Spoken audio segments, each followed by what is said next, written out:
where I wanna go. I just close my eyes and ride. My destiny's mine.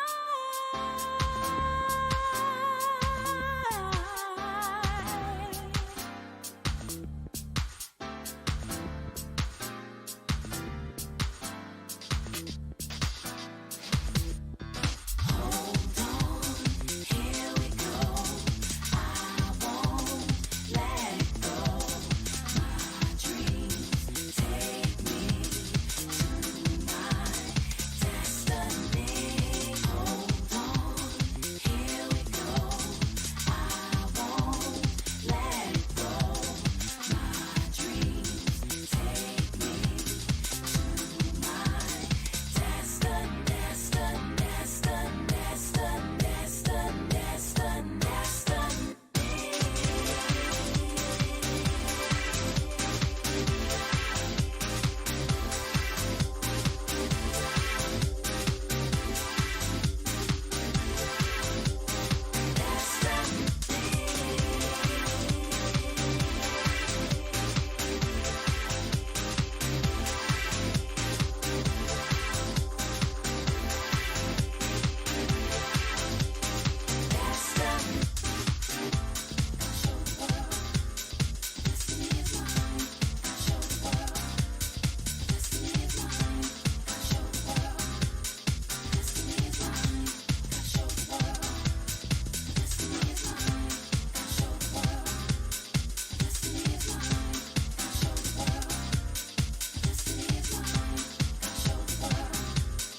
Breaking of dawn is here, fulfilling of my dreams. It's so near, I can feel it in my heart, deep inside my heart.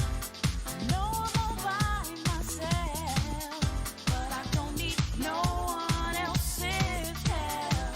'Cause my destiny outside, my destiny's mine. Hold on, here we go. I won't let it go. My dreams take me to my destiny. Hold on, here we go. I won't let it go. I'm not gonna let dreams take me to my destiny.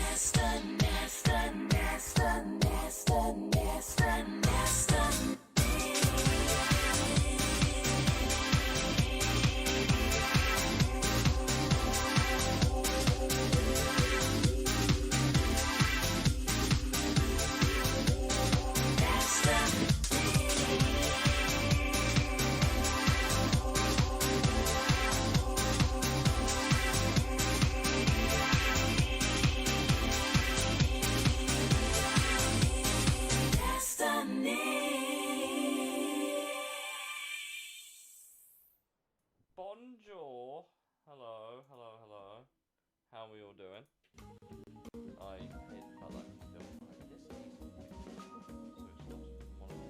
Me. I don't think you guys could hear the output of the monitoring, but it's still annoying that I could hear myself. I actually don't know what I was thinking of doing on this stream. I'll be completely honest. When my Turismo was Gran. Yeah. I literally had a nap before I started this stream. I was debating if I should get another car, like.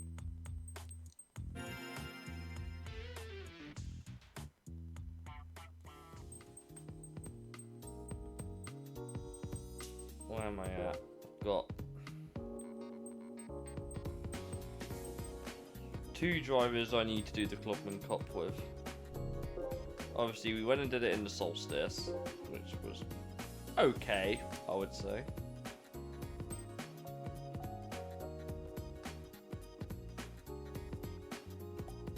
Oh, there you go. The more you know.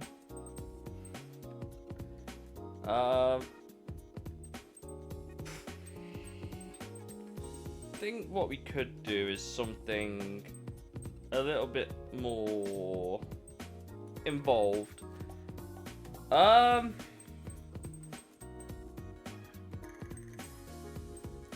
Shall we see if the B-Spec drivers can win the Clubman Cup in an IROC Z concept?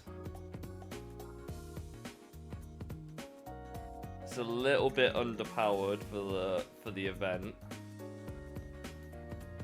It's at 417 performance points instead of like the 440. The AI might have.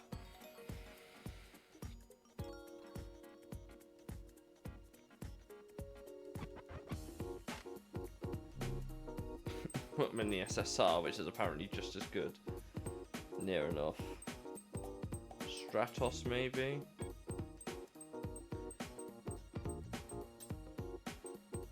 The TRD's Sports M could be a potentially interesting car. I don't think it's got the acceleration though.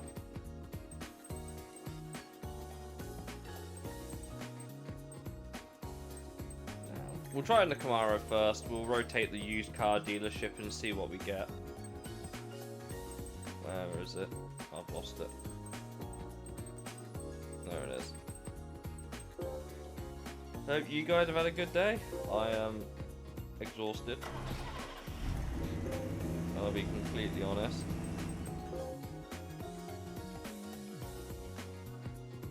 I've never actually seen Peaky Blinders, by the way.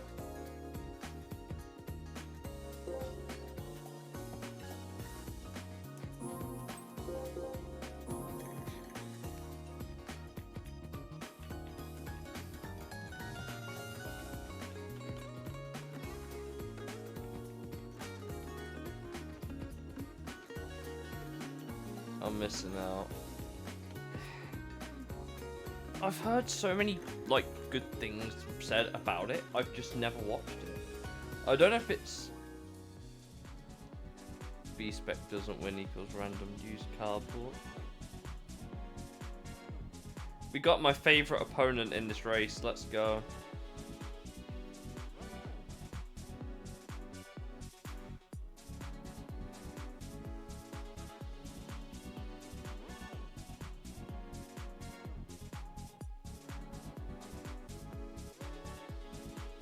Also one of the slowest opponents. Hey Ross Bucket, how's it going? Welcome in, dude.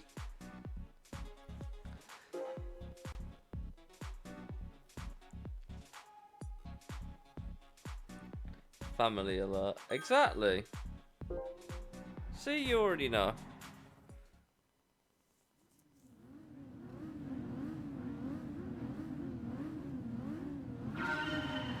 Also, I'm watching your trip on a laptop that's connected. That's fair. Thank you for watching me on the big screen. Oh shit. I didn't account for that. Oh boy, you've got it all to do now. This isn't gonna go well.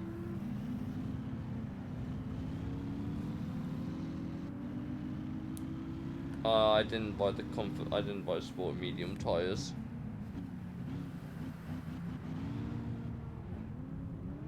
Well, this is already a dud.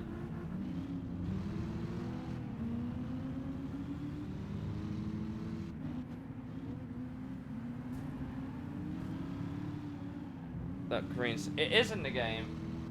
You have to get it in the used car dealership, though.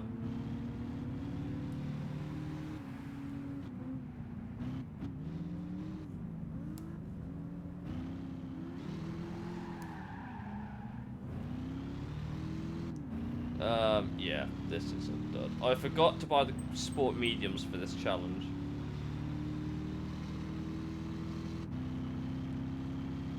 It is the Spira V8.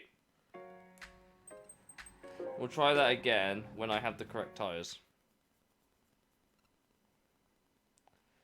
I don't know why I've set myself this stupid challenge, like how many cars can you win the Clubman Cup with? Because the Clubman Cup opponents are like the most varied sort of opponents you can get. Yeah, South Korean. Let's try that again, but buy the tyres correctly this time.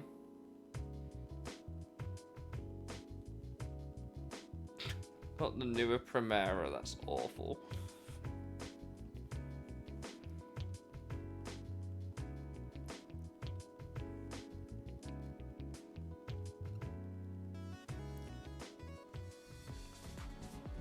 Lantis.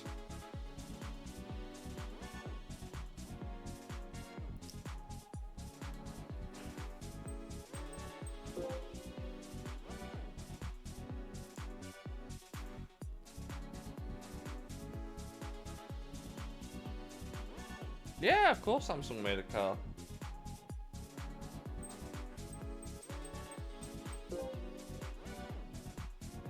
It's like how Sony have made a car.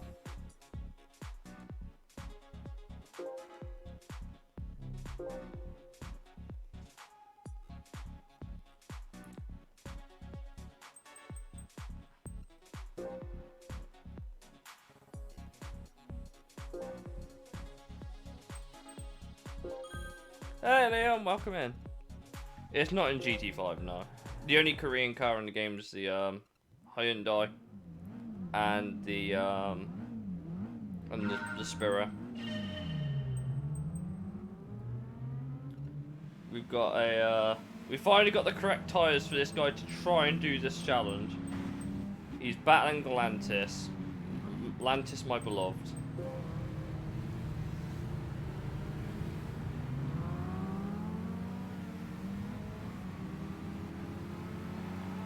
He's doing me a solid right now and holding up these guys behind. Tries a crossfire here as well. We got some tough opponents. We need the kissing. I think it's in Forza. I think. Our second beloved. Yeah. Unfortunately, the Lantis isn't a particularly strong opponent, though.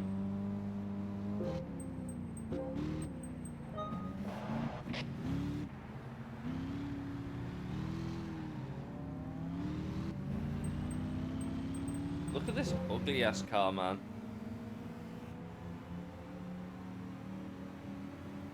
FH4 and FM7 probably is.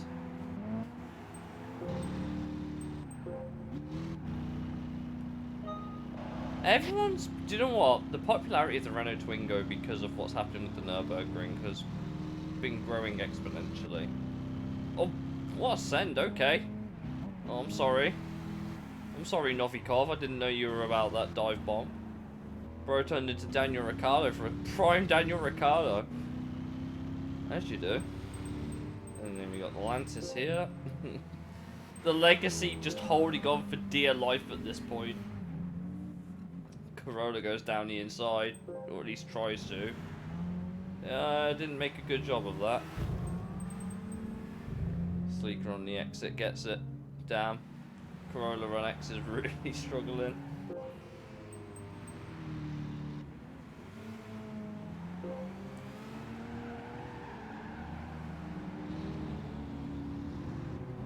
I mean, to be fair, the rallying in the background. All the AI in this race are upgraded. But for all intents and purposes, they have upgrades.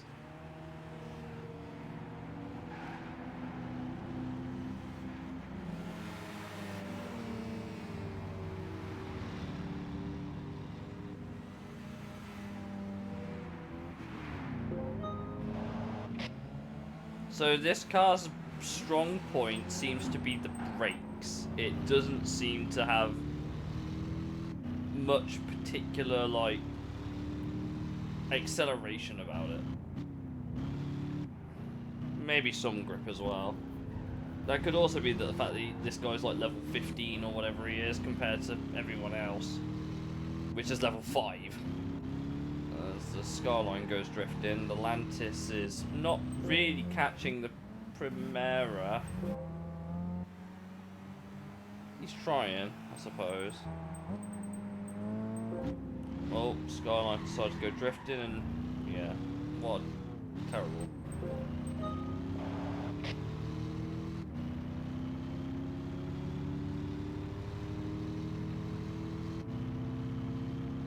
He's gonna go down the inside. No, he thought about it though. Spin. Oh, Neo at the front are having a fun time. Be great if this Camaro could send it on the Nissan. That's down the inside. Oh.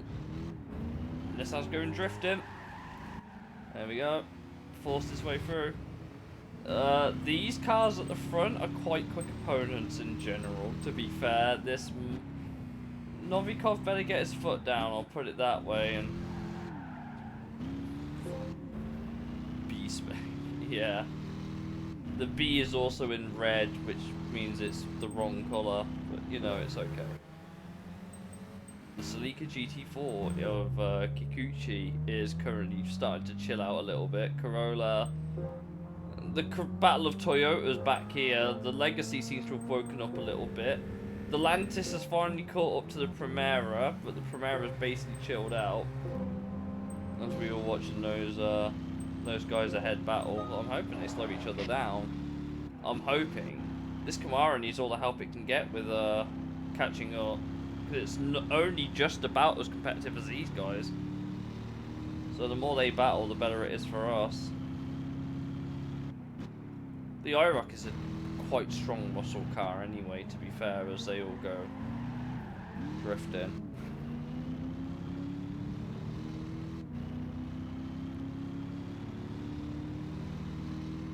There's a big line of cars behind the Primera now. Someone else has gone drifting. I heard all the tire smoke.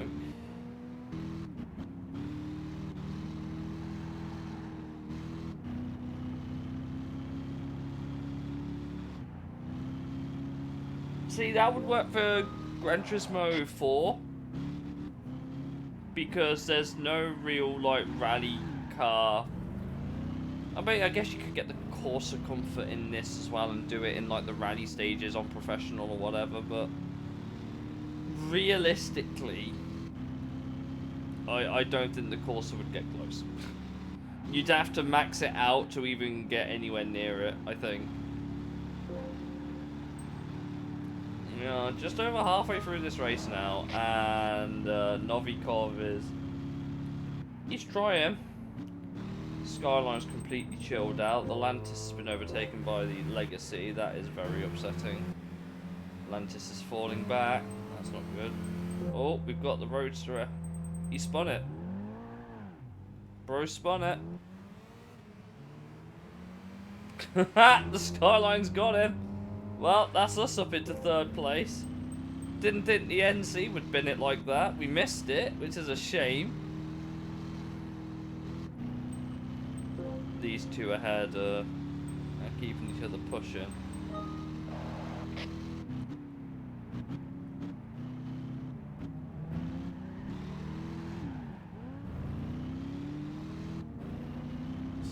You probably could, in like a certain update of this game, and you know how to do hybriding, you probably could. However, I don't have the ability to do that. Someone else was drifting back there. Looks like the Levin, which is impressive for a front-wheel drive car. Got just over 3 laps left. These two cars are still... Oh, in real life. Do you think would the engine even fit in the car? In, like, any capacity? Novikov's turning into these guys. Fantastic.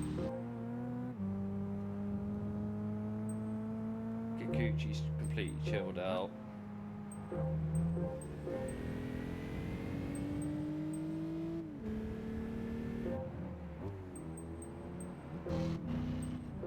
I thought he was going to drift it again. Well, the crossfire's cleared the Sylvia. Need to rip out any unwanted weight. Yeah, but the you'd have to put it like in the middle of the car, the bare minimum, because it wouldn't fit in the engine bay. So it's not quite as easy as just... Yeah, but if you put like 2 small bike engines together, that makes sense. You could do that. I don't know how competitive it would be, but you could do it.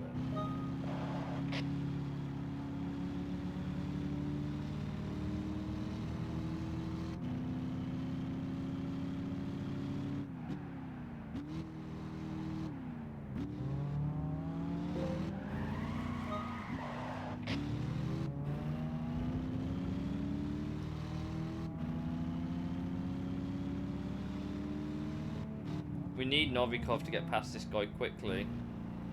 Because that crossfire's pulling away. I don't know how chill he is at the minute. He's halfway there. Novikov's not had a good exit. That's not good. Somehow I feel like the Camaro is not quite strong enough, or the opponent list was just a bit too good.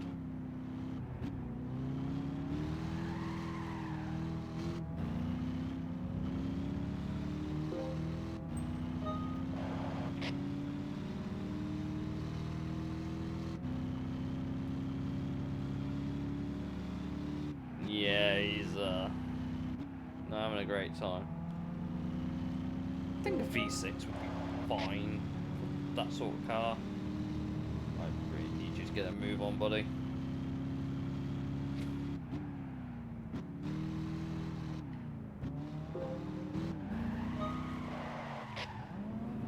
Oh, he's forced his way around the outside. What a guy.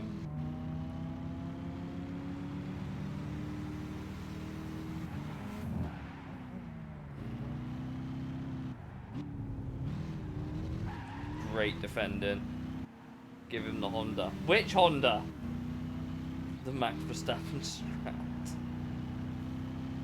Right, we've probably got one chance on that Chrysler, I would say.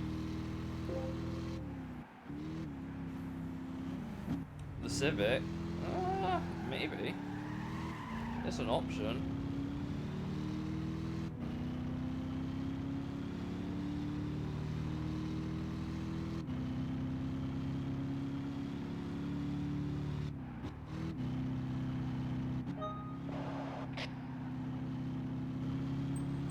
He's not speeding up just yet, but it's not great.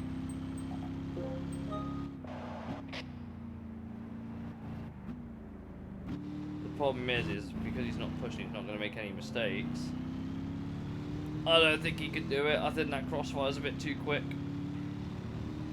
which sucks.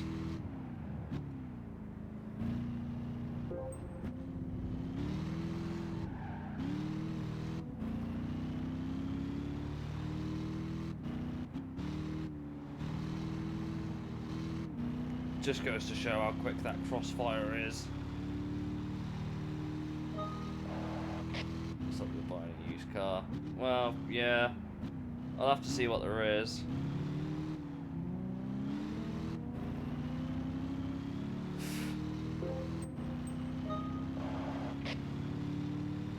Yeah. Dude is too quick.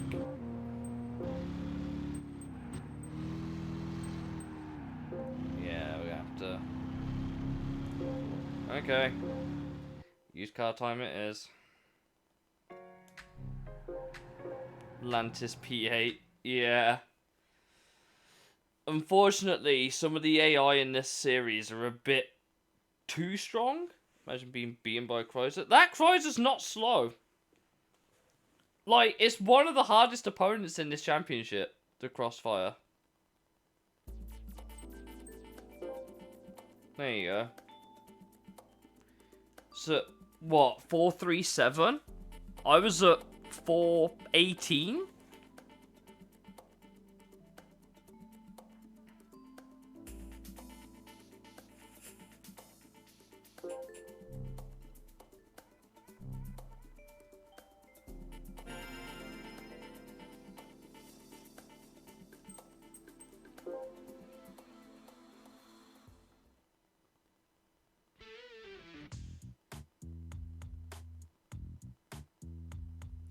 This doesn't help.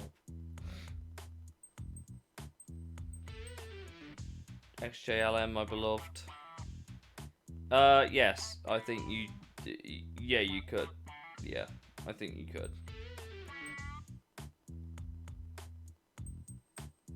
Could go for the M3. That would quite easily do it. There's the Focus RS. There's an There's an RX-7 here. It's a little bit more competitive than the car we were just driving.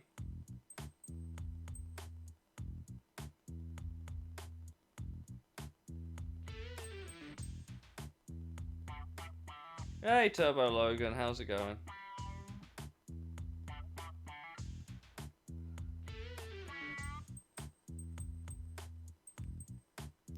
Yeah, Dove7's done a video like that, I'm pretty sure. If there's a challenge on Gran Turismo, there is a chance someone bigger than me has done it before. Hey, Porsche, welcome in, dude. Right, chat, based on the cars we've got here, RX-7 Type RS, I think, is what we're going to go for. Because it's about in that PP limit, and yeah, I've got the credits for it. So I will get a car to focus for meme. I'll buy that as well. Things are good. I'm just lurking. Cool, man. I'll use this car now. Sure. I can buy the Focus for afterwards if you want, but the Focus appears as an opponent in this championship. Pretty sure this RX-7 doesn't.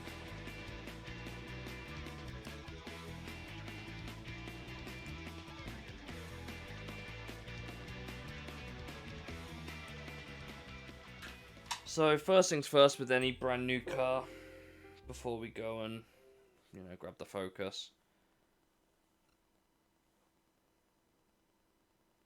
What is MooBot? Yeah. So if you put exclamation mark lurk, it means that I acknowledge that you're lurking, but I also know how it works. If you turn like the volume down to mute, it doesn't actually count you as viewing the video. If you have it as audible in the background, if you had it audible in the background, then it works still.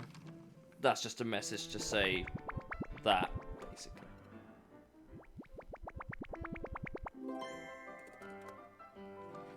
So if you have your volume on like 1 on Twitch, like you could still GT guy drinking good today. If you like turn the volume down to just above minimum, Twitch counts you as still viewing if you're lurking.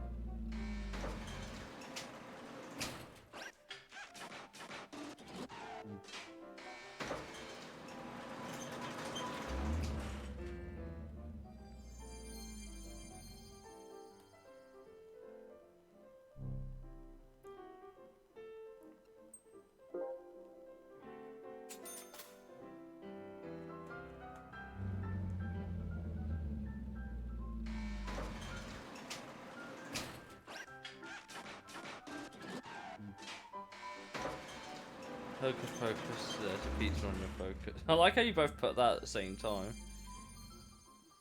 She was a fairy. Cool. Right. Okay, we've got an RX-7. I'll go and buy the Focus as well. Not that I think it'll be bad. I think it'll be a solid car. You just gotta remember that all the cars I buy are gonna cost me more credits. I'm gonna win at the minute.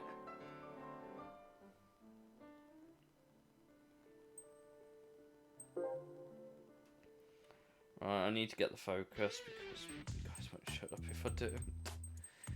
Grab this. It's the only like Focus RS in the game, and I'm surprised they never added the newer ones into Gran Turismo apart from 7.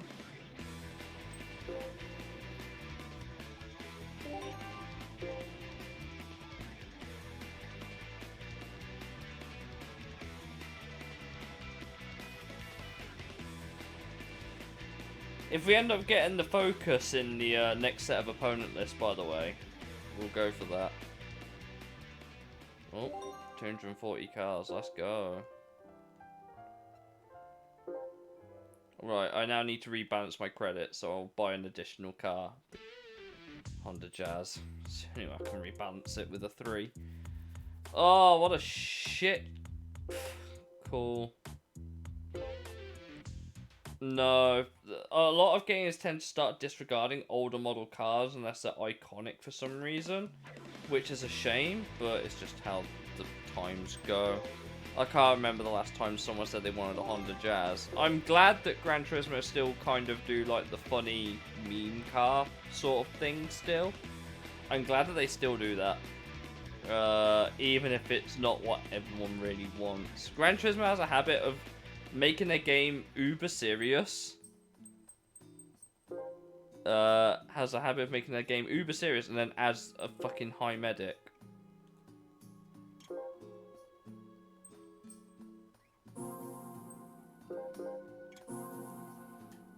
Don't think the Ford Focus will get that high, my guy. I think the maximum it goes to is like 300 and something, I'm pretty sure. Primera's back.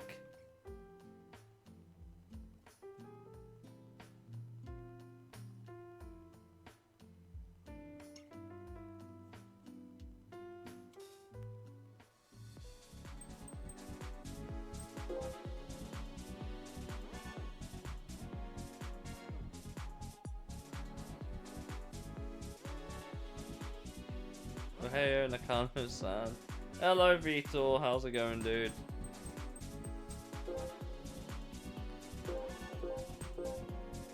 Yeah, that.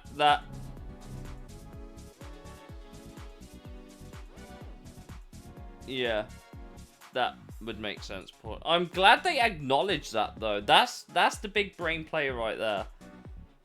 The fact that they acknowledge the Focus is European and is the only because obviously Ford is an American brand, they don't have Ford EU or... They had Ford AU, though. They had Ford Australia, but they didn't have Ford Europe, which I thought was interesting, actually. We've got Rizzy.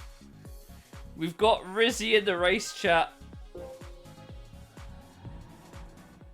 Focus RS runs on pretzels made in Germany. I'm pretty confident this RX-7 will do okay. The hardest opponent in this race is the car that's starting on pole. Perfect.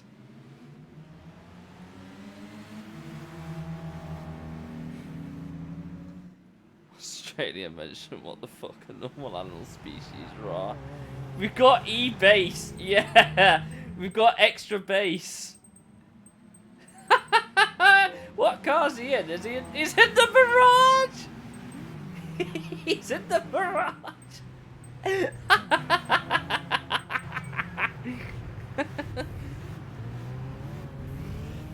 Extra bass in the lower RPMs like every car on Gran Turismo.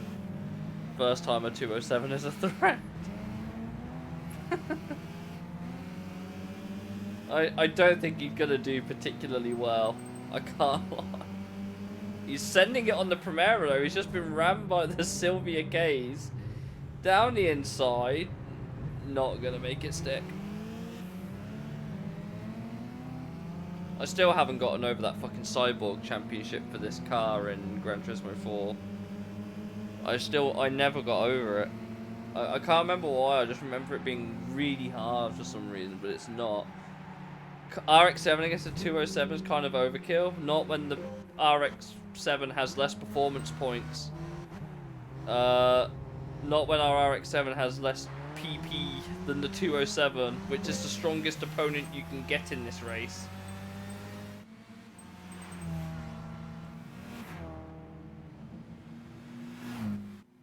And down the inside.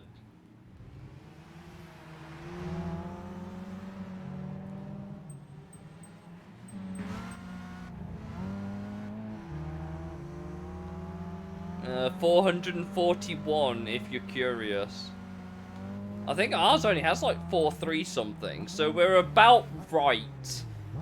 Oh brother, Novikov's drifting. How's Base doing? He's still 9th. And struggling to make moves. So Sylvia goes drifting. How's Big PP? We have 444. So after we actually restored the car, we actually have an advantage. Okay, yeah, that makes sense. Ironically, tyres don't affect the performance points, though. They do in the newer games, but they don't here. But Novikov still has to be careful, because if he chills out too much, he will get caught. Because the MR2, the Silvia are all quick cars. They're not slow. I'm surprised there's no Honda Integra. He's down to 10th. He's been overtaken by the S13.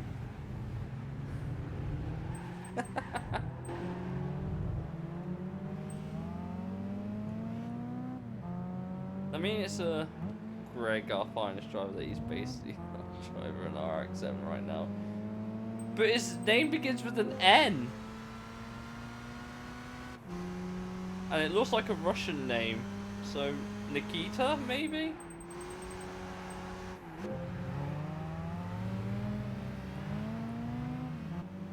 That GTV is cooked, oh my god.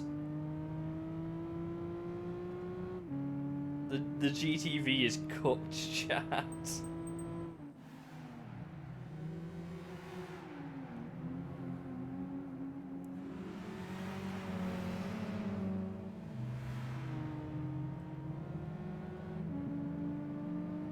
I've got a Revy engine.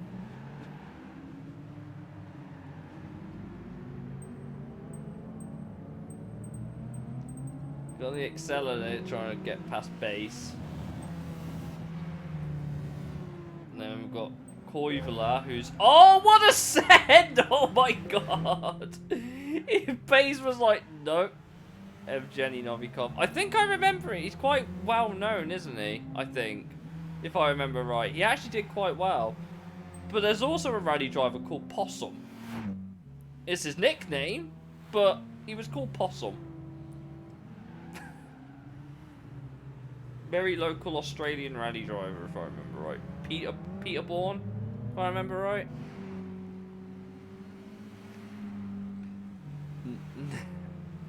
Nevgeny Novikov.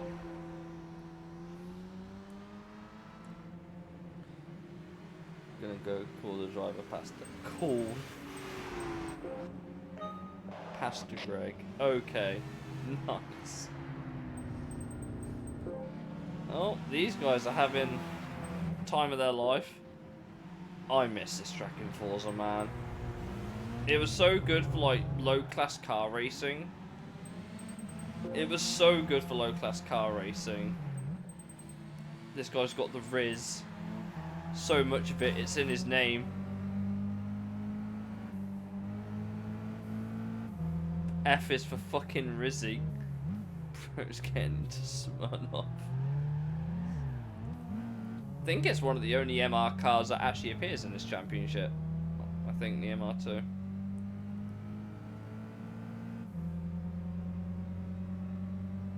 Yeah, this thing's got some straight line about it.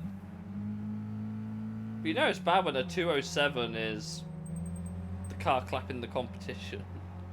No risk in the MR2. And we've got Gordon Freeman's brother, Brad Freeman, just oversteer. Although that Silvia of Salerno is making moves. The old Celica here is also trying to do something, I guess. Koivola is still actively holding up the base. The extra base. And the GTV seems to have woken up a little bit. To be fair, the MR2 hasn't really oversteered yet from what I can see. He's not pushing quite hard enough for that to happen at the moment. Sylvia's going for it though. Bro is absolutely on it. Yeah, of course he is. My bro's not trying. The car's too good.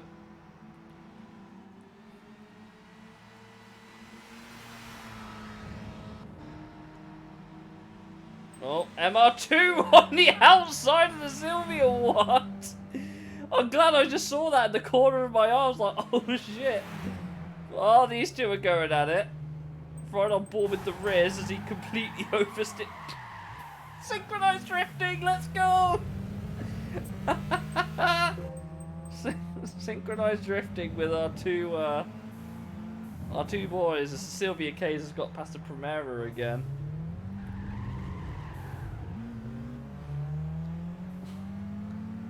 Rizzy's trying to aura farm. I don't think that, if they're trying to catch the 207, they're not doing a good job of it.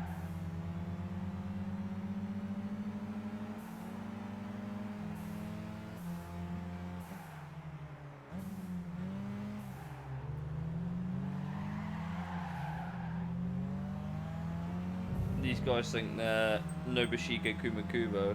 Hamilton versus Verstappen back in Gran Turismo 5 days.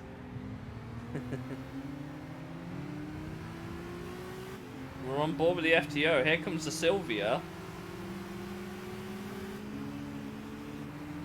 So Sylvia now down the inside. It's rubbing tyres. It's hit the FTO a little bit wide. That is a very tiny move. Going to 207 to Giga Chad. Not anymore. He's down to third. There goes the M. This dude's chilled out though. He's gonna get very angry in a moment. How's Base doing? He's fallen off. He's fallen off the back of the Primera. And he's still trying to push really, really hard. Sylvia Kays is making moves. Walter is third. Yeah. I like how everyone just calls it, anyone with a W in Gran Turismo just get called Walter. Give Base Pizza.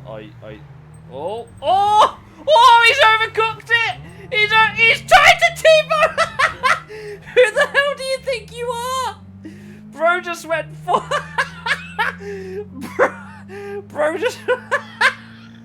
Bro just went full Ragunathan on everyone. What the fuck? Bro just went full Ragunathan on anyone. I will again at some point, as much as yeah, it'll get done again at some point, I'm sure, but because of how long I spent doing that.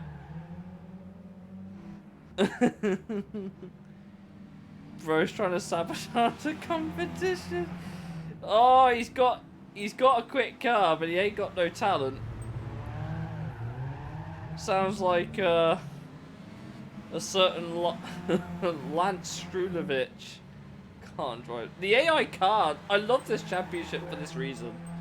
The AI actually make mistakes. They're not stupid, and they make errors. Here we go again. Are we gonna? To be fair, the only thing that's really good about it is the fact that he isn't spinning out what is effectively a really tail-happy car. Base is still coping really hard with the Mazda Excella here. The GTV's out of it. We're going back to the funny. Oh, Rizzy's chilled out a little bit. He might start making time if he can stop sliding. Or you can spin the car out again. That works too.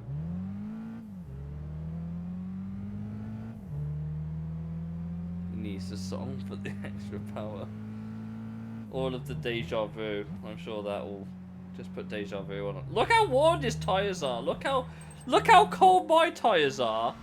And then look how warm his are. There's not even a close comparison here. They've got way warmer tyres than us.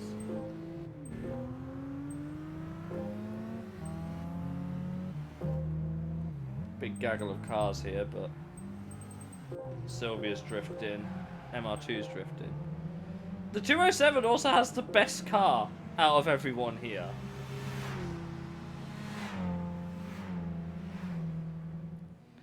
The 207 statistically has the best car here.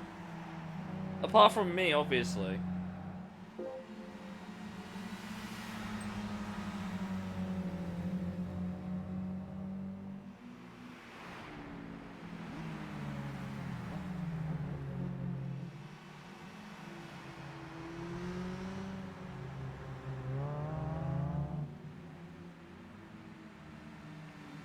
.207 GTI better than an S15 and an R2 GTS confirmed. Yeah, just a little bit.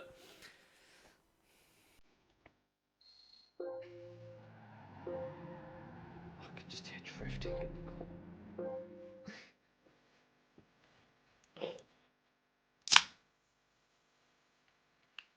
Drink time.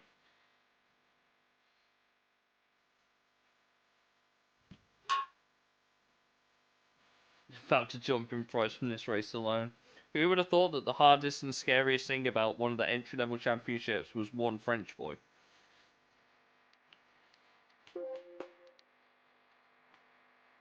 Who would have thought, right?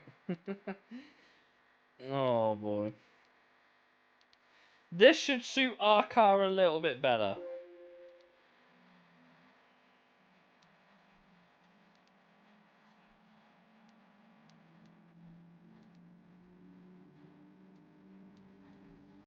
Okay, right. Well, this should be a bit more interesting because it's not about who can turn the best. Trying to go to the beginning. Probably. Let's run on board with it straight away. It's had a solid start. Baby, I don't know.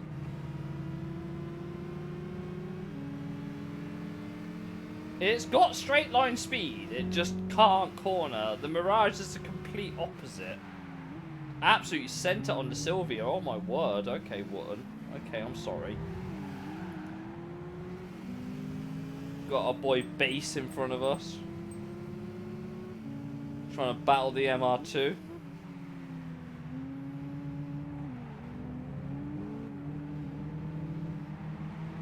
Oh, someone's drifting ahead.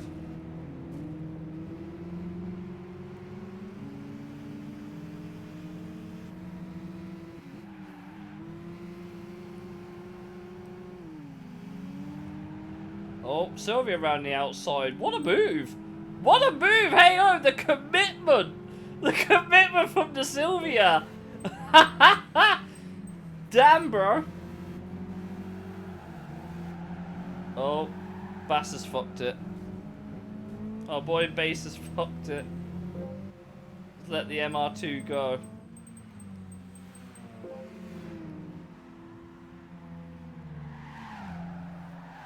They're hitting a wall. Bro does not fear for his life.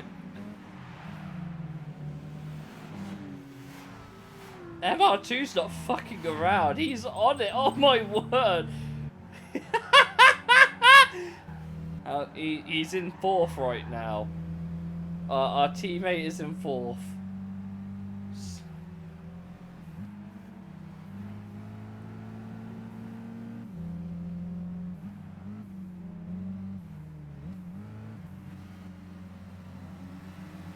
MR2 is a menace. Oh no, Base! Base has just decided to go and reconstruct the Tokyo wall. Ironically, our RX-7 is not doing so hot here.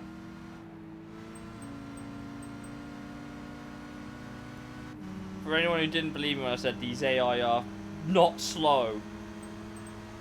Power runnings. He'll be fine.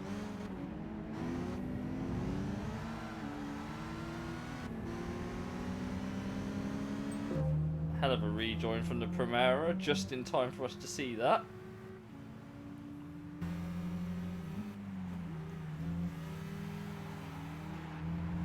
Oh, Sylvia's drifting. Ayo, ayo, ayo. Good save.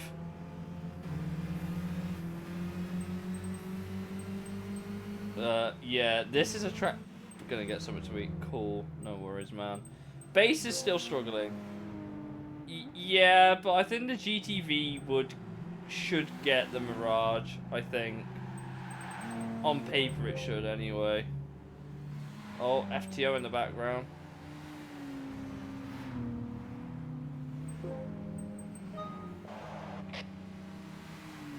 I can't get past a 147 in my RX-7.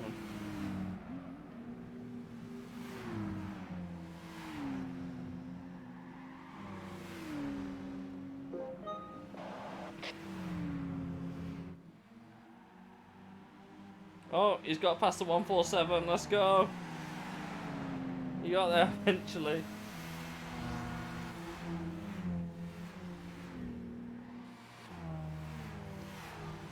MR2 is now in clean air and is chasing after the leaders.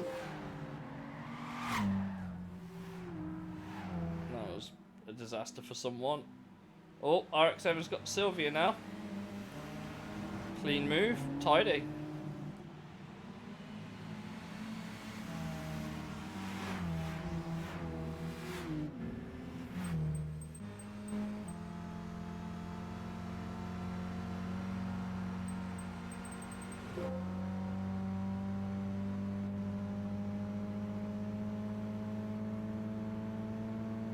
Oh, it's only a 5-speed.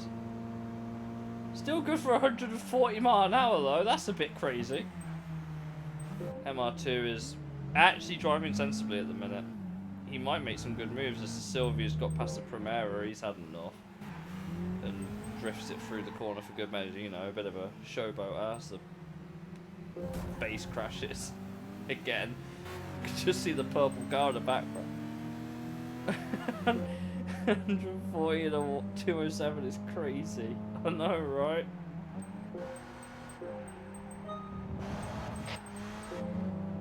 These guys are still going at it like they don't care. The FTO is proving itself quite a... Oh dear. The Sylvia's had a skill issue because it's fallen all the way back into 10th. I think he's lost it coming out of the right-hander, I think. Oh dear. Oh, down the inside of the Acceler, ramming him into the wall for good measure. Good move. I can't fault him. These guys are still going out. The MR2 is starting to get angry again, so he might start spinning out. FTO's in no man's land.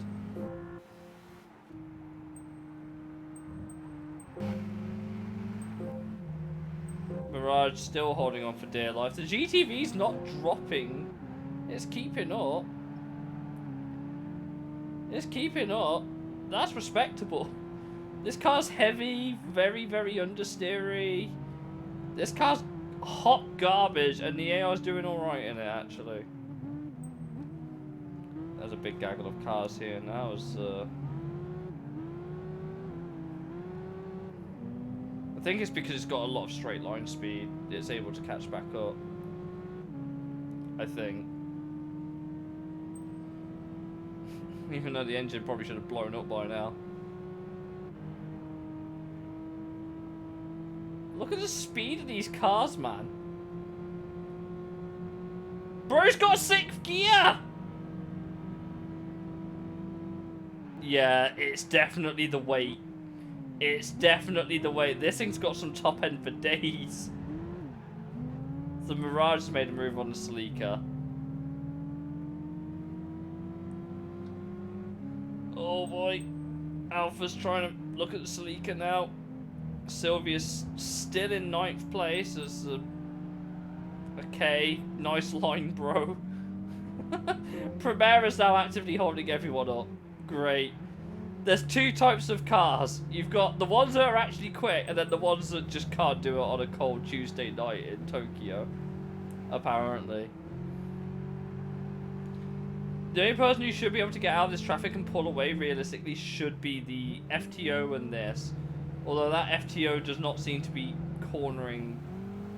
In fact, none of the cars seem to be cornering right now. Yeah, Sylvia.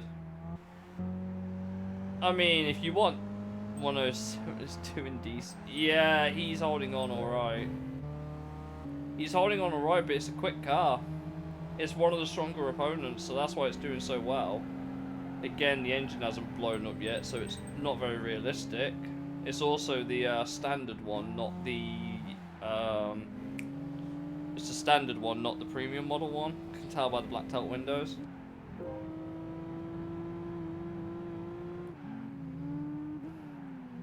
See what the S13 can do. He's chilled out a little. Oh, FTO's going in the wall. Oh, not quite. He's held on. I haven't got food in my house, so I got African back front fizzy. Well, that will do it. That Acceler's got some speed. The acceleration, I suppose. Look at it go. Bro's got gearing for days as well. He's got plenty of speed. 147's got past the 207. Bro is swerving behind the FTO. He didn't know what way to go. I've now dropped to second. Oh, Alfa Romeo's got the Celica.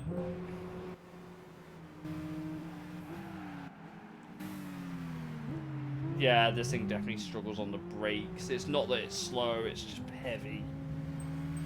Oh, Sylvia and the MR2 are going back drifting. 207's it's the equivalent to Speed 3. It is the Mazda 3. What is GTA in?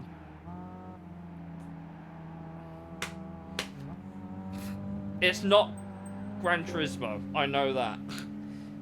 I'm pretty sure. I think the G is Julia. I think the G is Julia. The TA, I'm not sure. I'll double check. Unless Paulie's gonna fact check it before I can.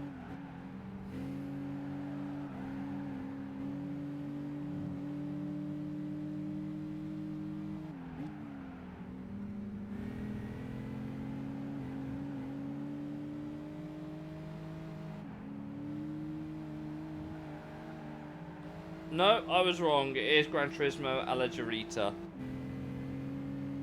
It is Gran Turismo Alleggerita. So, Vitor actually got it bang on.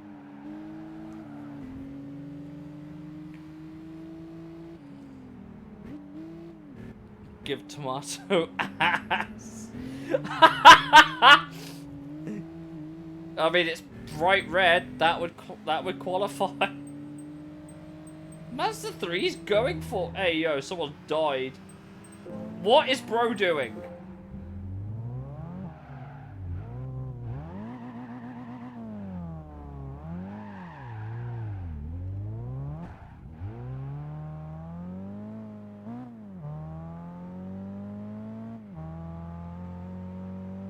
Okay, whatever you say, Koivula.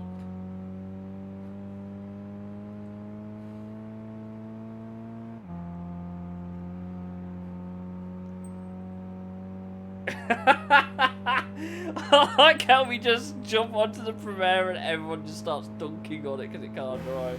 Mirage in 8th, let's go. Bro simply gave up on like, well, he's not catching back up, it's the last lap. I don't like the fact that the MR2 is in second though. 6 skid to be fair.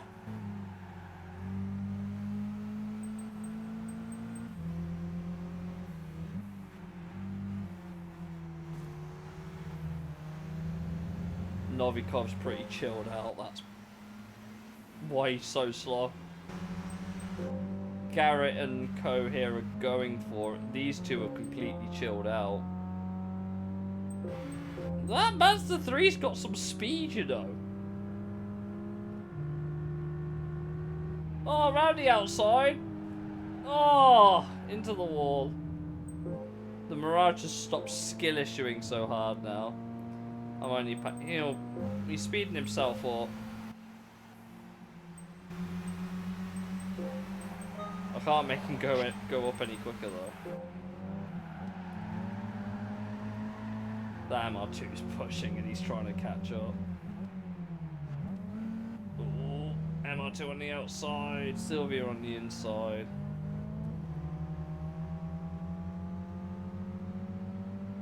Just about held on, I think.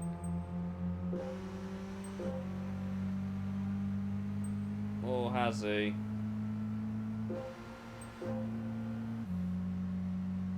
Just about. Fucking hell.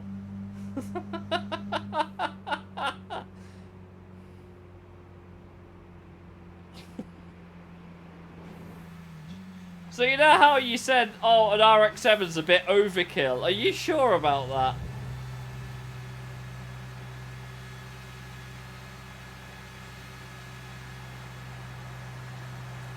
Jesus Christ, that is a full-blown Hoover. The RX-7's a full-blown Hoover.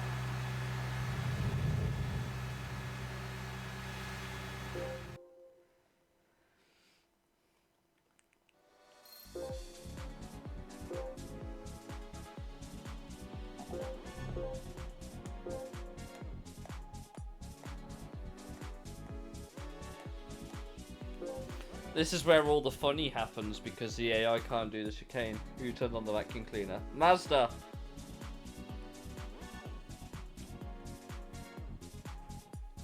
Mazda did.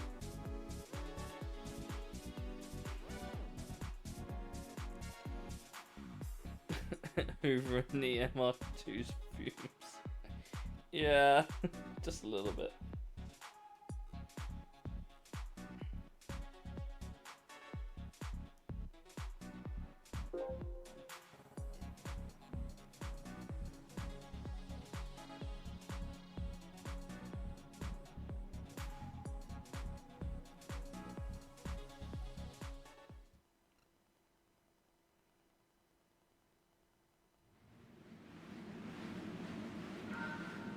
And away we go here at the catering periphery.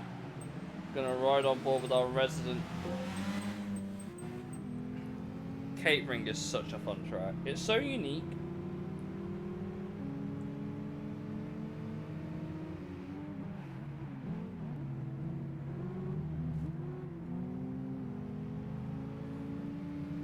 Oh, he's making moves, or at least he's trying to. Just forcing the poor Mirage out the way. What did you miss? Nothing.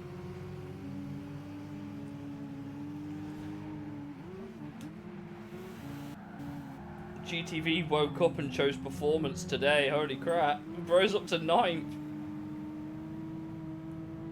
This must be quite a good track for it because it doesn't have to hit the fucking brakes.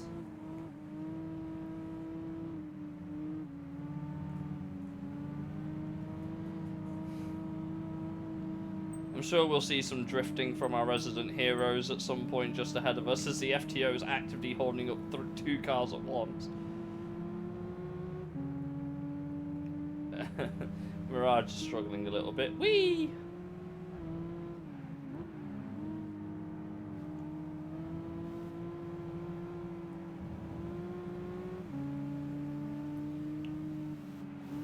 Yeah, now he's run out of give. Oh, hello, Master 3. What fucking yo! Bro was just like, yeah, I'm doing okay. There's just been overtaken 2 cars in 1 corner. How bad is this thing on the brakes? Holy crap! This thing must be fucking god awful.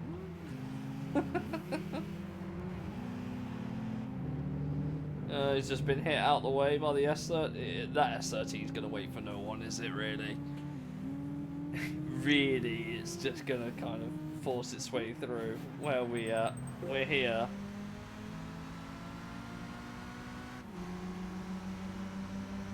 Two of Seven's quit. Look at it. I've got slipstream for fuck's sake.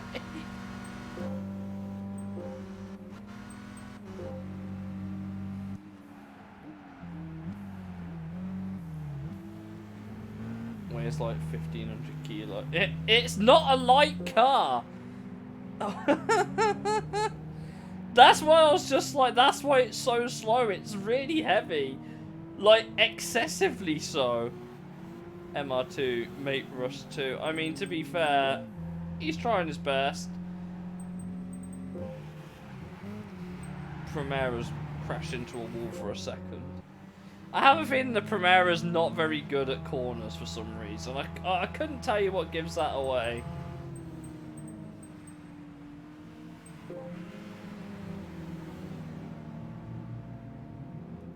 Mirage going around the outside.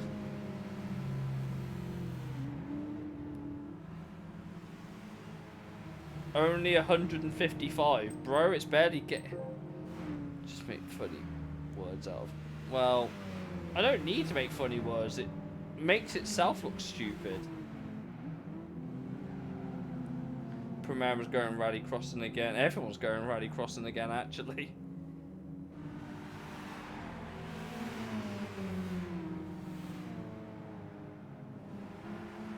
There's a good battle going on. It's just the Primera's holding everyone up. Grandma travelling vehicle. It's definitely driving like it, ain't it?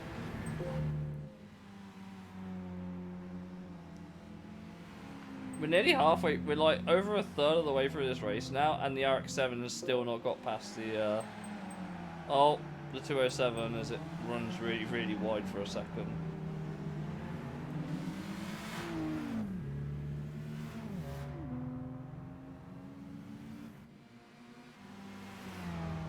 He's going for it, round the outside. Grandad's television.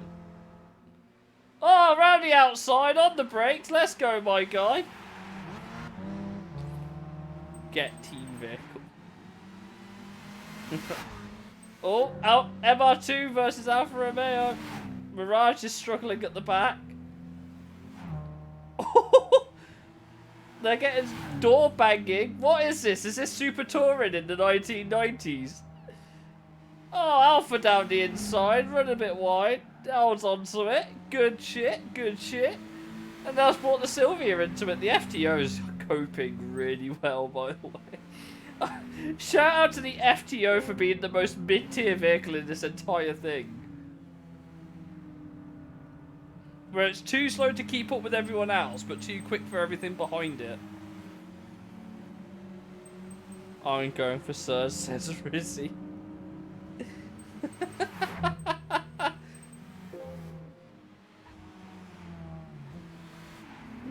Mate Rush 2 versus Give Tomato Ass. Yeah. Here we go then. This is the battle of a lifetime. So Primera's got past the Sleeker. For better or FTO's just trying his best.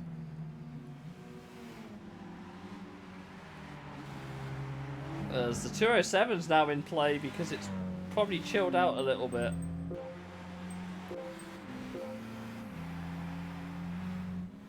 Sylvia there. FTO's doing alright. I think it's quite a good car. Everything is. Oh, Zalika's fallen back. The Primera's got it.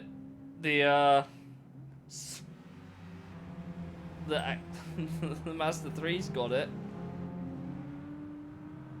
Don't think this is a good day for the Celica GT4 FTO. Fuck this somehow. Yeah. He's not quite out of it. He's just there.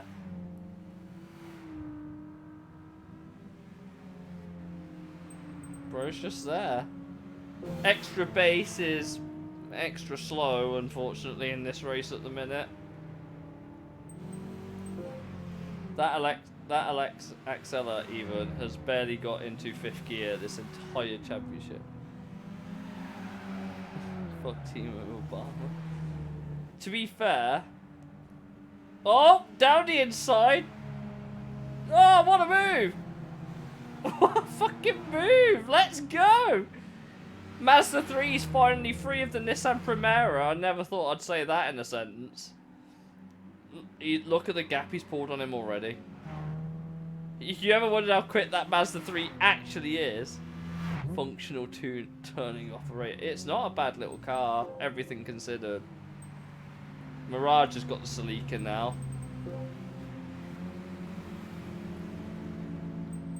Look at the gap he's pulled on that Primera already.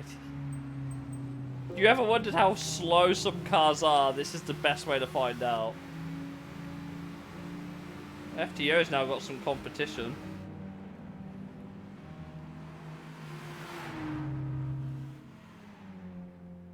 Sylvia's now trying to get past the Primera.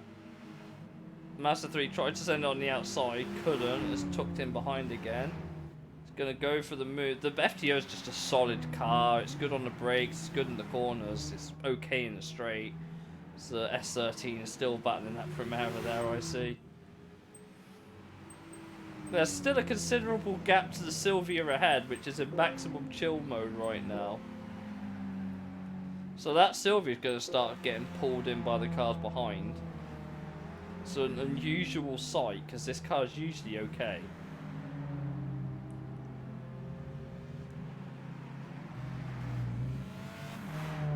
Greg, thanks, sausage. He's doing alright. I mean, he's got a competitive car, it's just he's driving it. Mirage obviously still ahead of the Celica. Sylvia is trying to make past its Nissan teammate. As the Mazda 3 has also got the FTO now, so you know, that's good signs, I suppose. FTO's now angry again and is starting to push. So that'll be good for the Mazda 3 and the FTO, because the Primera's not keeping up with these gramophone tuning systems.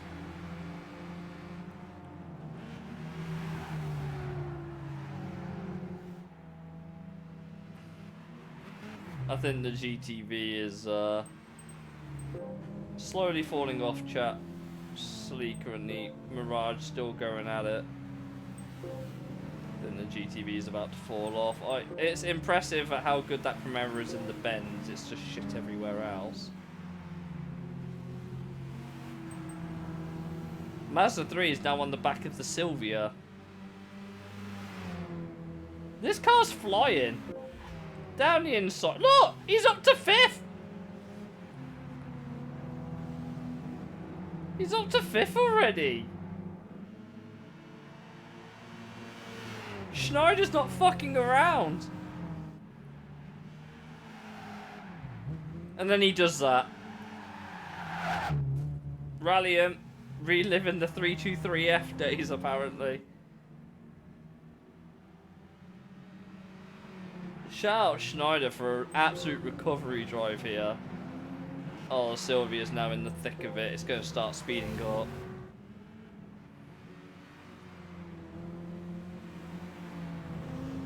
Sylvia's finally got past the Primera, let's go!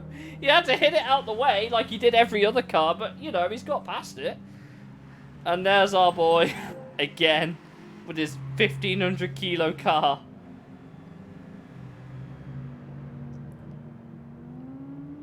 Novikov second, that's okay.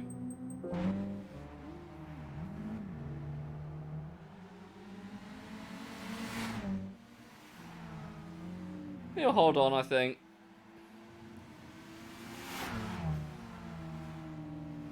Everyone's chasing after him. The Mazda 3's just dumped all of these cars. Look at him.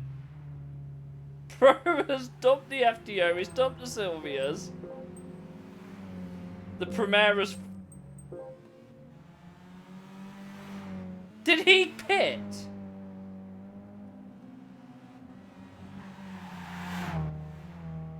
Did he understeer so far wide he just went through the pit lane?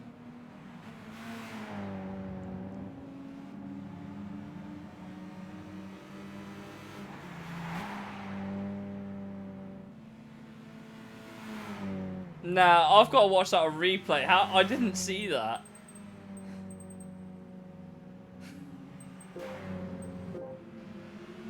Unfortunately not. I think the Ferrari ate shit again. He came through the pit lane. He came out of the pit lane. I'm pretty sure.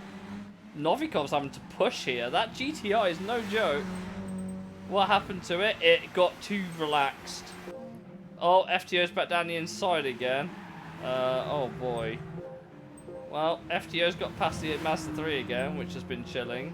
The S15 just too chill. Couldn't keep up with the cars around it.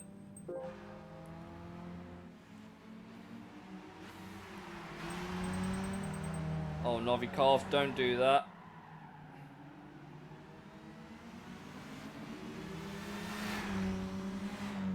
Well, he's done it, chat.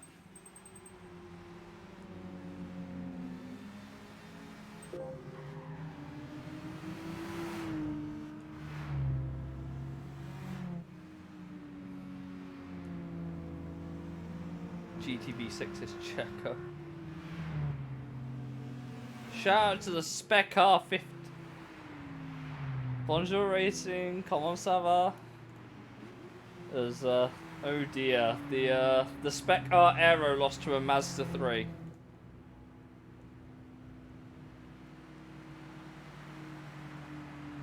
Then the GTV didn't come last. I need to see what the fuck happened to that Primera though. I have to know. I have to know what the fuck happened.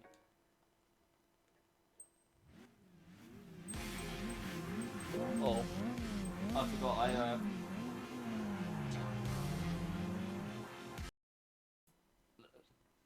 That's not that. Turn that off.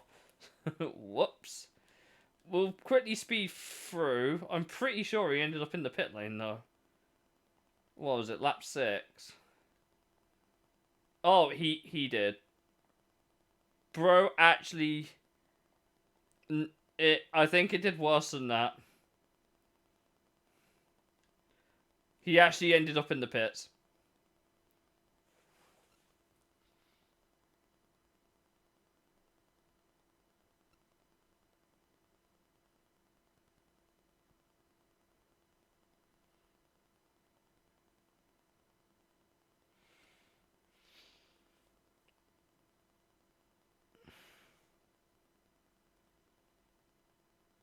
Just a short detour.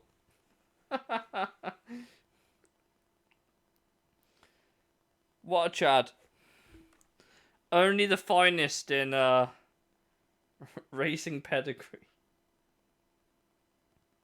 Crazy. Right, I now need to load that replay again so I can back out. So I can get the good song for when we're loading into races.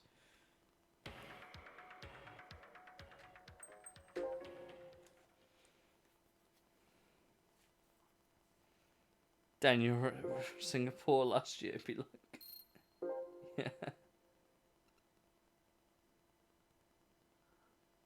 Cool. Right. Shall we go to the used car dealership and see what car we could do this in? Bear in mind, I'm going to try and restrict myself to a car that is less than 450 pp, but higher than 400 stock. I'm going to try to anyway.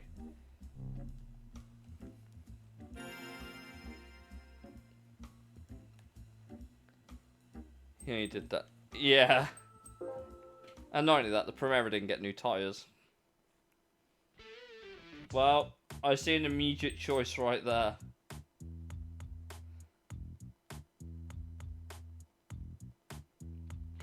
I see an immediate choice right here. The Eclipse GT06. Oh, the Legacy's there. RX-8. Got a few choices. The Ford Focus. You want me to run the Focus?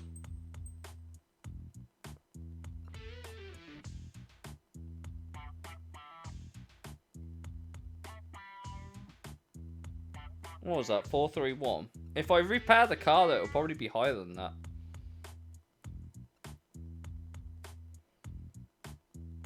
.207 GT. Right.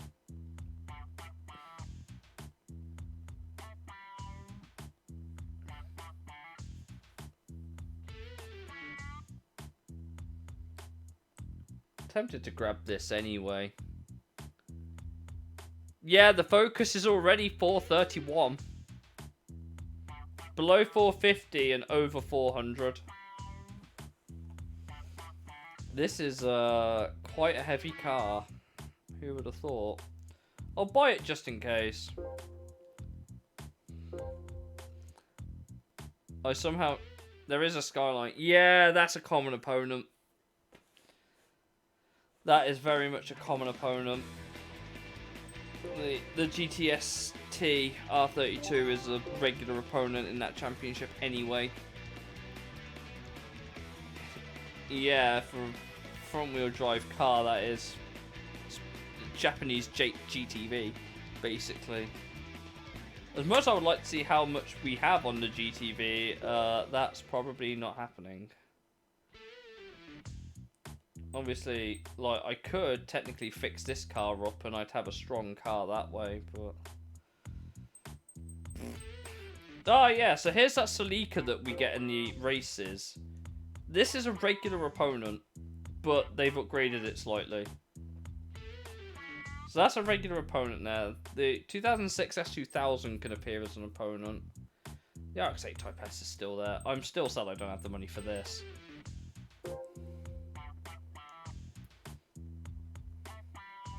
Oh, Jesus. So the Eclipse is really heavy then. Got the funny sounding car. My Batsu Penumbra? Pretty sure. Pretty sure it's my Batsu Penumbra.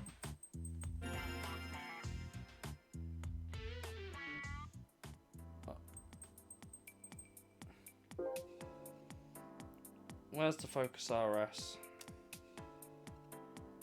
Yeah, it's 431 stock. How many miles does it have on it? 6,500. It's probably not that worn.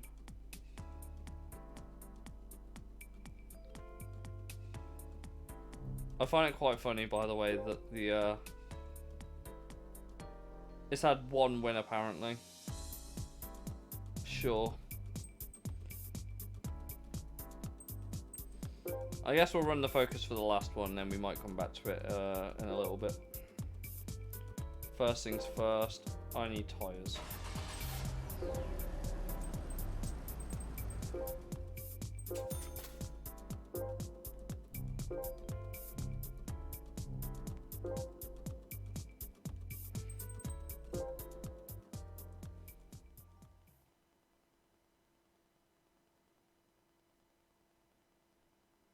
What the fuck is a tyre? Yeah, we're going to be torque steering for fucking days, man, in this car. Well, I'm not. I think it's Yarvinen that needs to do the races now. I think.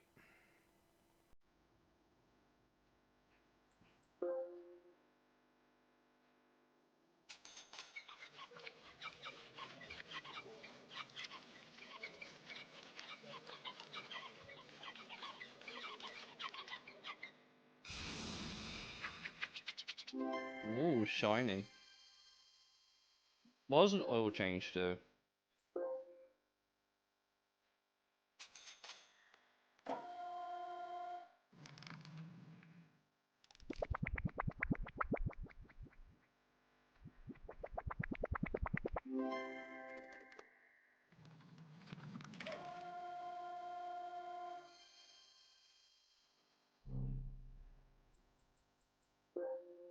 Yeah, it's not that worn in. 20 grand to repair the body on it. That's crazy. Nah, bro.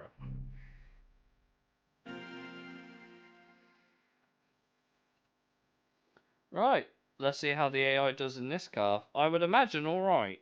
Because it's not that bad of a car. This thing's like, what, 438 PP was it? Something like that. Well, that's the wrong series.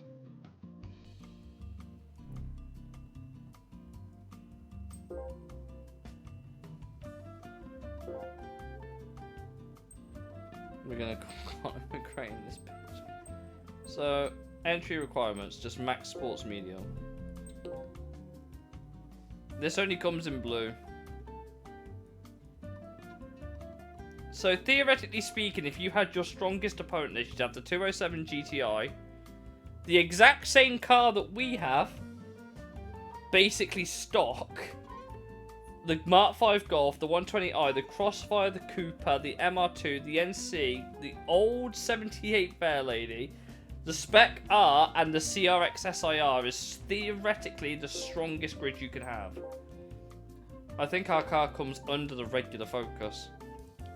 Yeah, it does. Not by much.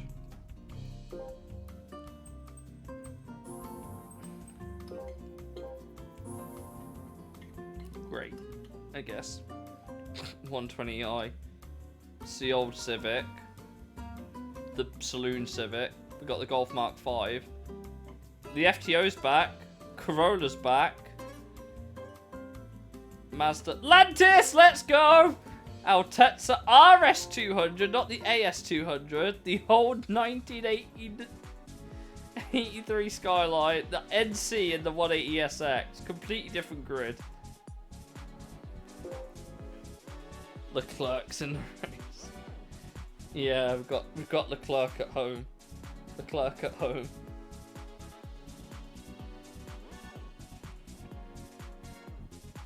Ferrari finally broken. We've got comic book legend Jack Kirby in the Roadster. Yes, it is the exact same car, effectively. I prefer the Lantis because that was the Japanese name of the car, I think. The Lantis.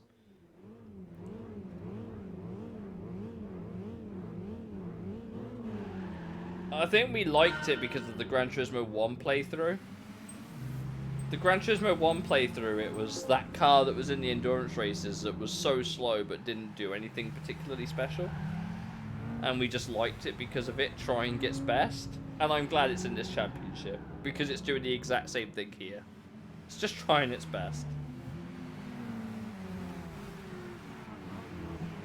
The saloon is...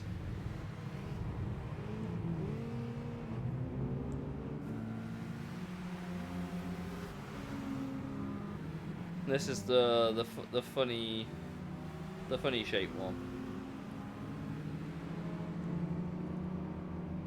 The Protege. Yeah. It was named, I think it was the Protege in Europe and Japan, but it was the Familia in the US. I think. 5 food's done, be back in a bit. Alright. Who would have thought that a stock Focus would be a balanced car for this? Yarvinen's gonna have it all to do.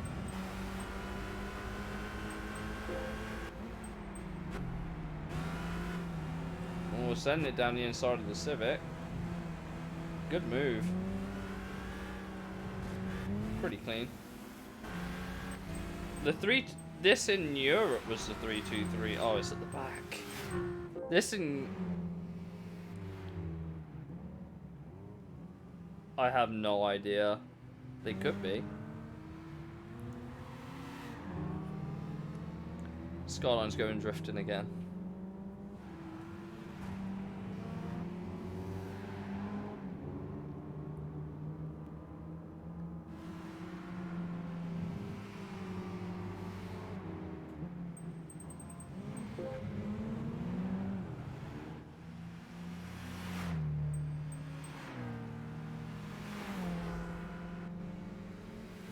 It's a battle of the hot hatches. 323 hatch wagon, sedan, and the 323F. Take it easy, Lima.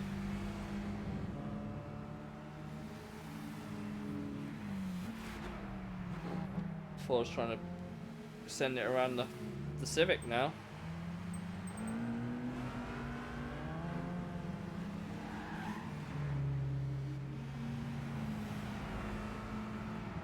We'll have to see how the Ford does.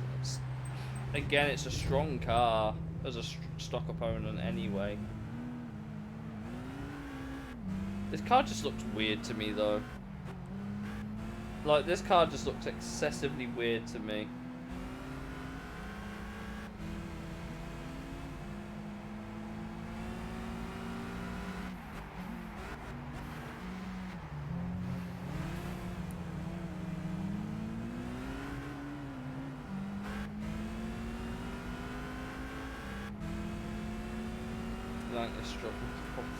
Yeah.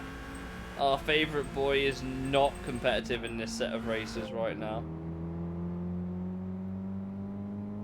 He's even got a fin behind the wheel.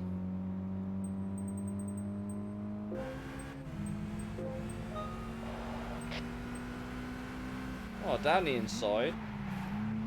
Hello, Golf.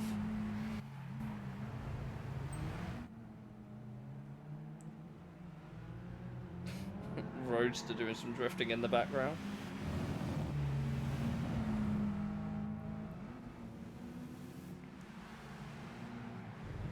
Oh, down the inside of the 120i. 2-litre V6. Potentially, I think it might be an inline 4. He's got past the Skyline at least.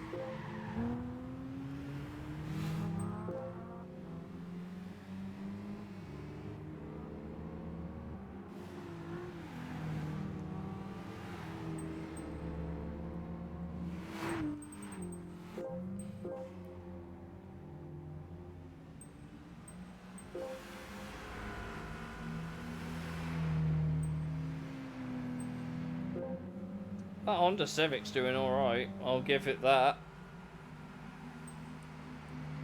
That Honda Civic's definitely doing alright for itself. Here comes the Mazda. Coming down to chase everyone.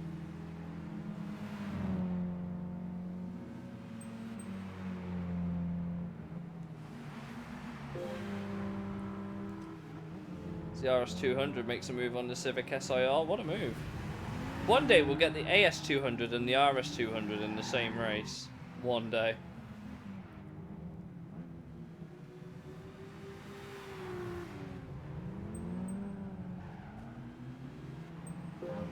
Oh, Lantis tried to make a move on the BZR even, as the 180 SX lives up to its drifting heritage, I suppose. He's trying his best, okay?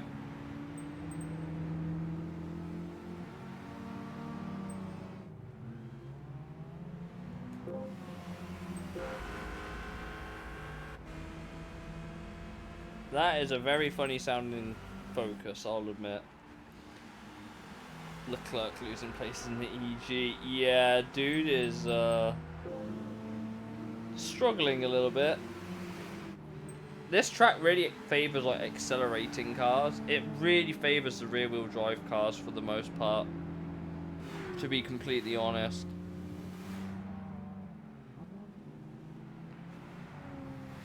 Leclerc's not giving up the fight though. Even when he's not in a Ferrari, he's in mid-place mediocrity as the RS is... Oh, brother. We missed a skill issue with skill issues. So he's gotten angry again already.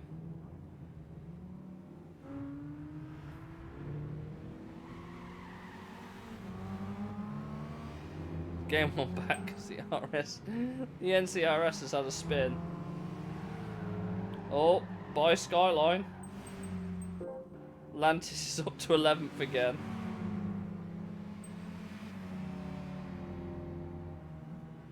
Yeah, the Lantis is not having a fun time. Our boy is struggling. How can we miss skill issues when your face is always there?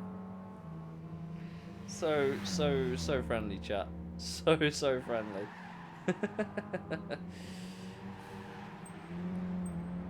Let's see how fast this Mazda can recover and how far up the table it can get. The Golf is pretty... That RS200 is not slow. Focus is a good car. It's a stock opponent.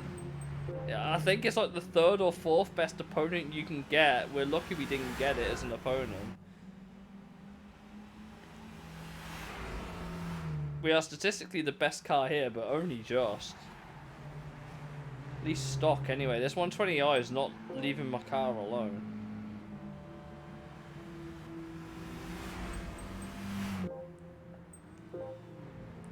FTO is still very much middle of the road.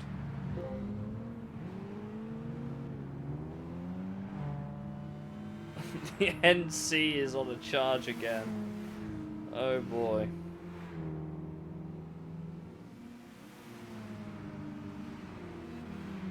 The NC's back on the charge.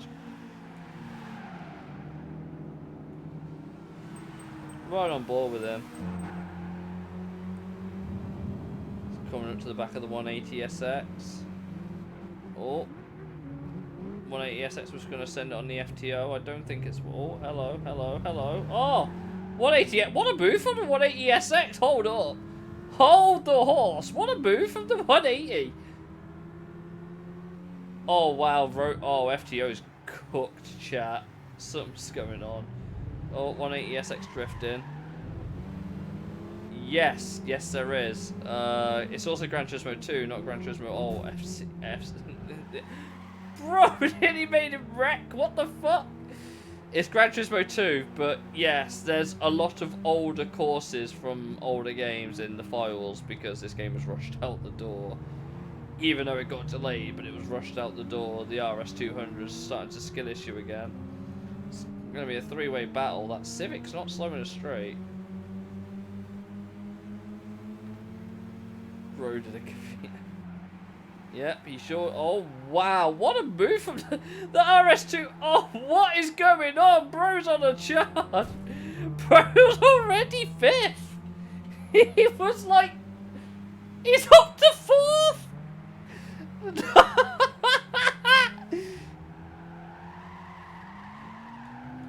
This Mazda is charging, bro. He is not messing around.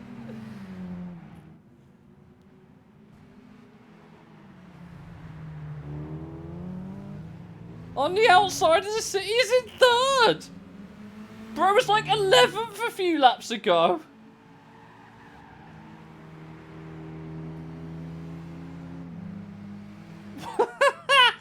This is what happens when your car is better than everyone else's, by the way. As he then goes and shows off for good measure.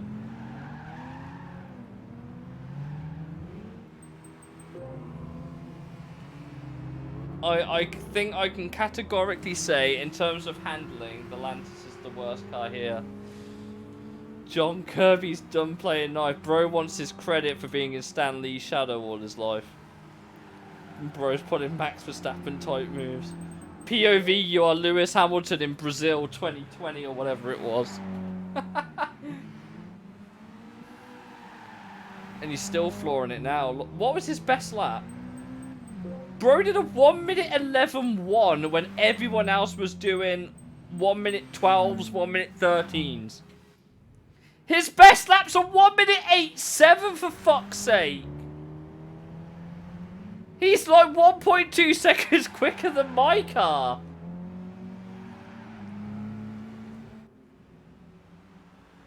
That is unreal pace. That's actually scary. If he stops drifting that car, that thing is a monster.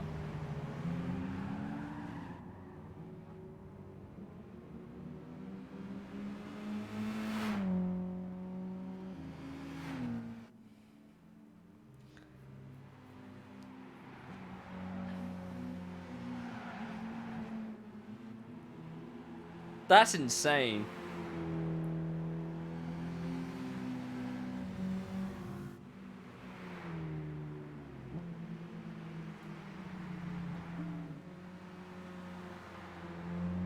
Looks like the Skyline had a skill issue because it was a few seconds back on the Lantis. Lantis wasn't last though, so I'm happy.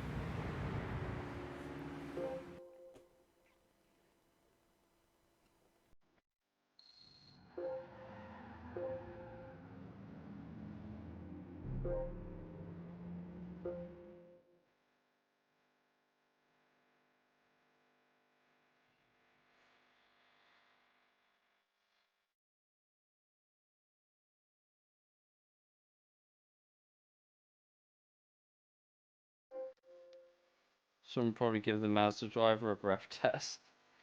I think the Lantis is just trying his best, dude. It's not a quick car.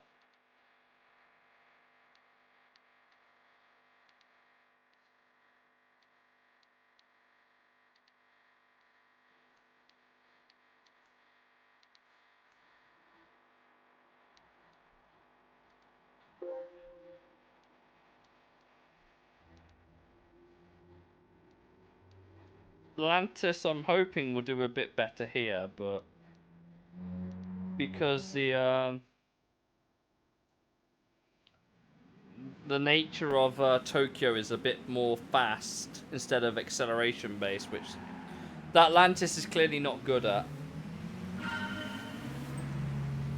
there was any true instantly overtake, that Civic wasn't slow. Like, you could write off this Civic, it's not slow, or do you mean the EG Civic?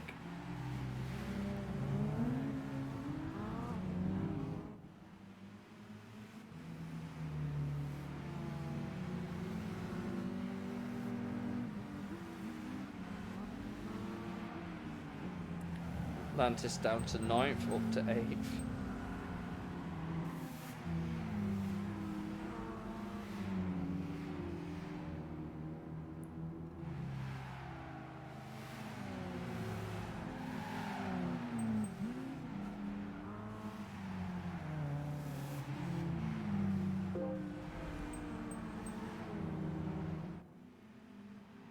That 120i is not slow either. It's rear-wheel drive hatchback, which is a very unique combination, I would say.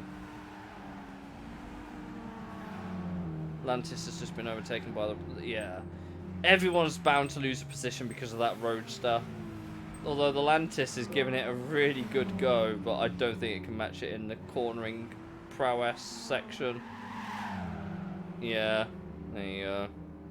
Problem is, the Lantis has been around better handling cars, so it's trying to be competitive when it just can't be. It's just holding on for dear life until it gets overtaken by something.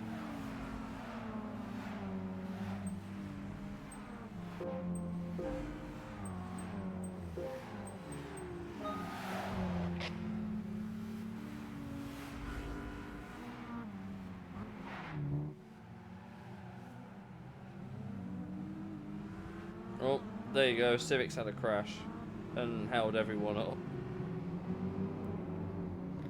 Let's see how fast Atlantis is in a straight line, why don't we? Let's ride on board with him.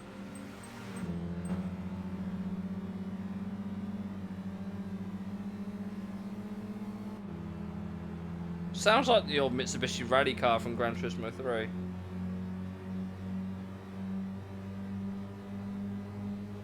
Okay, okay, okay, okay, I see you, okay. And then had to hit the brake. Oh my god, that Levin on the brakes, hello. Sunbeam low. Yeah, there goes the RS drifting, whatever it's doing. That Levin's giving it a good fight. This has got some speed to it, to be fair. Oh, there goes the Civic. Oh, MX-5's going drifting.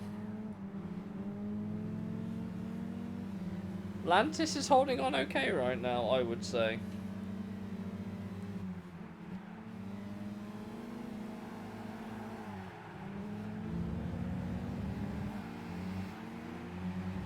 Oh, Mazda around the outside, hello.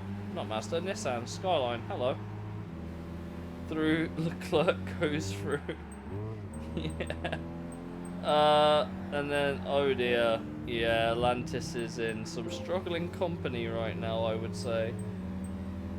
That Civic's not quick in the straight. It's quick in the corners. Oh, Lantis round the outside. What a move! Go on, Lantis! Go on, Lantis. Let's go.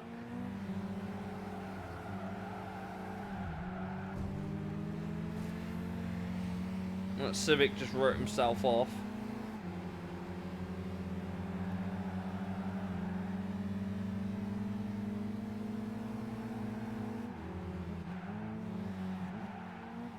That Civic ahead is coping really, really hard right now. Lantis P9, let's go. Oh, oh, oh. What the fuck was that? This is not... The rear-wheel drive cars are struggling here, to be fair, a bit more. Where's my car? He's on the backpack of this. I had to check where he was.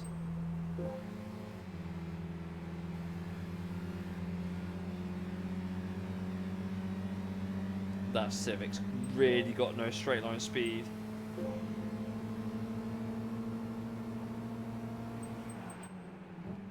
Down the inside, couldn't do it. That Civic's too good in the bends. Synchronized drifting back there. Is the Nissan Cube also in this game? Yes, yes it is. That GTI 129 fast.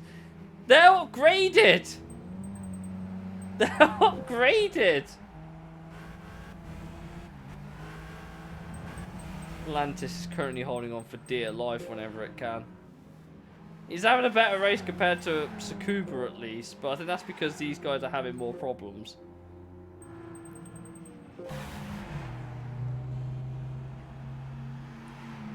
Great battle for the lead though, I'll admit.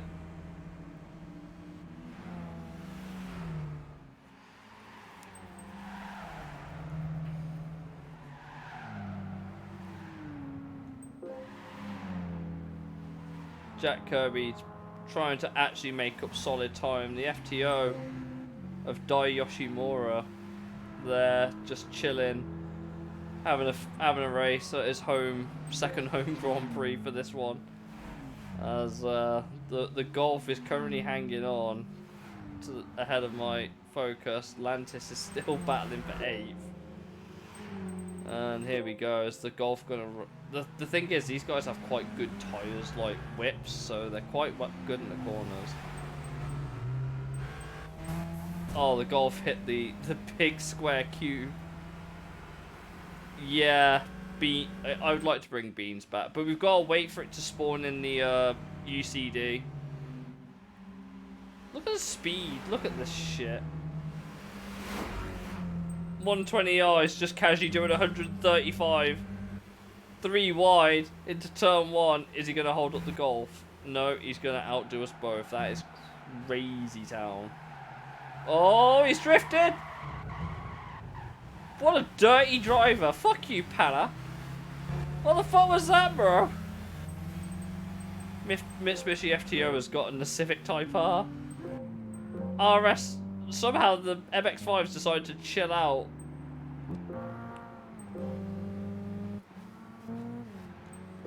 I can confirm that the Skyline's out of this as well.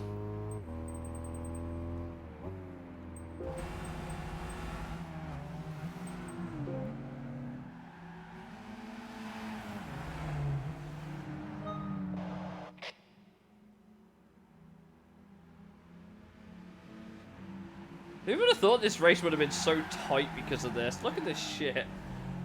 So, Type R is struggling here. Yeah.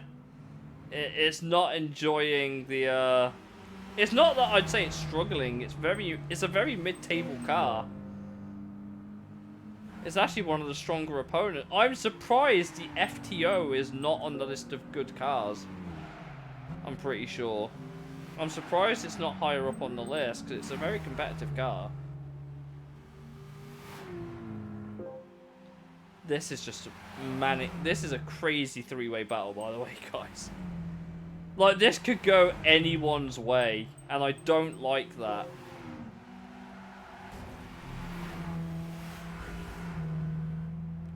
.120i has gone down the inside of my Focus. Oh no.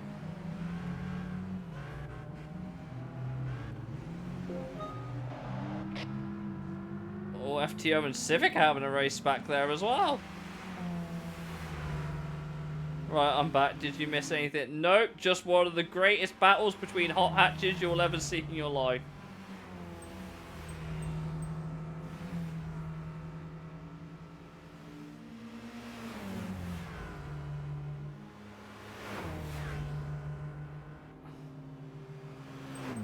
With the fact we nearly topped out on the gearbox is a worry for me.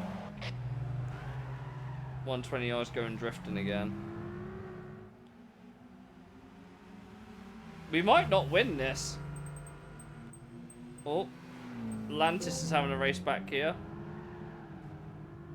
180SX has got out of trouble now. The Skyline has completely fell off a cliff.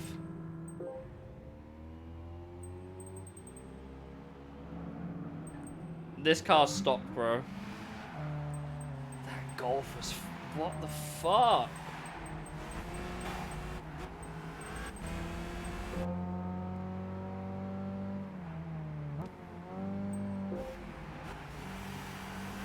Oh, this 120i is not helping.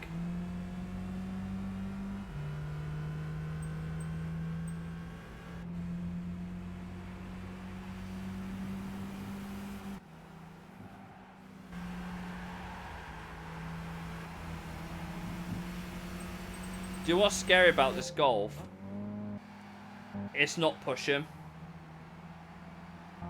This Golf is not pushing at all. Lantis is currently in 10th. The 180SX has started pulling away. Altet's still in the race somewhat, but... Like, look, the Golf right now, he's there. We're basically maxed out.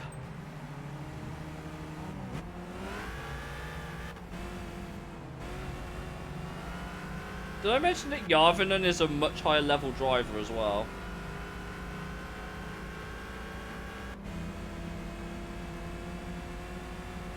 If he's going to do it, it's going to have to be this lap.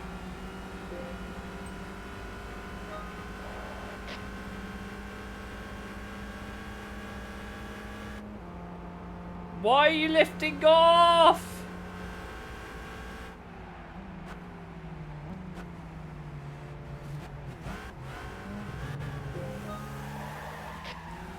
That 120 SI, that 120i is not even a problem anymore.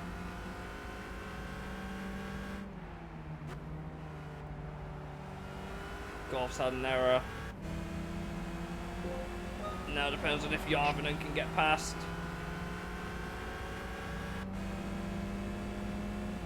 That Golf is so good on the brakes. That's Lantis has got past the Civic. Look at it, man. Oh, Golf's had a bit of a mare there. Come on. Come on. Come on.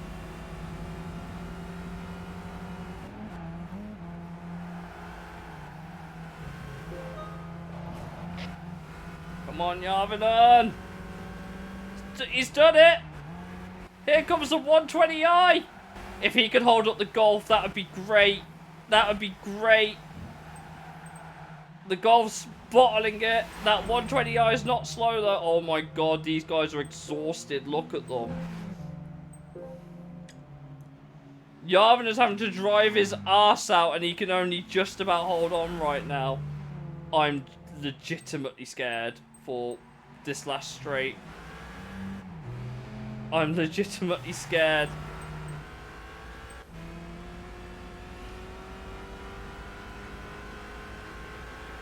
I think we've done it. I think we've done enough. Whoo!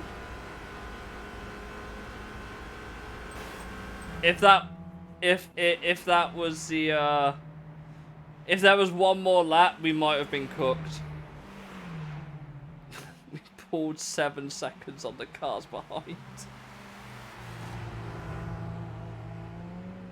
He's done it! The Golf started bottling it on the last lap. I'm not actually sure what happened. The Lantis has scored points as well. Chat, the Lantis scored points. Let's go.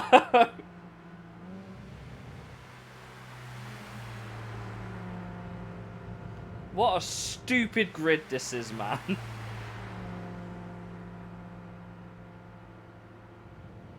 What a stupid grid. Look, yeah, he was, that Civic's not quick in a straight. It will do good here. It will do really good here, but it does not do well at Tokyo.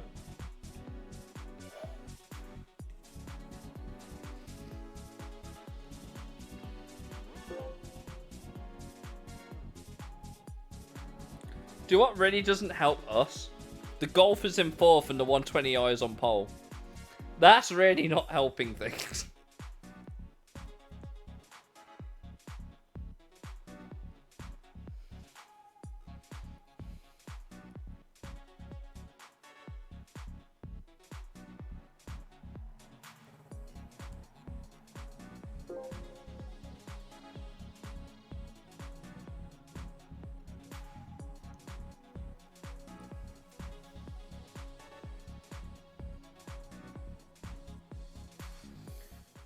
Let's see how this last race goes. I'm very nervous.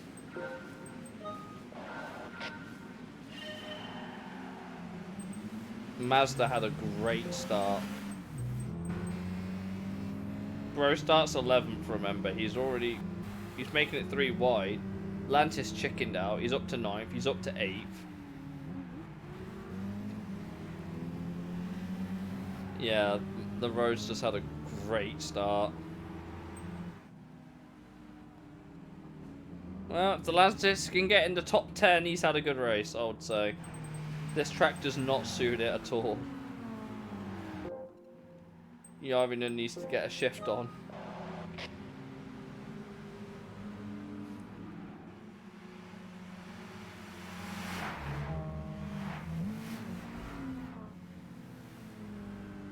Oh, down the inside of Leclerc. Let's go.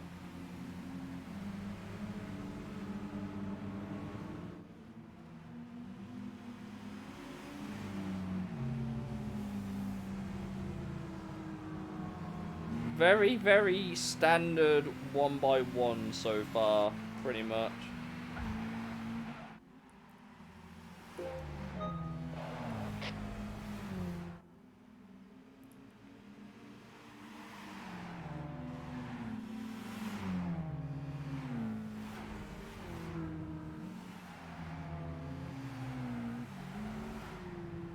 Oh, Civic's having a battle with the FTO back there. FTO's got the Civic.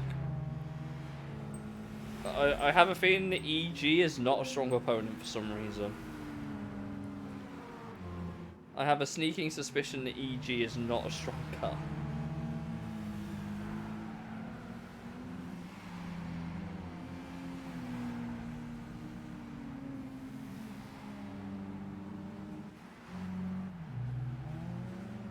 But he's trying.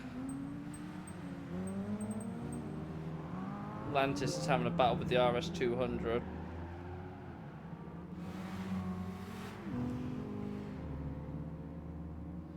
This makes Leclerc it's a bad car even here. That 180 SX coming out of nowhere though. Look at him go. Hello. 3 wide into turn 1. Oh, Altet's backed out. 180 SX down the inside of Atlantis. That should be very much, that's all she wrote. Altet's now trying to make his move on the Atlantis. I think the Atlantis is cooked here, chat. He's going to fight. I know Karjalainen's going to fight, but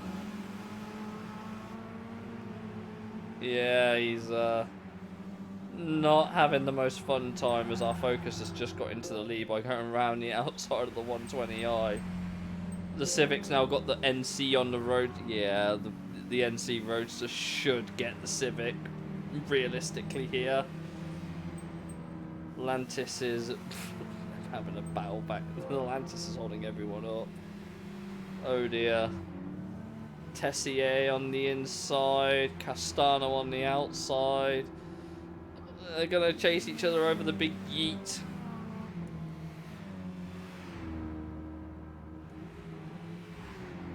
Oh, down the inside goes the Skyline. Let's go.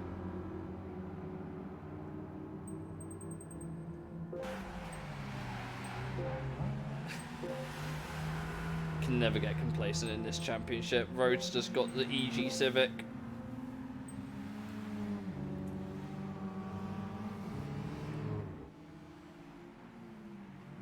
And that should free up the Mazda to go chasing down after everyone else now.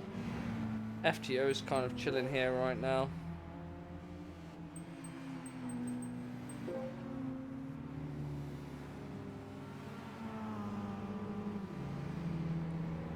What happened if we turn to full send and see how much of a big jump you get?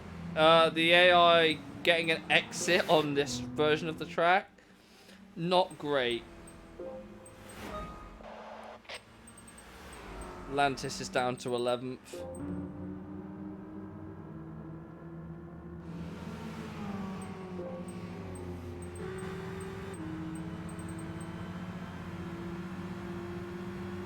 Well, the NC, it does a little bit, to be fair. It does a little bit.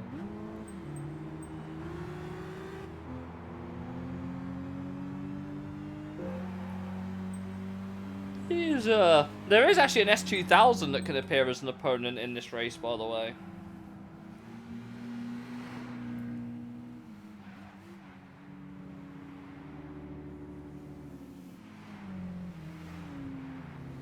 So, the S2000 can appear, and that's always a strong contender whenever it runs Clubman.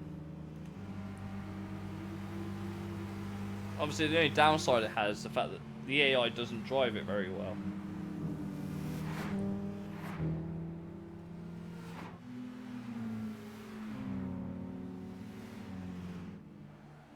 See, NC is trying on the FTO here. That Honda Civic in 4th is...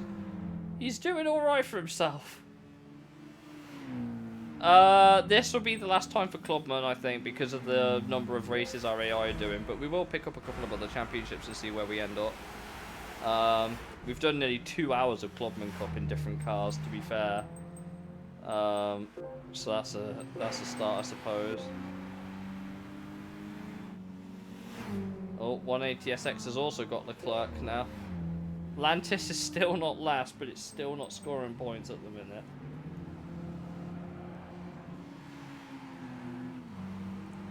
Which is rate which driver does the best car jump. I ain't got enough laps to watch all of them go over the jumps. They're all about the same. To be fair, the ones that, for me, take the jump the best are the ones that crash on the landing. That's the correct answer. The correct answer is whichever one crashes on the landing.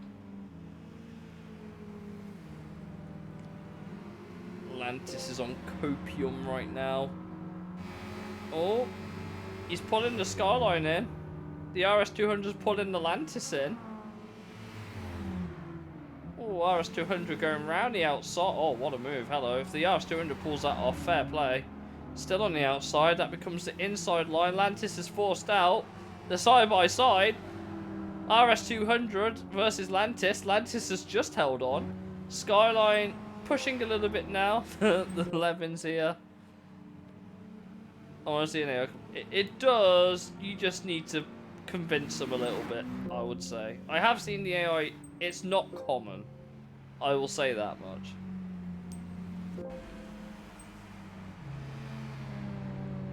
Yarvinen might want to get his foot down.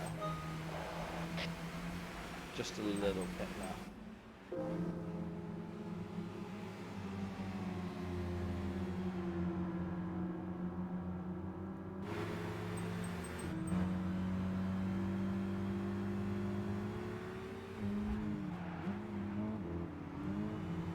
Well, the Lantis has got some speed about it, apparently, when it corners.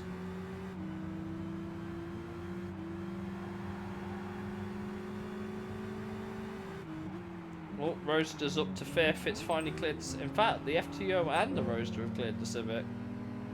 That's impressive. Good going. Leclerc is in 8th.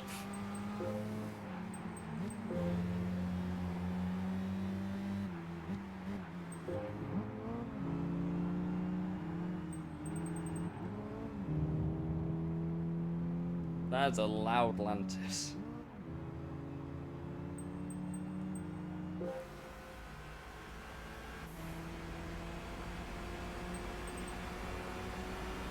Oh, Lantis has made a move on the Skyline. But he's not going to hold it. I think around the outsides that genuinely require a bit more talent. I think it's great to see a dive bomb. I think a switchback is a great show of racecraft, but around the outside is... They're hard to pull off. Take it from someone that has done around the outside moves. They are really hard to pull off. A lot harder than a dive bomb or a switchback. I think it's over for the Lantis chat.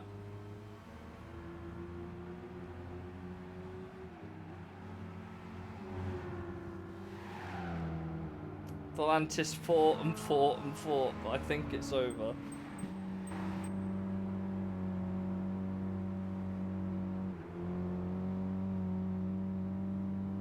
The Golf's down to 4th.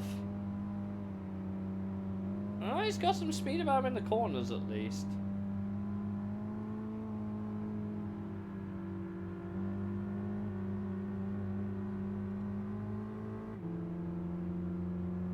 He hasn't got straight line speed.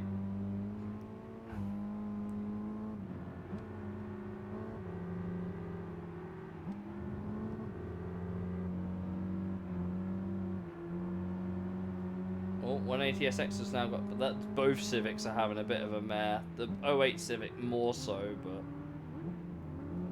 but maybe it's not over for the Lantis just yet.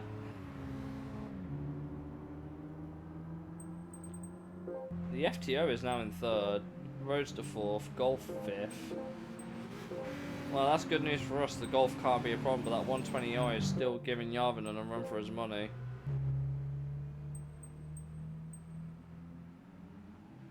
That was the Polyphony Digital Cup.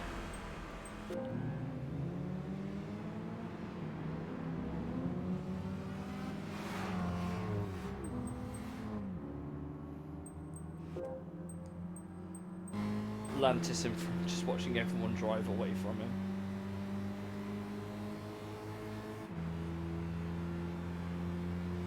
I like how we have pulled massively away from everyone else, and the 120i, the Roadster NC, are miles back on us. The Polyphony Digital Cup is a solid event, but they are quite unique. Lantis is just, yeah, he's falling off now. He's falling off. I'm not actually sure. I actually don't know what the Polyphony Digital Cup is, but the concept of it being basically unmodified cars lasted for a while. But then they changed it for this one, where they made it so you could have modified cars. It's meant to be like the ultimate road car championship, basically, or something like that. I'm going off now. Take it easy, Rust Bucket. Thanks for jumping in, man. Have a good night. But yeah, the Polyphony Digital Cup kind of like, yeah, Lantis is cooked. That's it. Lantis is not speeding anywhere like that. He's got no one to race. F in the chat for the Lantis.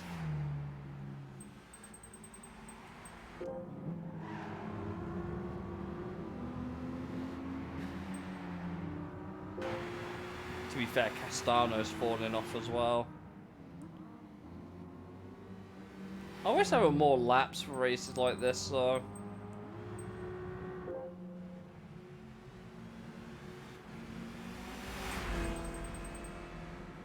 Yarvinen's done all he needed to do.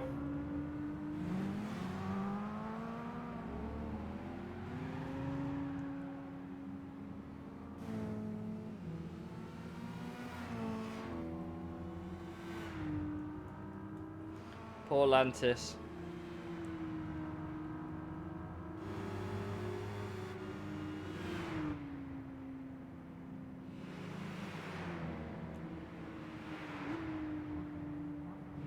Nearly 10 seconds behind the Altezza.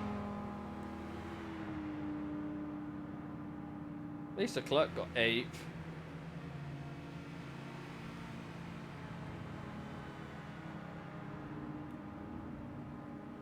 Lantis just ended up being an ultimate only ran.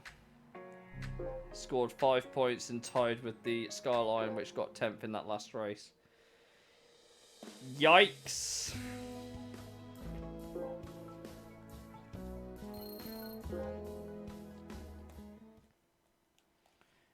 Right, let's see what else we can go and do.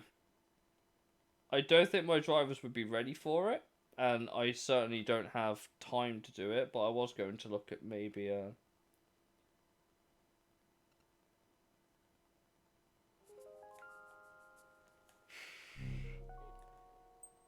Supercar Nostalgia Cup's like it's like a couple races, isn't it? But there's not much variety there. Muscle Car Cup is literally one race.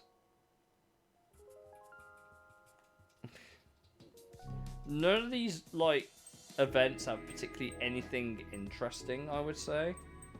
Oh yeah, it's only hit home. Oh shit. Let's have a look at the UCD. Another piss. What have we got? Well,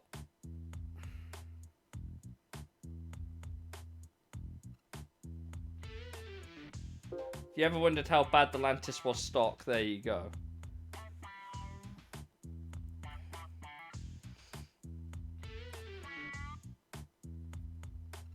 Toyota Sora is the Lantis. Yeah, Sora. This is the SC430. It looked horrid. This was the Toyota version of it. No, is the answer to that question. Oh, there's a Griffith. Well, I'd be doing myself a disservice if I didn't. It's in the best colour as well.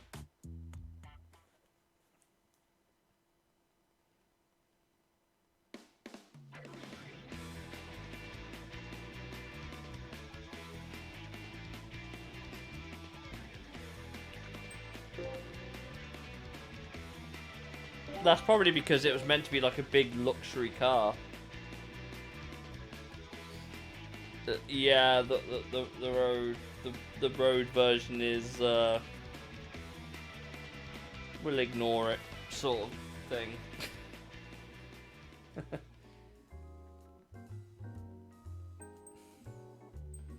Nothing else particularly interesting in here. I haven't made any money on this stream either.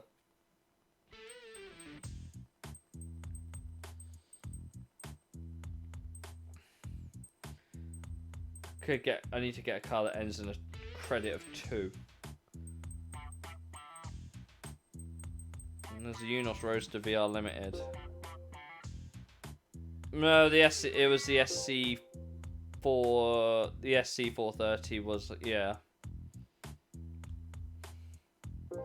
Fun fact, it's actually the slowest GT500 car in the game apart from the fucking Toyota Supras.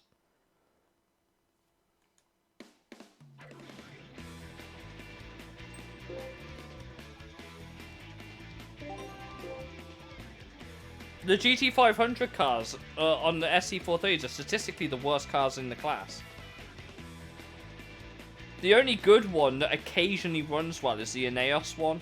The Denso, the Patronus one is particularly slow, and the Bandai Bandai Namco, the Bandai Dereza car, and the Sard are okay.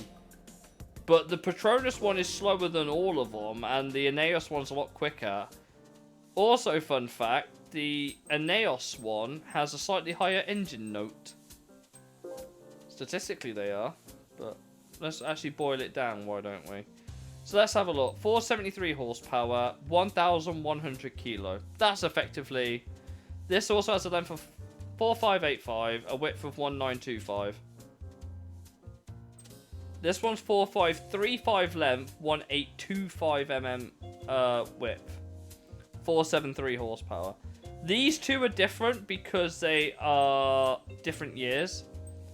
This is 2006. So it's slightly longer and slightly wider than the 2008 car. This is the same.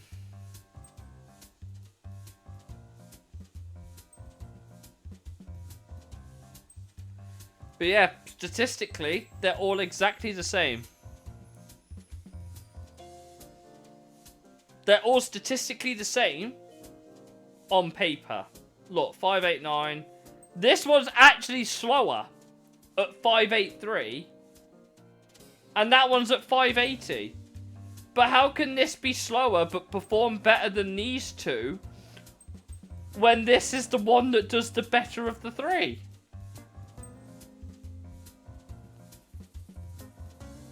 They're all running 473 brake horsepower. They're all running 473 horsepower.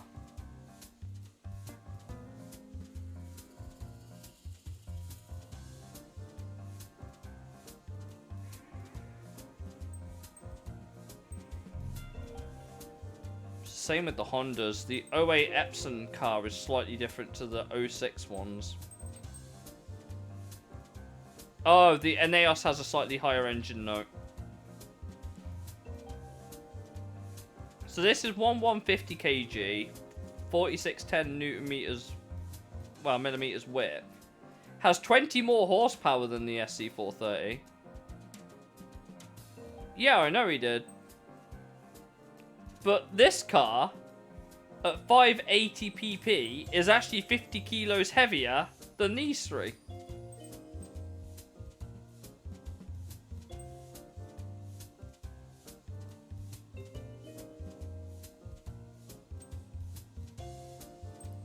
It's the same width and 100 millimeters longer, no, wider. And then the Vida, which won the which was the replacement for the car that won the championship the year before. I forgot who won it. It was Dome, so it would have been this team. I prefer the older 2000 Ray Brigg livery.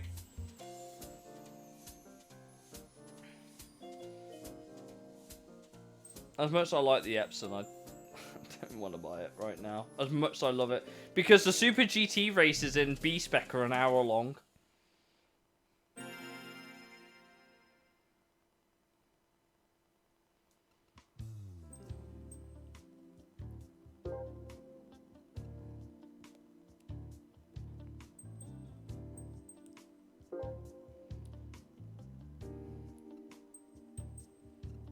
Like, these races are an hour long. They're 30 laps.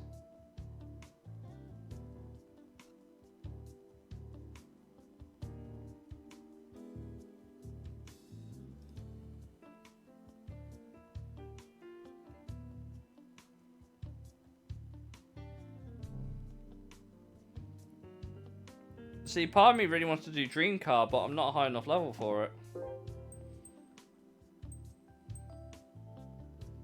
We could do the Deutsche Tourenwagen Meisterschaft, I suppose.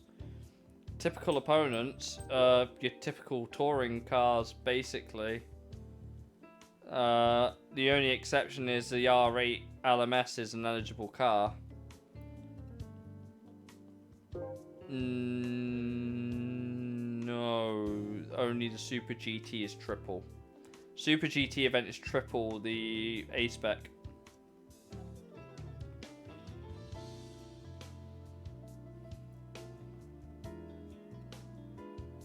I could, but it just defaults back to older levels anyway. I might run a couple of these and see where we're at, because I've got a car that should just comfortably win. Why is this eligible?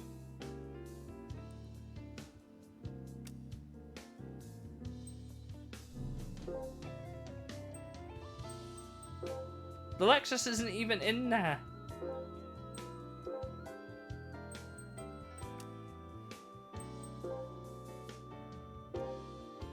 It's German and it... What, Lexus? Lexus? It's Japanese, bro.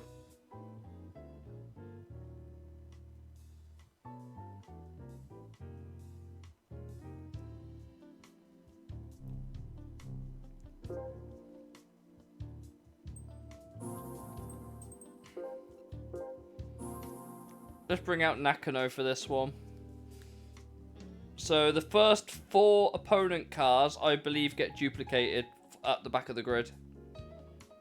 Pretty sure.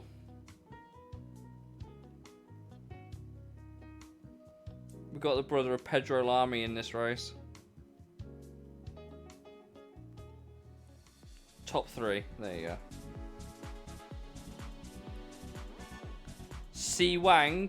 Let's go.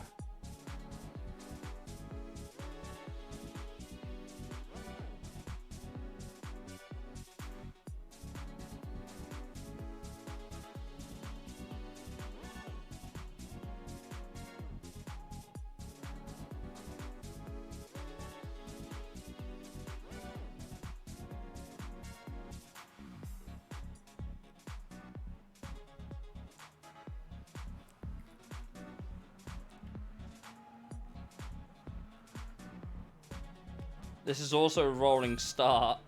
Double file.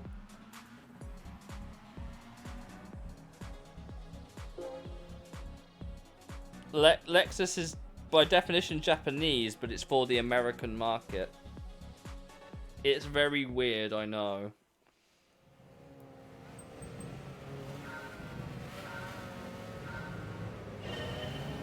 Interesting way to start a race, I suppose.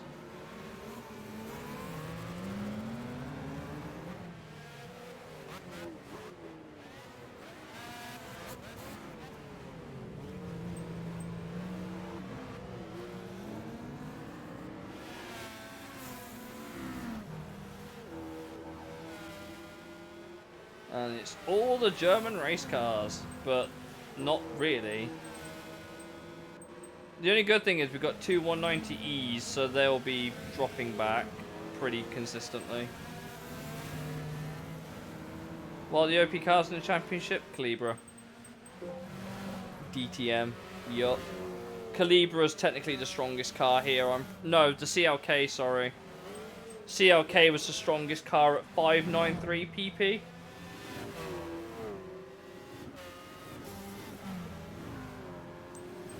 My Audi is currently going backwards. I don't think Nakano's got the talent for this shit right now. And this is the first time I've picked this car as well.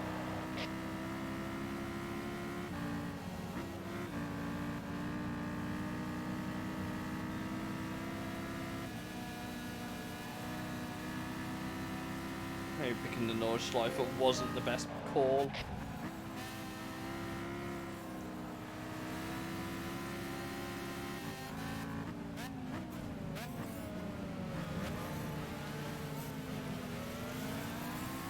It's because it ran in DTM. I think it won the championship in 1993, didn't it? Pretty sure. That's the only reason it's here. Because it actually ran in the championship. It was an actual DTM car.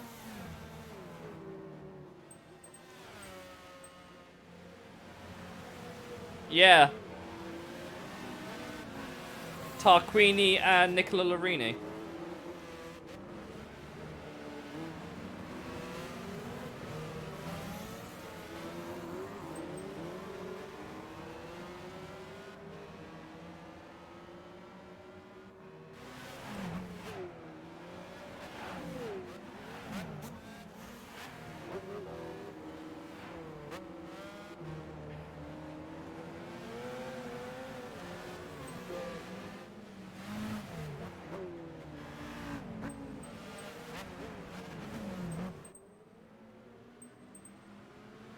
Oh, yeah, that was also the year he had that massive flip, wasn't it?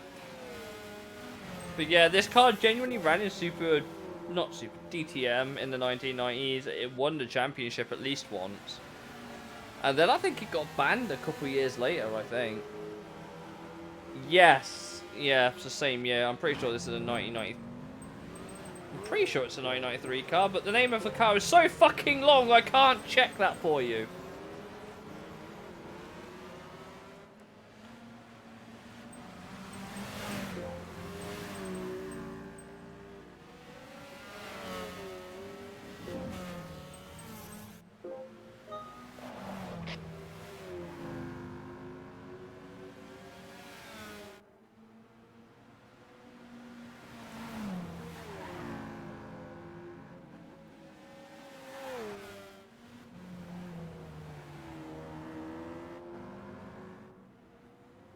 Good little battle out front, though.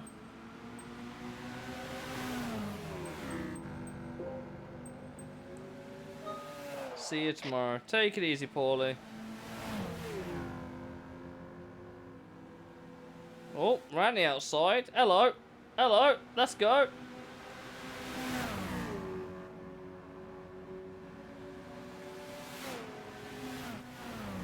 CLK, I mean, the CLK was a very successful car. It's hard to argue with that. Mercedes kind of came out the door swinging with this one when they announced the regs. From what I remember, it's got the number 1 on it. I know it won the championship. It was meant to be in Gran Turismo 2, but got cut because of licensing deals. Also find it quite funny, by the way, has anyone ever noticed? The R-Core banner... Bunch, yeah. The R-Core banner on this car, completely missing. On the Opel, which ran in the same year, boom, right there.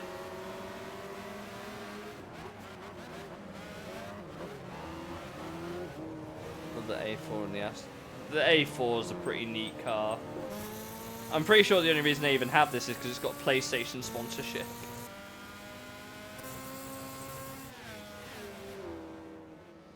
There's a lot of car with PlayStation sponsorship on it.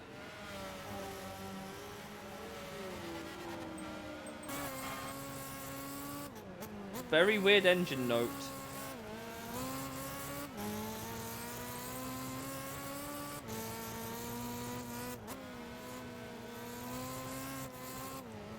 Got the brother of Pedro Lamy, Jorge Lamy.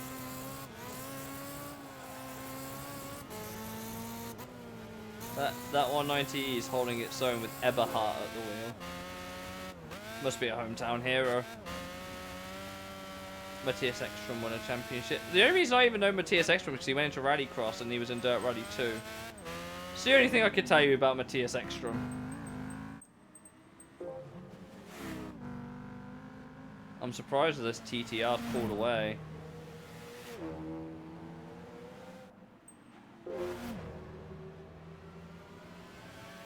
Hey, look, it's the car they made into the Need for Speed Most Wanted car.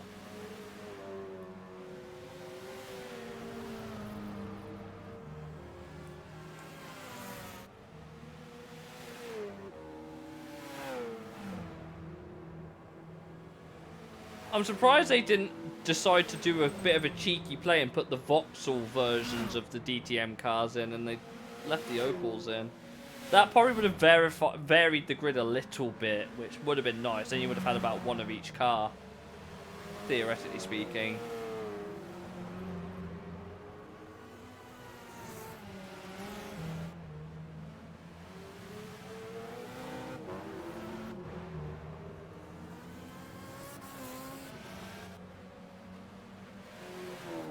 How is our Calibra doing? He's trying his best.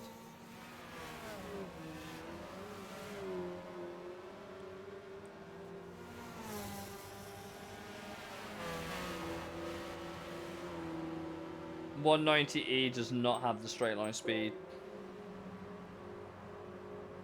And it's not even close.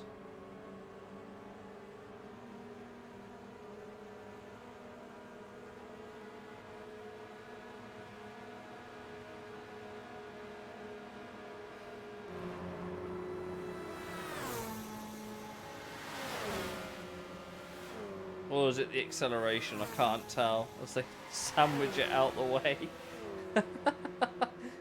Oh dear. Either way, the 190E is the slowest opponent in this championship. Not even a debate, it's just hard truth. Because look at this dude.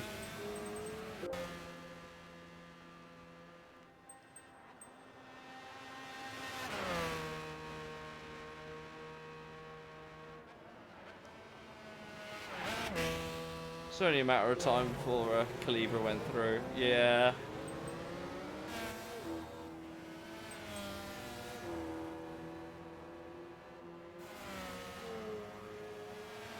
Oh, the same onwards. They drive all right. The Calibra's got an advantage in its four-wheel drive, but it's also quite heavy because of that.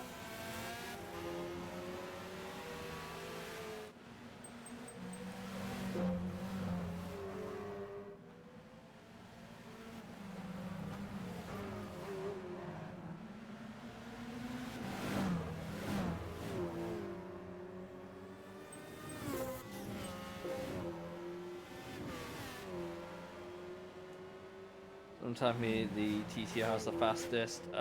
You would be correct.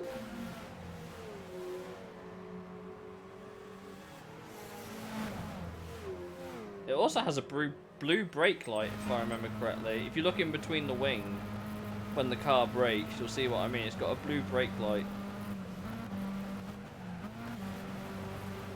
I don't know why. I think that's why I liked it as a kid. Because it had a blue brake light. Well, the Astra's got past the Mercedes now. It's now down to the 155 to finish the job and condemn the 190E to the back of the pack.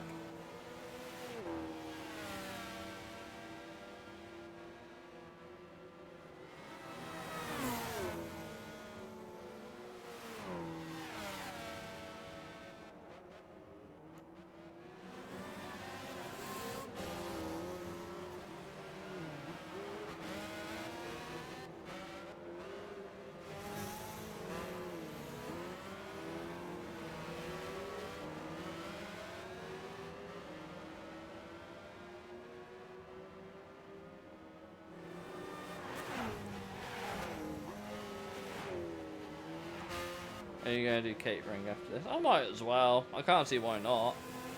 I've got to do 5 races here anyway, and I'm hoping with that we can level up and start doing Dream Car in the future. Because Dream Car is a great way to get XP, and it's a great way to level up the drivers, to be completely honest. And then after you've done that, it starts going to the Nürburg 4-hour. I think I've already told you about how unfun the grind is for leveling up drivers and shit on this game. I think I've said it before that it's just absolute ass. I think the 190E is actively holding up the 155 right now.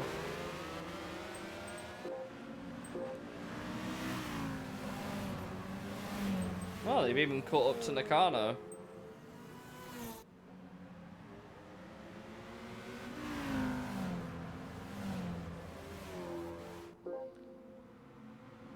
%. I'd like them to bring back the LMs. I want more games to make more fictional race cars. I think it's a really cool idea.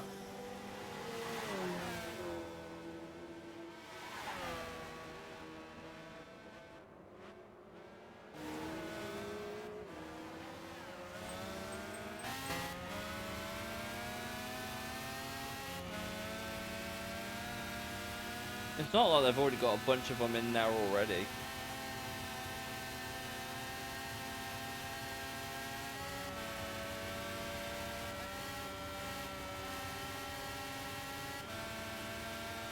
Shit, fucking brute fork. Half of those are real though. Half.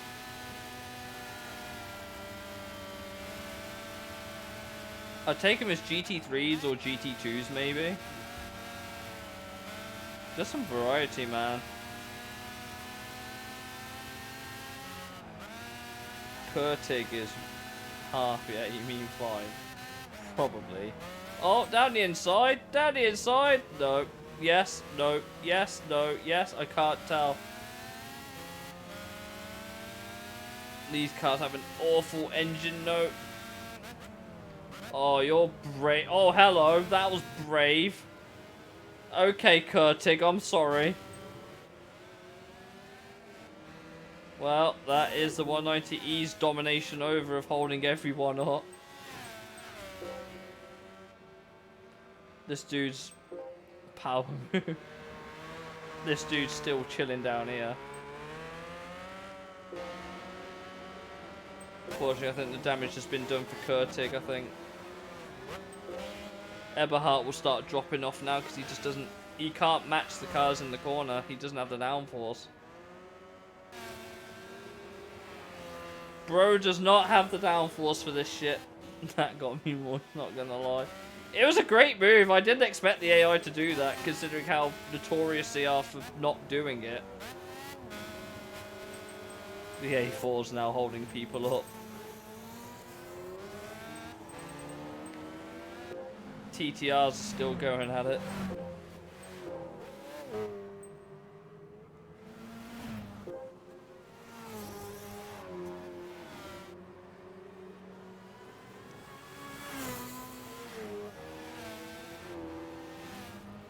I get that, but licensing real cars is also a bunch of loopholes in and of itself, to be fair, dude. Like, as someone that worked at a racing game studio, some of the licensing agreements you have to agree to are crazy, and it's mostly things like customization and stuff like that that mean that cars don't get put in. Unfortunately. Some companies are only willing to do certain cars with that sort of style or whatever.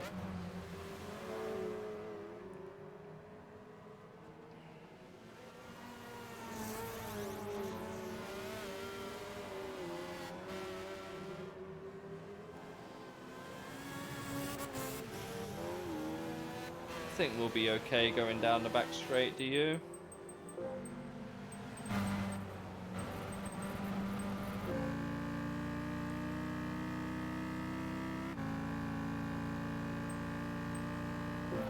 Look at the speed!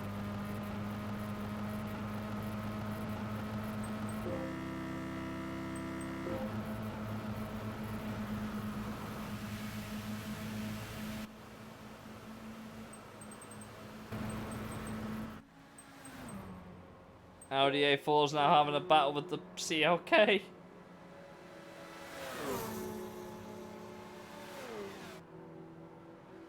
Coming at it. A4 dives it back down the inside. CLK clears the Oh, M3's cleared the CLK. Okay, I'm sorry, video game.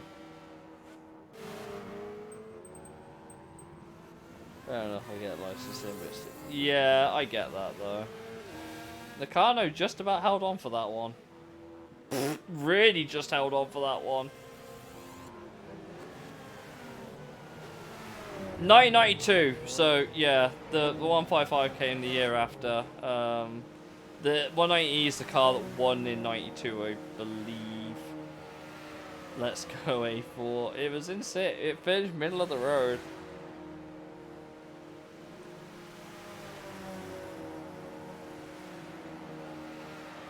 I still think they missed a trick by not putting the Vauxhall car of these in. Or the ISF concept for that matter, if it's eligible for some reason.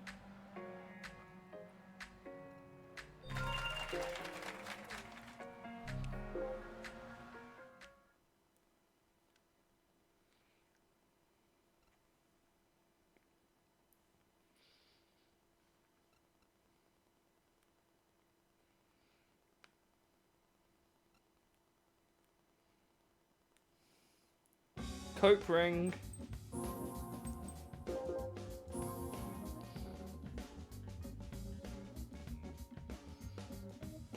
Yes, because it means that there's only one duplicate race car, and that's more interesting to me. What's the difference if the Opal's the first car on the grid and it duplicates them anyway? Like, what difference does it make? Oh, you mean like the two Astras that are there already?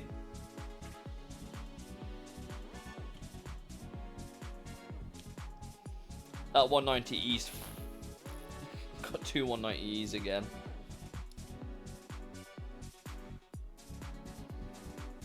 So if I had one Vauxhall, one Opal, and I still had two cars because I was going to get two anyway.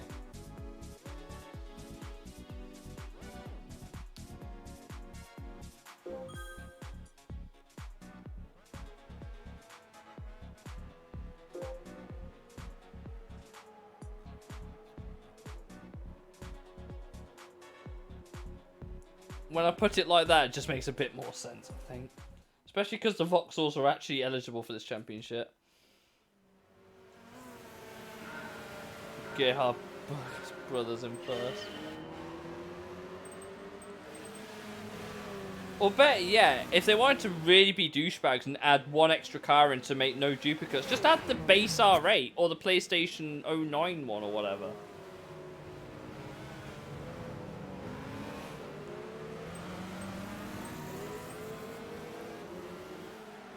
Like, look, there's one Opal here, look, right? It's badged as an Opal. So why have two Opals when you can have one Vauxhall, one Opal, which is technically a different car, and they actually do look slightly different, to be fair to them. I'm just asking questions.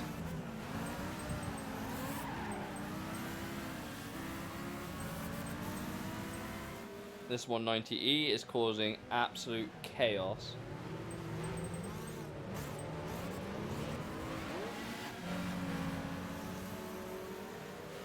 We got Lucas Ordonez's long lost relatives apparently in 10th place.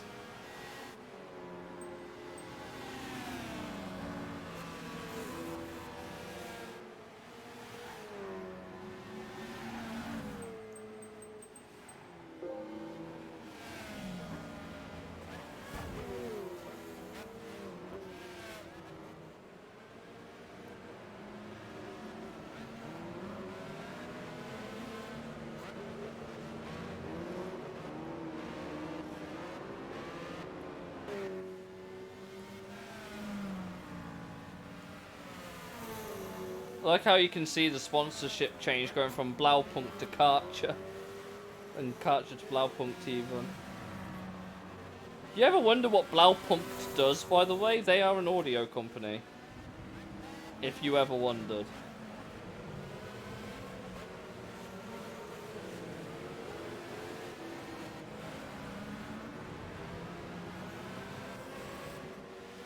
By the way, want to know something weird? Look at the A4. See where the on the number board on the left hand side of the hood. There's no Decra sponsorship. I was gonna say it was on the Alpha, but it's not. They've actually had to take off the Decra logo, which is on the GT4 version of the car.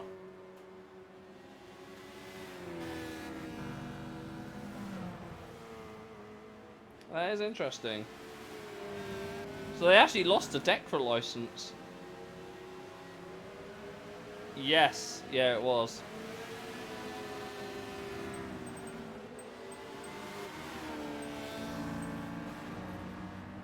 It was in 4, yeah.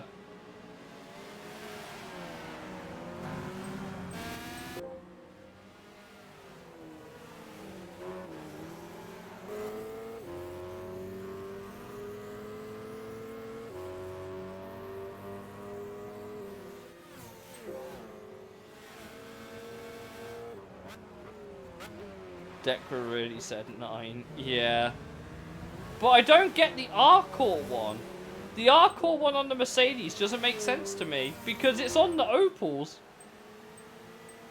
Look, the R-Core is... Why? These cars raced in the same year.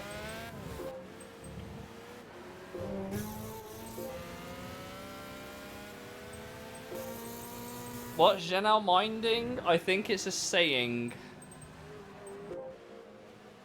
I think. I actually never translated it. Mine is mine in English, obviously. I don't know what Janelle... If Exploit was here, if LMP Exploit was here, he could tell us.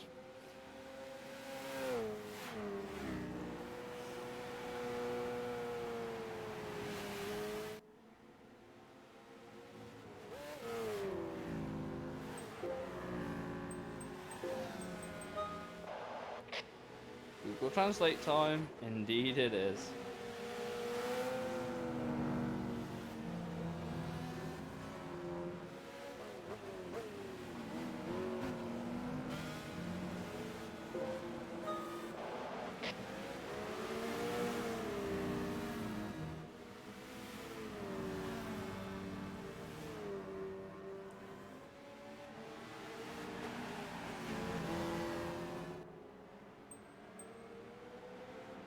Exactly my thing.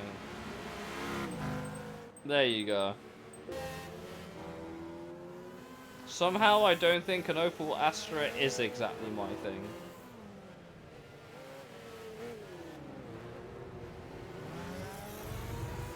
I can't lie.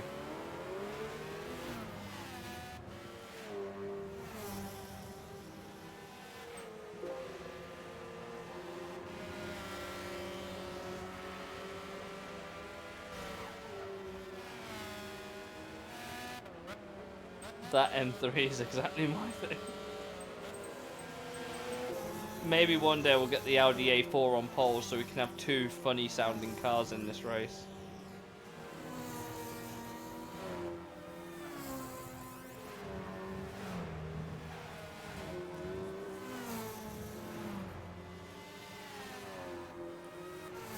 UK chaps will disagree because the Vauxhall Astra is exactly my thing.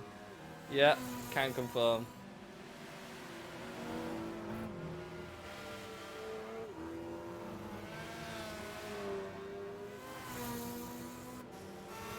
See, these guys are having a battle up ahead.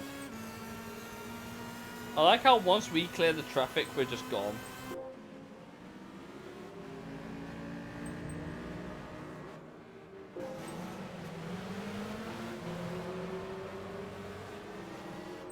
No dual TTs here though.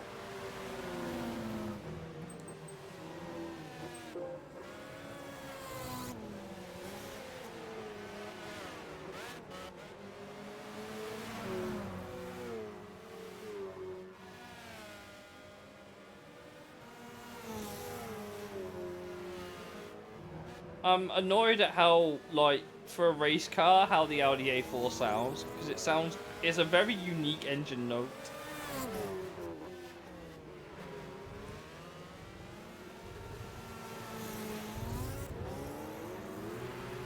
Harold Berger in the M3 GTR. Yeah, maybe he was the most wanted and we just never knew about him.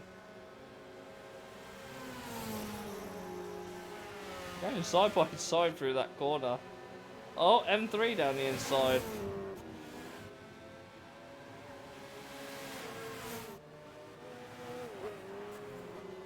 Berger is currently in 4th place with a lot of traffic around him.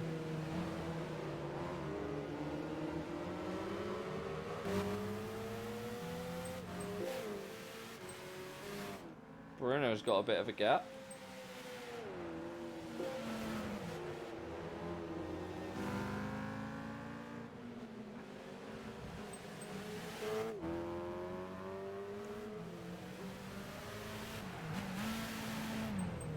Real life was yes. Because the 190E was a very old car by that point. It was actually coming to the end of its life cycle as a race car in 1992. Whereas the 155 was designed from the ground up to be a homologation special, i.e. it was made with the idea of classifying for racing rules to then be converted into a race car. That's the difference.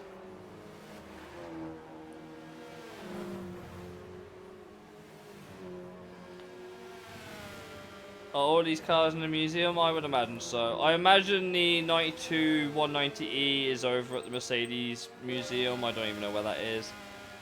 Pretty sure you'd find the Opel Calibra and Astra somewhere. Same with the Audi A4 and the TTR, I would have thought. Or the BMW M3 is over at BMW Welt, as everyone now knows, because it was on display there.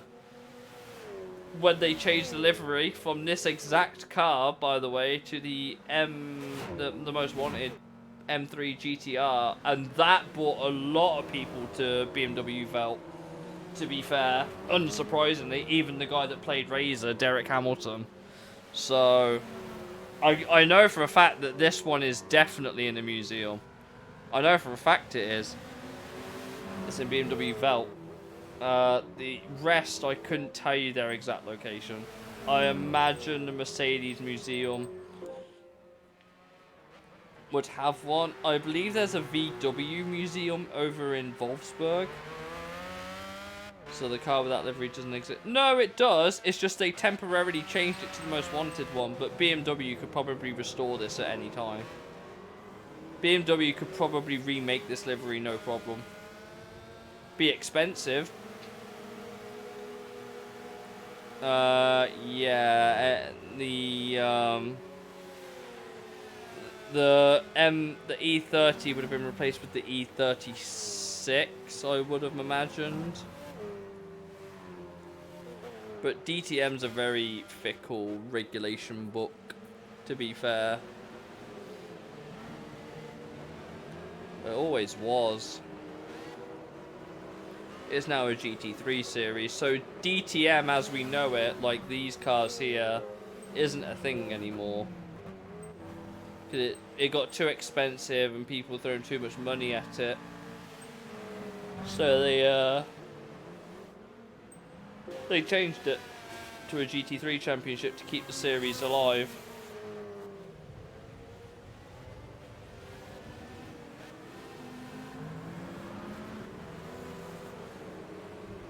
Maybe one day we'll get a return to this, but the closest thing to this now is Super GT 500. That'd be the closest thing to this style of regulation that we've got now. But even they're apparently looking at moving away from that formula, so DTM as we know it might not be a thing for much longer.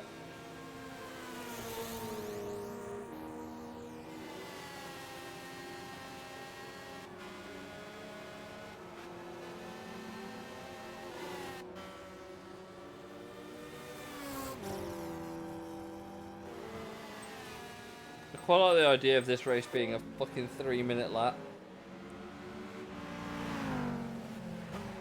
Ayakangu. Wasn't that under very controversial circumstances though?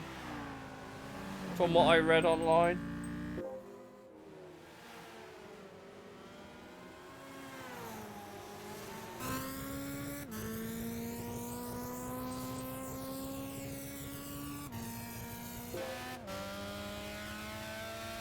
Oh yeah.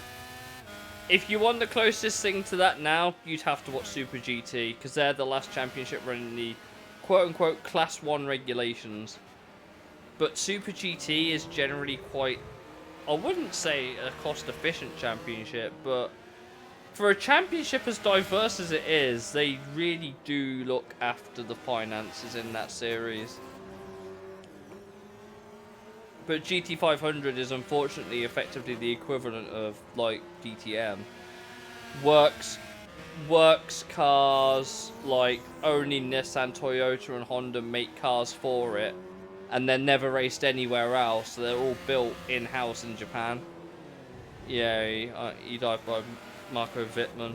Yeah. I remember it was just in some sort of controversial circumstances. I remember the DTM title being decided.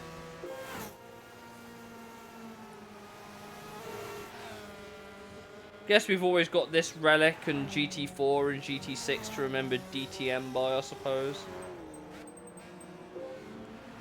It's not always a bad thing.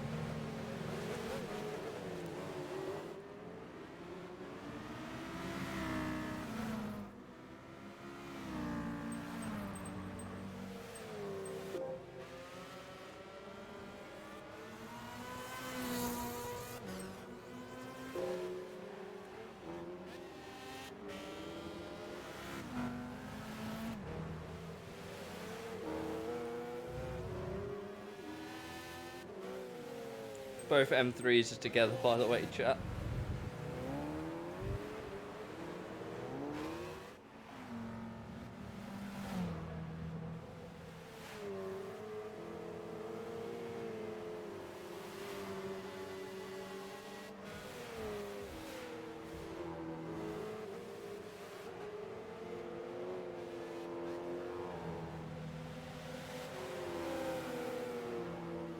Oh, see, okay, it's trying to go around the outside.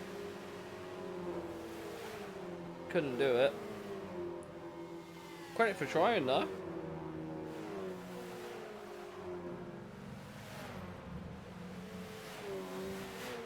If you wanted me to make it, like, picturesque as possible. Oh, that A4 is Matthias Ekstrom's DTM Championship car. There you go, the more you know.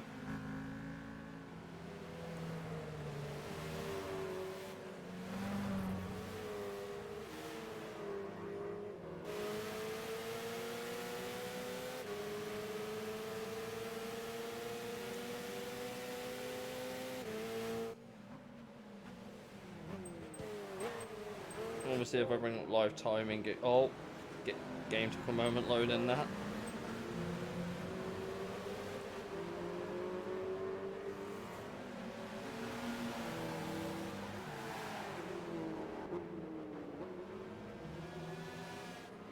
I know he's good. I think he won. Didn't he win in WRX? Pretty sure he won in, like, World Rallycross or something. I'm pretty sure. Oh, hello. Jean got it wrong. Jean got that completely wrong, and through goes the CLK.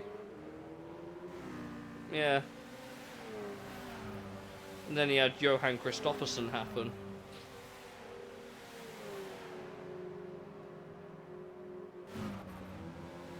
Yeah, Ekstrom's good. I think I mentioned this, but I've met Kevin Hansen before. I think I mentioned that before, but I have met Kevin Hansen. Nice dude.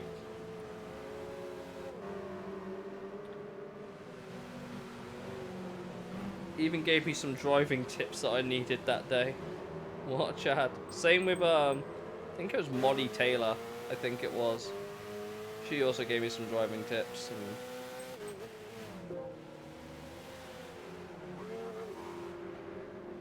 Yeah, didn't like Volvo or something have to bail them out financially for like a couple of rounds? But they said like they had to pull out the championship this year and will come back next year or something like that. It was something like that.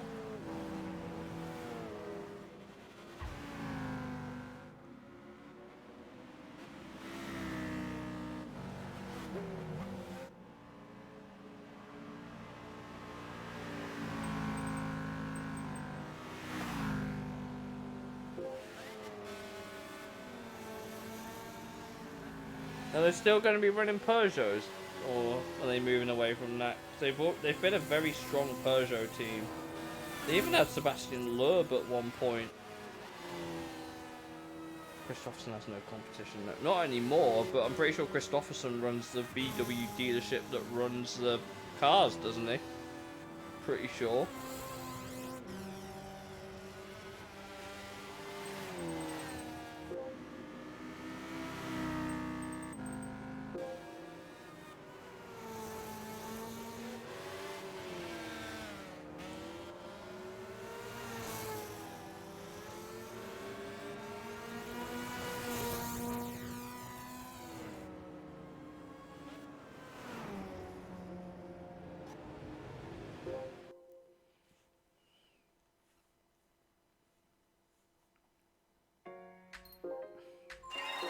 Hey, we're level 24.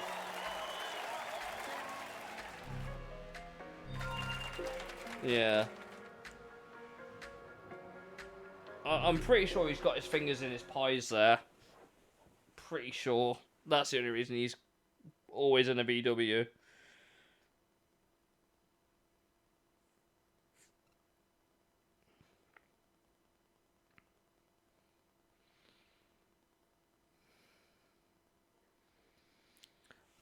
Am I doing marbles again on the last Sunday of the month? It's a possibility. If it works out well and I've got the energy for it, I can't see why not.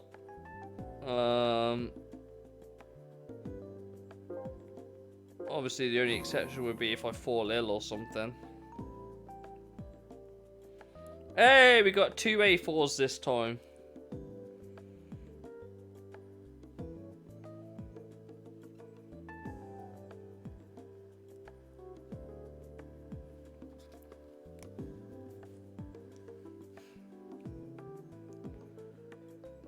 We got Kevin Eriksson, but not the good one.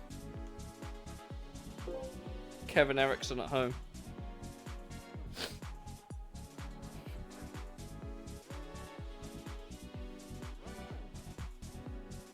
I'll have to see, because like marbles is the top 3 on the grid are duplicated in 10th, 11th, 12th because there's only 9 possible opponents. There's only 8 possible opponents that you can get.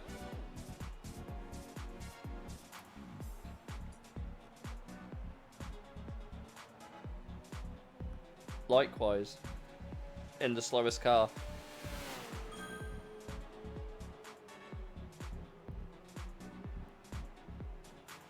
Ah, yes. Mercedes-Benz stand being sponsored by Scirocco.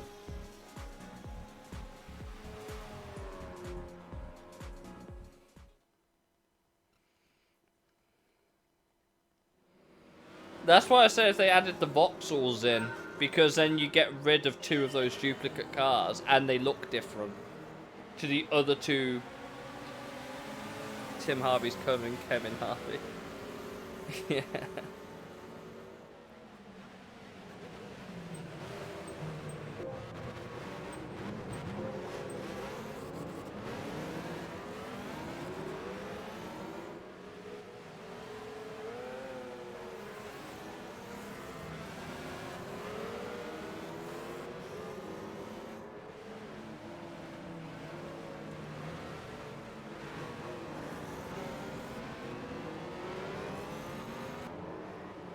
This is 13 laps, but as you can tell, it's not the full GP course. They use the short course for some reason. It's one of the very few times this course actually gets used, I'm pretty sure.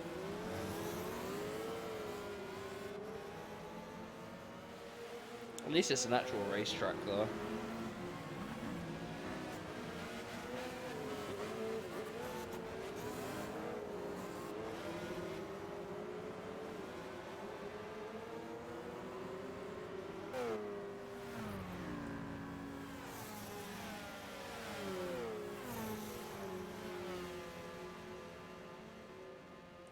Wonder if this car will be able to climb up the grid a bit more, or if the other one's just going to go backwards. Somehow I don't think the A4s are all that strong as opponents for some reason. They should be, but they don't act like it. Which is very weird.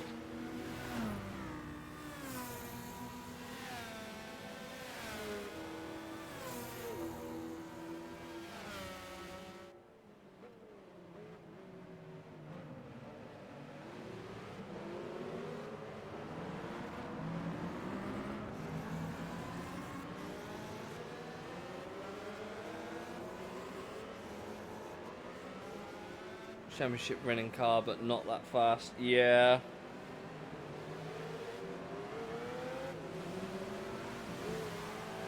Fun fact, in Forza Motorsport 4, they've got like 6 versions of this car. It's a slightly newer model, pretty sure, but they've got like 6 versions in the Audi dealership for this car.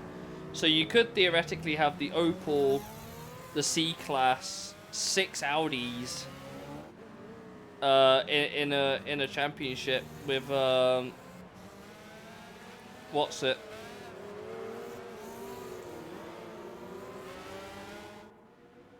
The closest comparable cars to these would be the Super GT cars, like the old JGTCs would probably be the closest comparison, I think. And if you ever wonder what that would look like, I recommend checking out the Super GT X DTM Dream Race that they did, the one at Fuji and Hockenheim.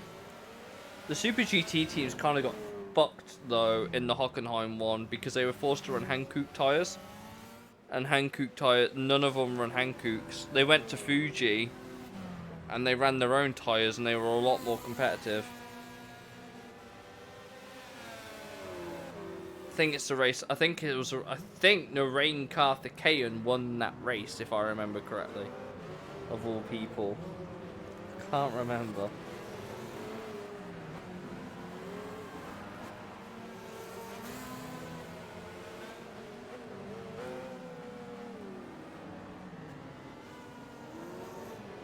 Yeah, the A4's in no man's land right now. This championship's pretty boring because there's no, like, racing going on. The Cucumber. I'm pretty sure he did. I'm pretty sure he won the Fuji race. The Super GT XDTM Fuji race. I'm pretty sure he won it.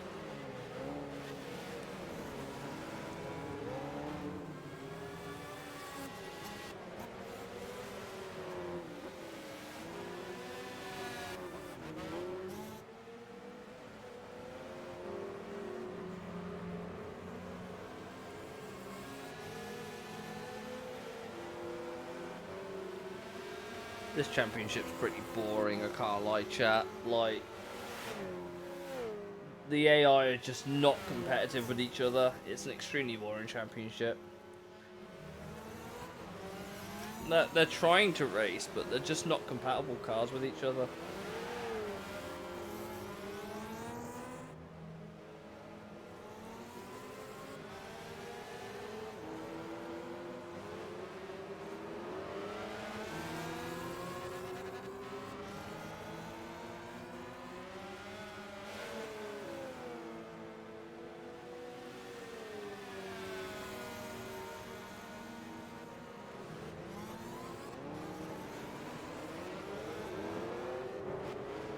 I'm hoping the A4 will start making some moves soon. I'm hoping.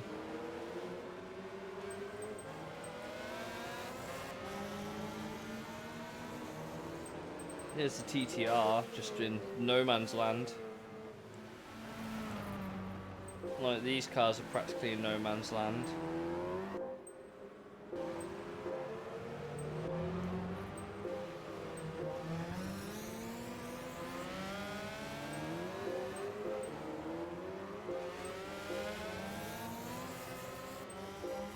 I think if you gave these guys enough time to spread themselves out, they'd all chill out and it'd be a very boring race. Hold on, did that say Sebring on the bottom skirt of the car? Couldn't tell. The slower car races seem more interesting than the... Yeah, but this is how you get all the experience that you need to get your drivers up the tape. Like, the problem is, like, my drivers wouldn't be good enough to do this in these level of cars, so I have to have them in the R8. And again, it adds one extra car of variety to look at. And even then, it's not great. Like, once the AI start figuring themselves out, you just kind of go, oh yeah, they were a bit like this. 155 is. It's just weird. Like, obviously, this is just funny. This is just funny because like this shouldn't really be here, but it's DTM and they had to variate the grid somehow. But then didn't put the 2 voxels in, which probably would have made a little bit of extra variety for car naming. And then they had to duplicate 3 cars and put 1 car that I don't think even raced in DTM in there. It's a very, very silly championship for something they didn't get more licenses for, I think is a nice way of putting it.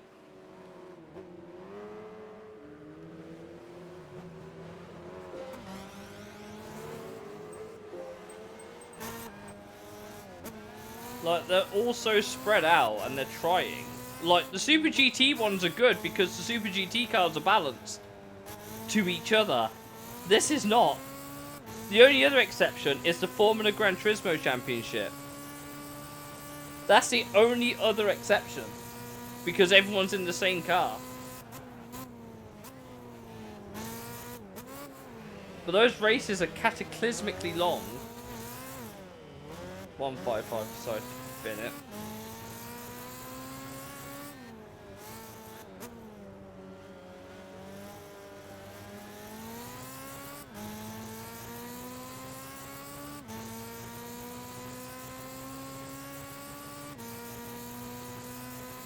He's got the draft, I suppose, but he's going to send it down the inside, or at least he's going to try to, and then just doesn't. It's just like, it's such a shit championship. I mean, at least these guys are trying, but I'm pretty sure that's just because the A4 is just holding both of these guys up.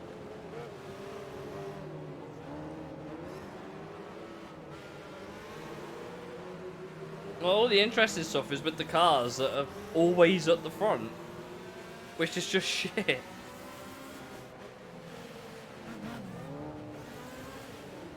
The problem is, I've made my bed with this, so I've got to do 2 more races in this fucking shit now.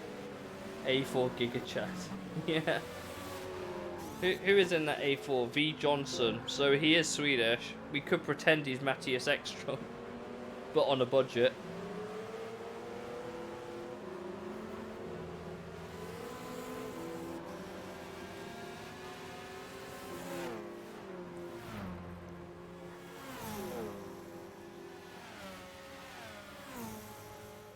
Oh, down here side goes to CLK and the M3. Forces the CLK off the road, okay. A4 seems to have some very low end acceleration, but it doesn't seem to have anything regarding like top end or cornering, apparently. All the AI seem to have woken up and have decided to have a bit of a race now.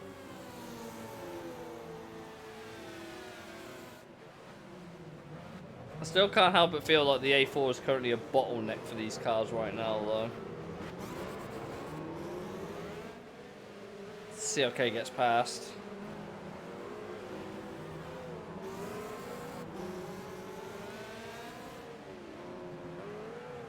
M3's still there.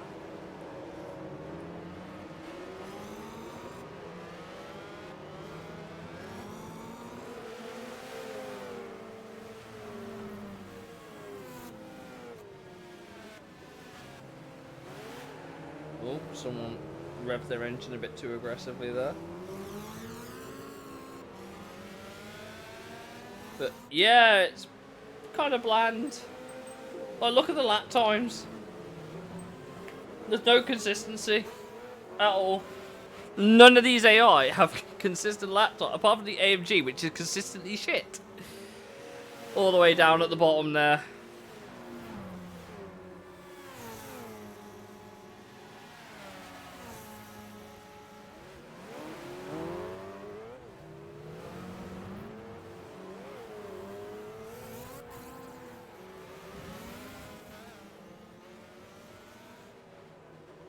Meanwhile, the 180 is just, yeah, bro's just chilling.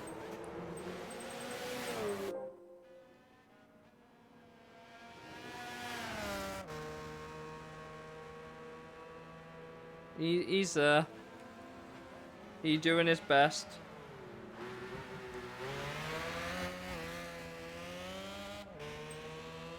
Holy shit, the A4's finally overtaken someone. Holy shit. What I do find quite funny is a lot of these cars rev really, really high. Like, this car's revving to, like, over 10,000 RPM. The Alfa Romeo goes to nearly 12,000. M3 goes to over 8.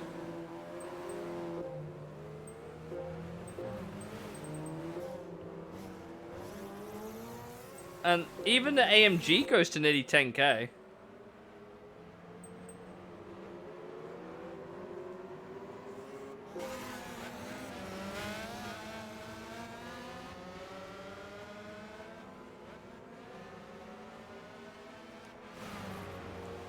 Now the A4's actually pulled away from all the traffic that was holding it up, it can start going into chill mode now. Oh, hell of a brake send there. Is he going to hold on to it? No. Of course not.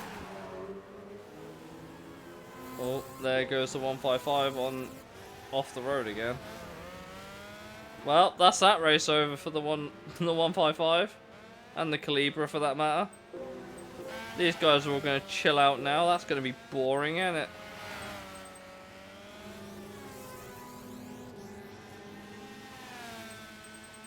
I find it quite funny how fast these guys chill out, by the way.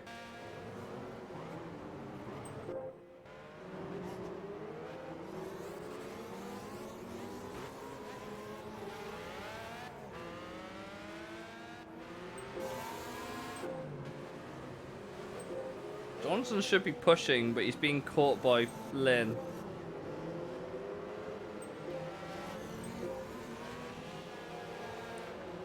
Definitely over for the 155 though.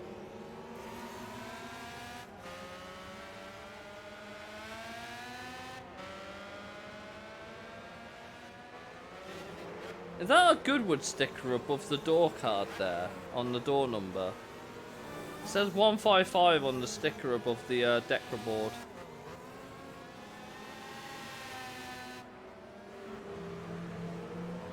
I don't know if it means it went up the Goodwood Festival of Speed when the car was scanned, maybe.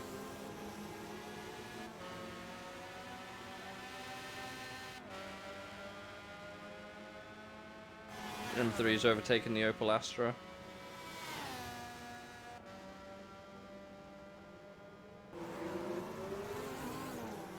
Yep, dude's in maximum chill mode now, pretty much. Same with the Calibra. It's hard to tell if the Alpha or the Calibra is a quicker car.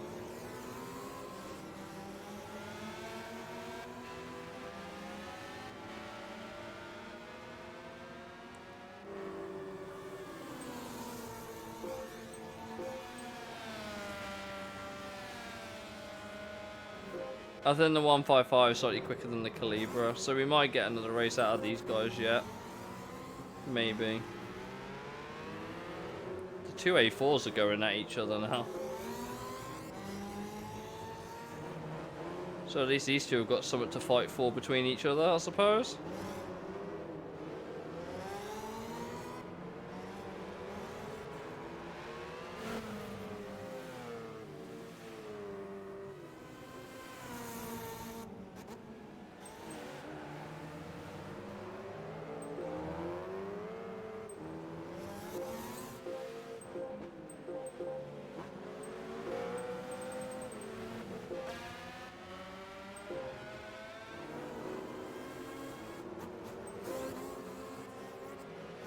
Mercedes is there, if you're wondering.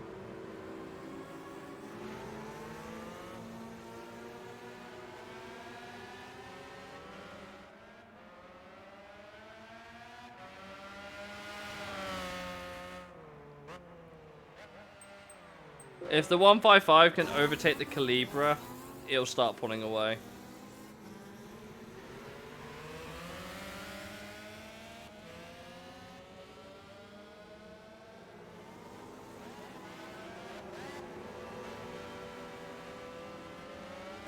It's going to have the slipstream going down the back straight.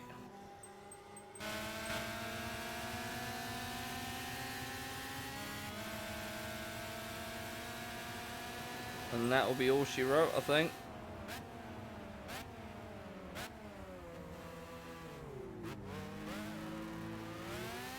Calibra will start dropping off now, and so will the Alpha for that matter. Calibra is actually way more agitated than the Alfa Romeo is, but the Alpha's just a quicker car around the course. It's not by much, but it's enough. By a good few mile an hour too. So yeah, these two will start chilling out and cruising around now. That's what I mean. This championship's just not balanced, and this race is so fucking long. I'd rather watch the Nordschleife because at least that's where they're all stuck together. I can't lie.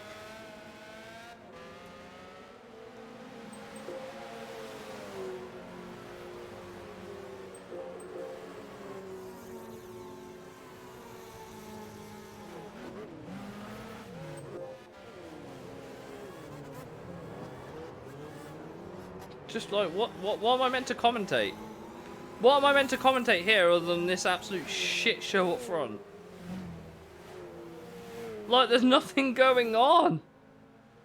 You ever get bored watching F1? This is why.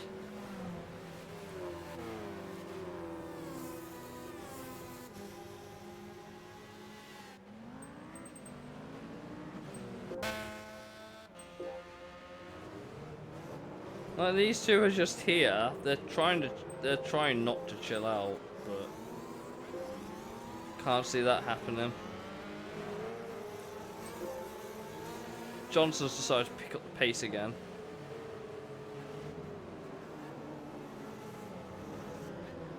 That 155 is catching the Audi fucking A4s. And he's not even pushing that hard. What is it? A 136.4. This guy did a 37.2, 38.6.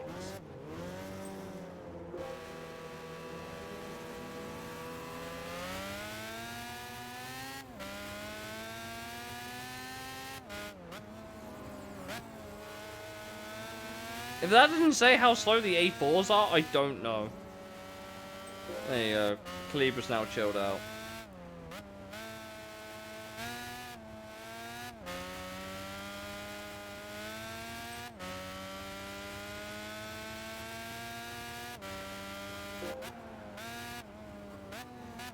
Look at the pace.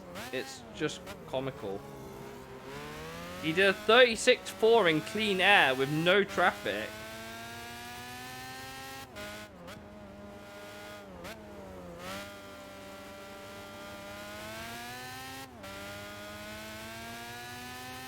The Alpha's just quick, but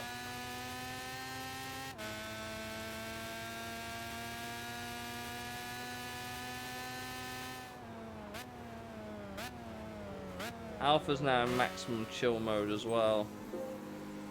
Great. Audi A4s will probably join him in a minute. What a boring race. I'm not doing this race again.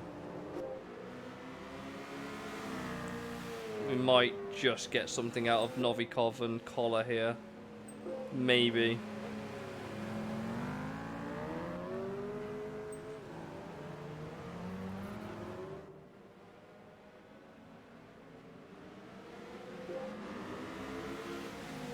Boring race, glad I didn't miss too much. Yeah, it's been a bit of a snooze fest. Been a bit of a snooze fest.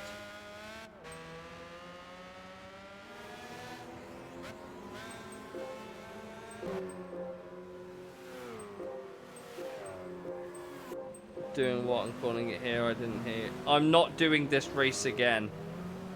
I'm calling it here. I'm not doing this NURB race again. If we're going to do the other, like, two drivers, I'm going to do NURB and Catering. Actually, no, I won't even do Catering because Catering was boring as well. We'll just do NURB. The Nordschleife, and not only that, the Nordschleife race is actually quicker. No, No, not yet. I might have to have done the drivers leveling up, though. That went by quickly. It's been 13 laps already. Is that because I was rambling or complaining? Probably. I don't know.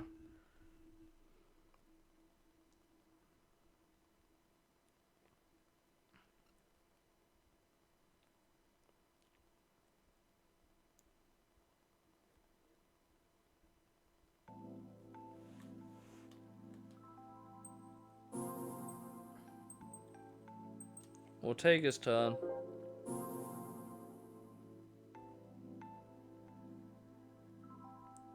Got 2 Calibras, 2 A4s, let's go, 2 CLKs, and the 190 in 4th. Perfect.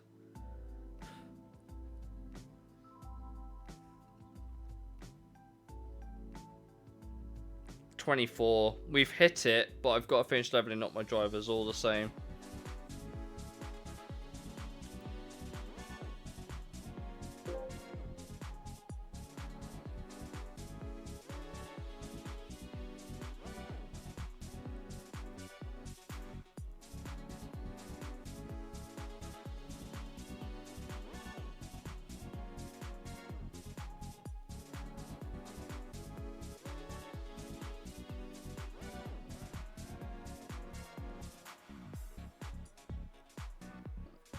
Well, at least the 190E is high up the order, I suppose.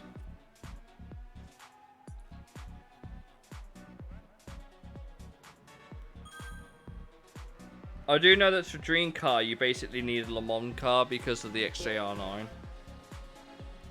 Basically.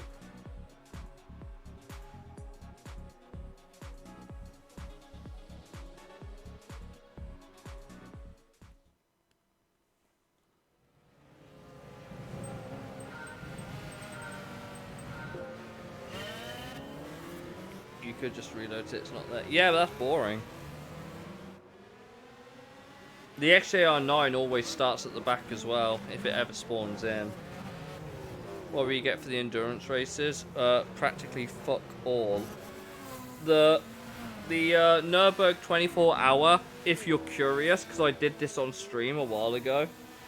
If you were curious what the prize car is for the Nürburgring 24 hours, which requires you to be level 40 and have 4 drivers good enough to actually do it in a prototype, or the X2010, whichever comes first, your prize car is a McLaren MP4-12C.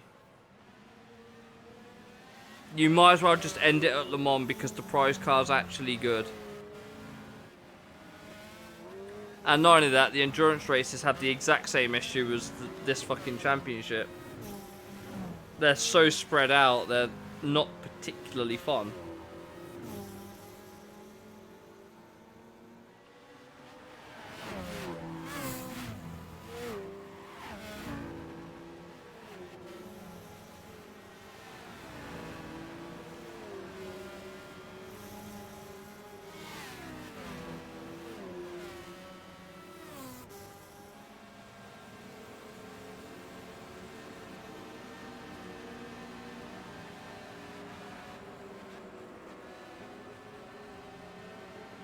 Yeah. The 24 hours of the Nürburgring prototypes, it's just a 12C.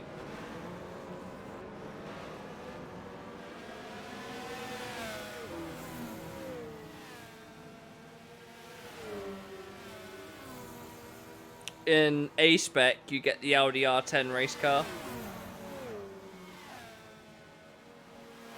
Oh, yeah, but that doesn't make it the fact that you have to be level 40 to enter it, have drivers good enough to do it, a car quick enough to do it, and then wait 24 hours real time to get it. The A-Spec one, if you're curious, like I said, is the R10. The R10 race car. B-Spec Le Mans, I think nets you the TSO20. I think. If I remember correctly.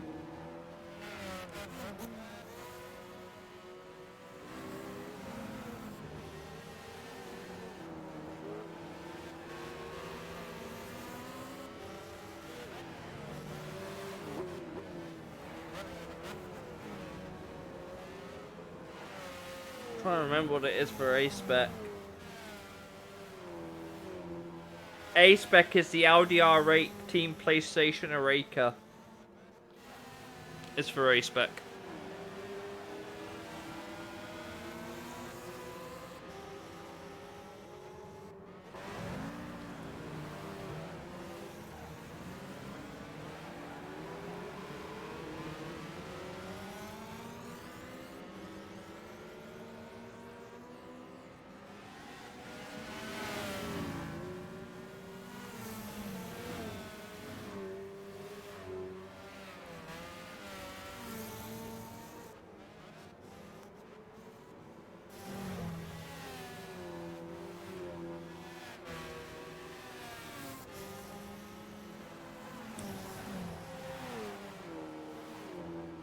So you might as well just stop at Le Mans because the 24-hour NERB just gives you fucking nothing.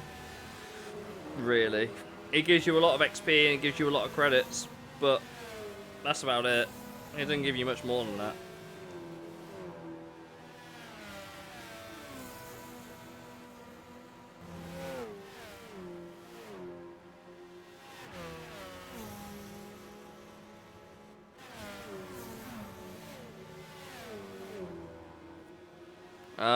Couple of the... I'll have to go back through the prize cars that we've won, and I'll have to check.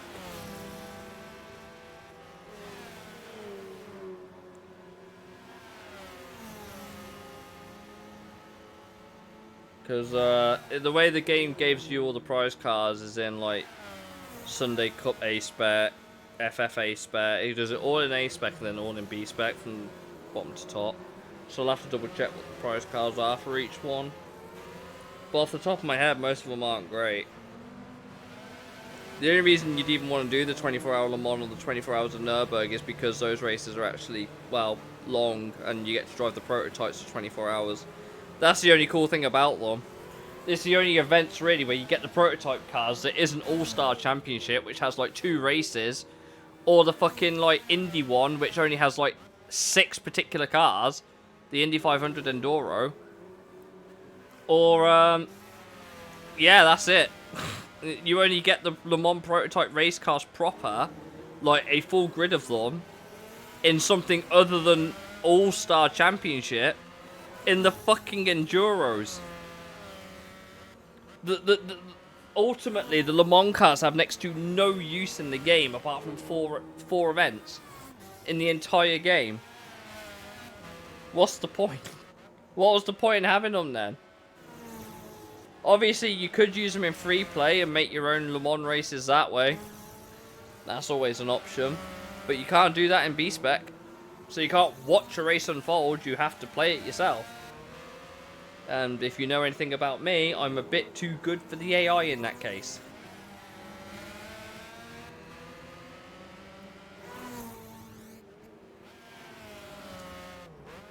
And if you wonder why I always stick to the lower level championships, it's for that reason. There's just more variety. There's more variety, the races are closer, the races are more fun, I think.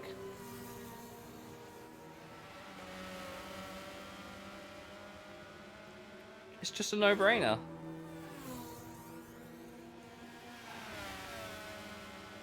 That's why I like the Clubman Cup so much, because there's so many different opponents you could get. You'll almost never have the same grid. Sunday Cup only has a few opponents. Like, all of the championships only have a few opponents. And then you get this shit, where they just have 8. I'll show you for Indy. I can't show you Indy 500, but the Indy 500 only has like 8 opponents. If Gran Turismo can't be asked to put their, like, you know, grids to 16 or whatever.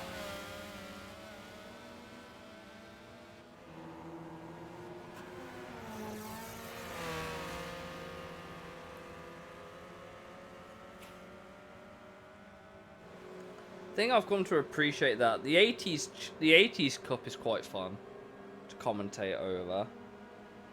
Because all the cars are actually balanced and will race each other.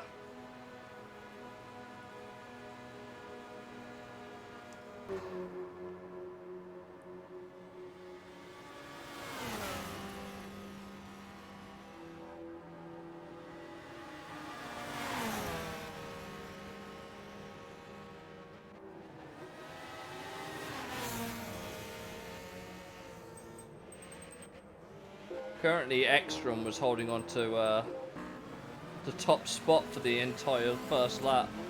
Exactly. There's always something going on. The AI actually make regular mistakes. They don't get spread out. The only high category championship in this game that has any sort of competitive racing is the Super GT Championship. Maybe the Dream Car Championship and Gran Turismo World Championship, if you're lucky.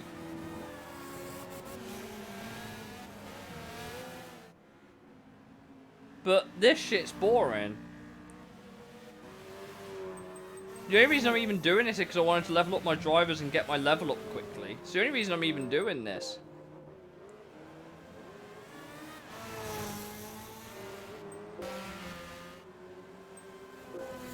Ramirez should start dropping off, the Calibra should start dropping off, and the A4 should start dropping off. Eventually, anyway. The Polyphony Digital Cup. Yeah, that's also fun. But it's only fun because it's just full of silly matchups. But at least the AI are upgraded to try their best. It's just surprising how fast some of the cars can be when they're not pushing and how slow they are when they're not pushing. It's quite funny, actually.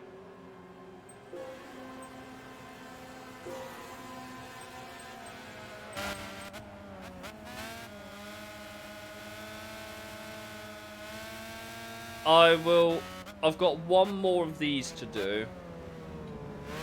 And then, because believe it or not, Dream Car also takes a bit of a while to do. So, we'll see. I might finish off with our Resident Boy Nakano in Gran Turismo World Championship, maybe.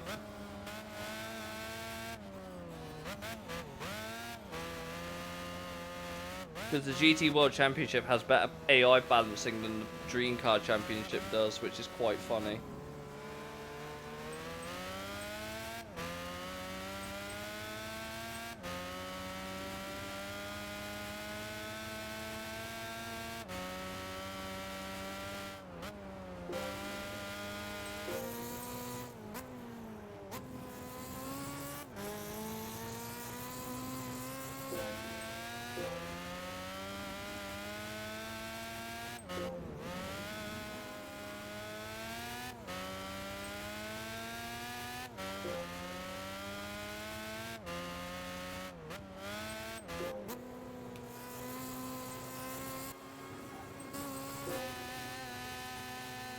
Ramirez has dropped off now, look. So he'll be chilling around the Nordschleife for the second lap. By the way, did you notice that that Nürburgring race was 21 minutes long? The Nürburgring one's only about 16. Can't imagine why I'd want to do this one instead, where the racing's like this and they can't overtake and it's quite funny. I am surprised that A4 is even that close. Same with the Kleber, actually. Ortega's not got much to worry about.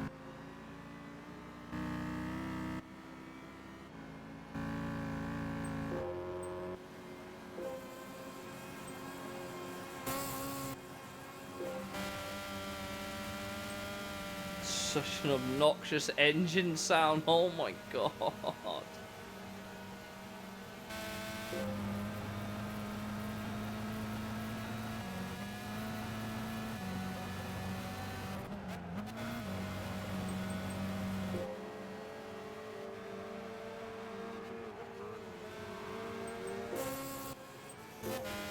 Cheney's still pushing, why?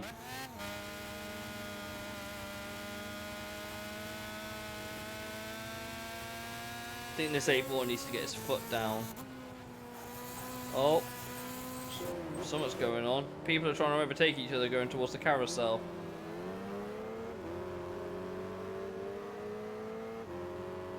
What, why is that CLK just checked up? What the fuck is going on? Ending this sounds in this era miserable. They were still bad in Gran Turismo 4. GT3 they were okay. GT3 they were okay. It's GT4 where they started getting let down because of the amount of cars they had.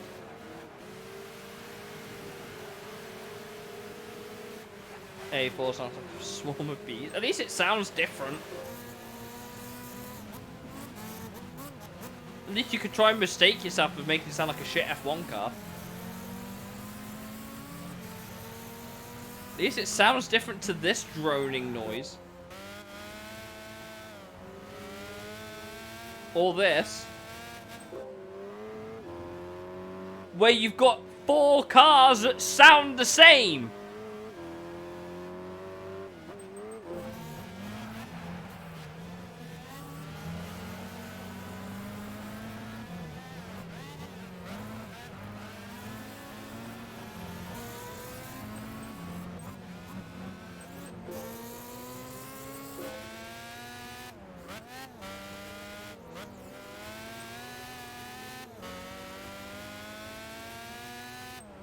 This A4's caught up to the pack, which is impressive. He hasn't dropped that caliber either.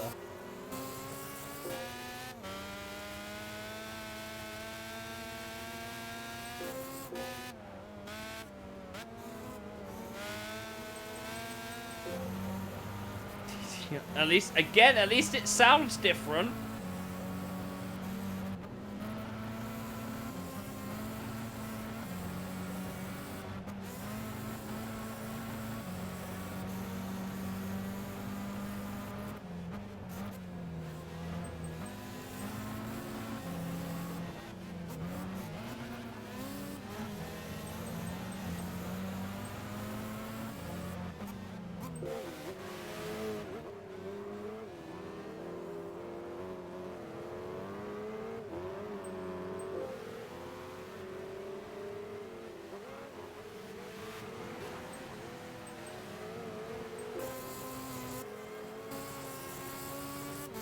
Like the M3, the Astra, the Alfa Romeo. Oh. Like, okay, so the Alfa Romeo, the AMG Mercedes, and the Calibra all sound the same. The Astra, the M3, the CLK all sound the same. The only and the M3 and the M3.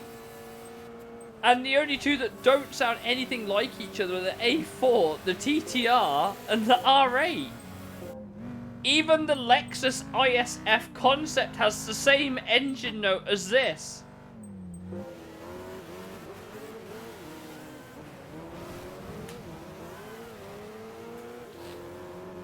Make it make sense.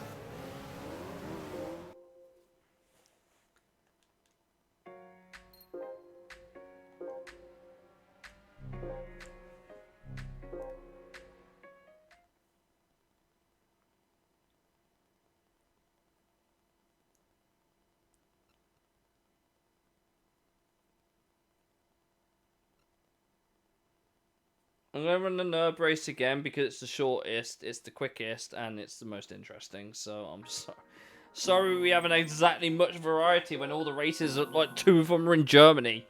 In the same locale. Oh, for fuck's sake. Oh, welcome to downtown Droneville with those engines. Oh, fucking hell.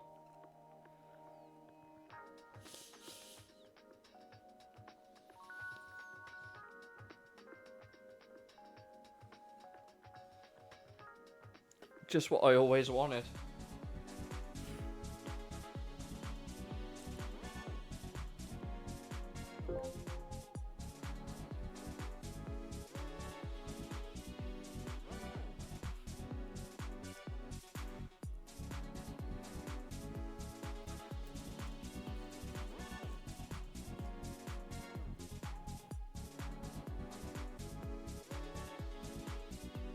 Can't wait.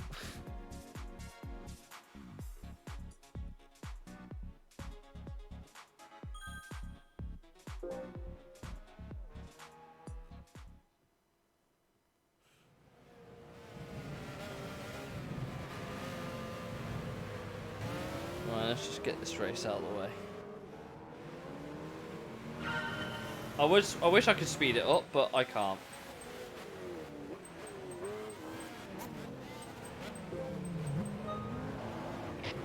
I hope you understand now why I keep doing these lower level championships and try and set myself fun challenges with a variety of cars. Because this is shit. I just want my drivers to level up. I hate the grind. This grind is awful. Because you have to do so many boring races to level them up.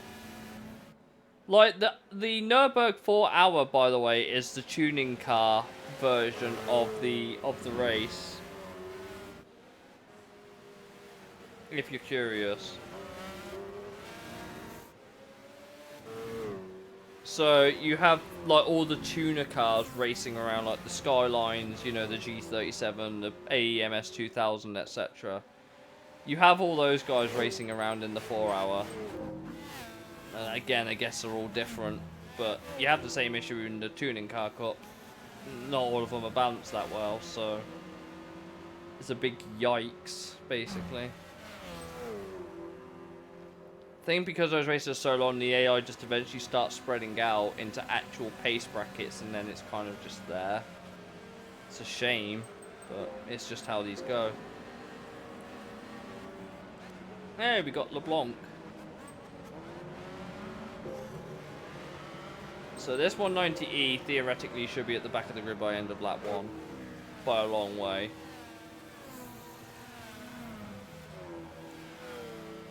Depending on how fast that M3 can clear it.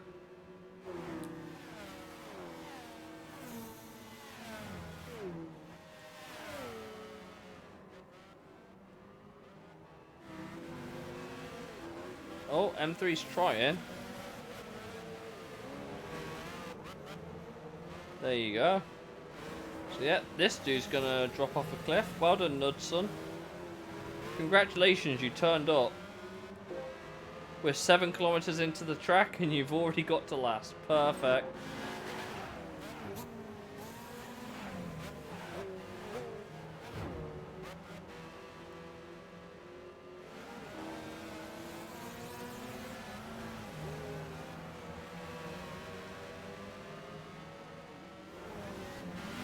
We've never had 2 Alfa Romeo touring cars, which is a bit upsetting.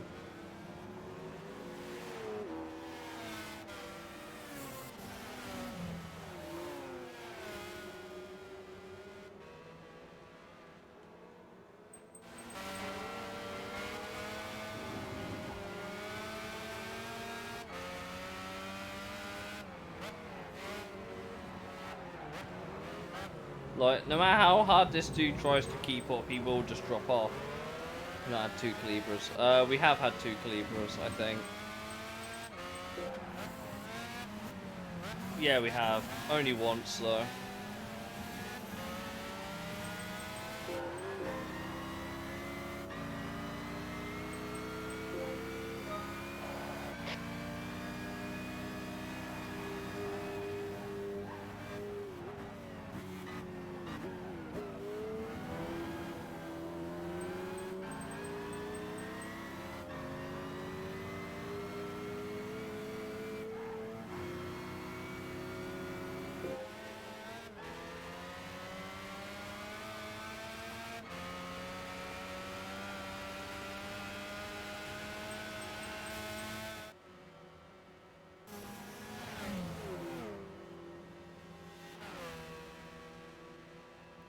Yeah, I think that's it.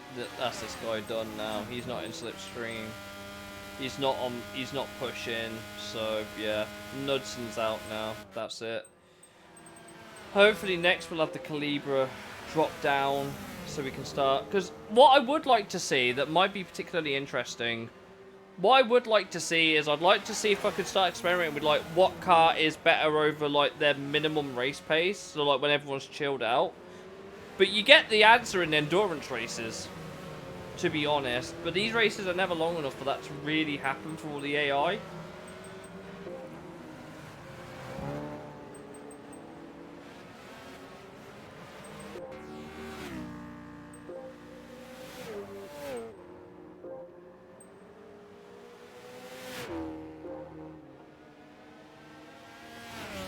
It's like, yeah, Gallardo here is, He's basically causing a train of cars, but once that 155 overtakes him, that'll be it. He'll be gone.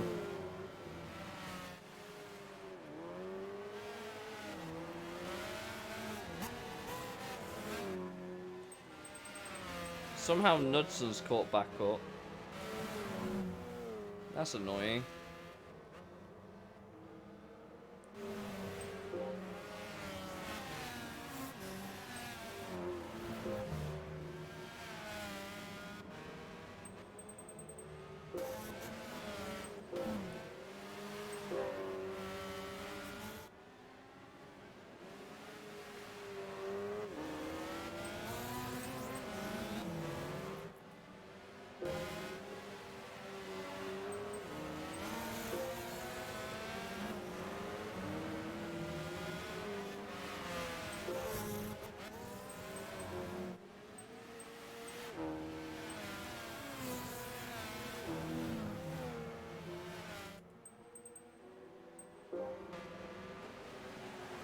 Ideally would like Knudsen to drop back enough where he can't get slipstream.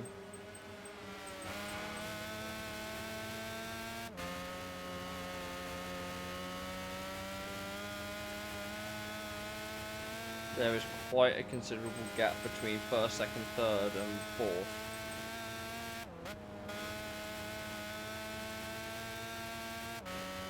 Try and spot which car's causing the hold up. I'll give you a hint, it's not this Astra.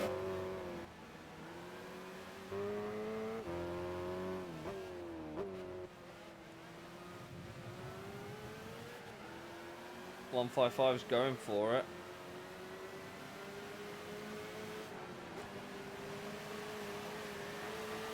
.155's done it.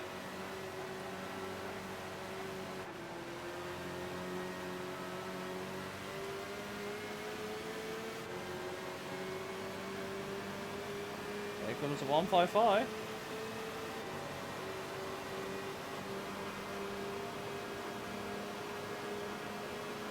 .190E wide Putin. Oh look what car's going backwards now, chat. Who would have thought?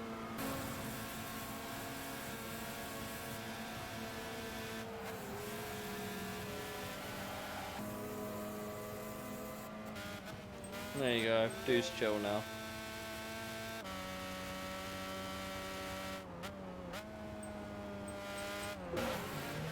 Once the Calibra gets past this, once these cars get past this car will drop off as well. And everything else ahead of it is just quicker than them.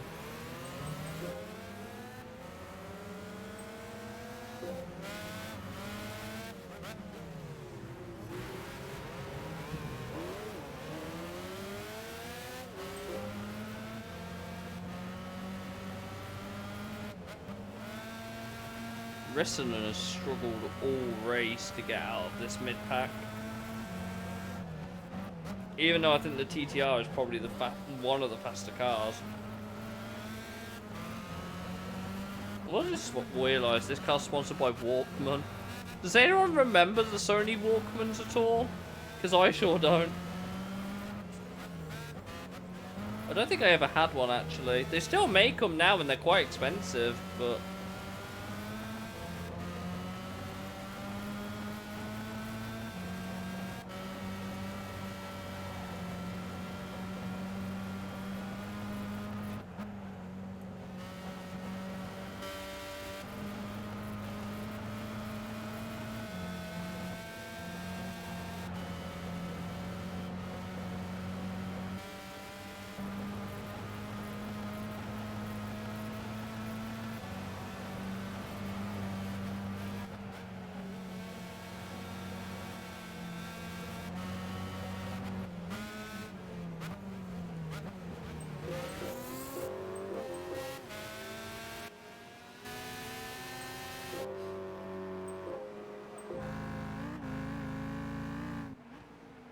Just gives you an idea of how things are going, really, doesn't it?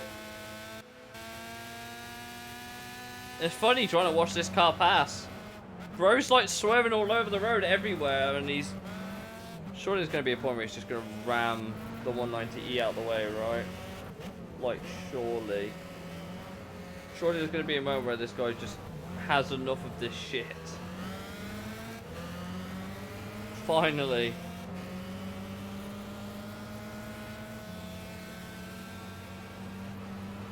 M3's turn now.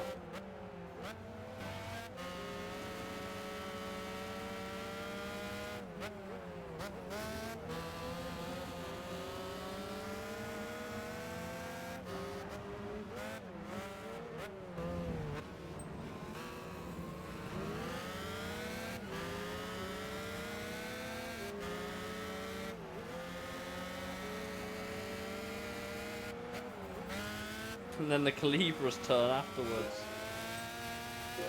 Like, this dude's pushing as hard as he can as well.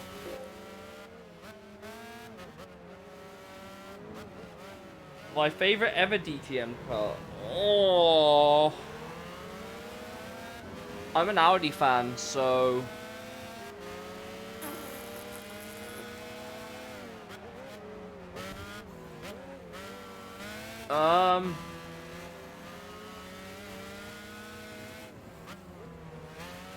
It's hard to say. I don't watch enough DTM to say, but it'd probably be the Audis. I've always been a bit of an Audi manufacturer backer.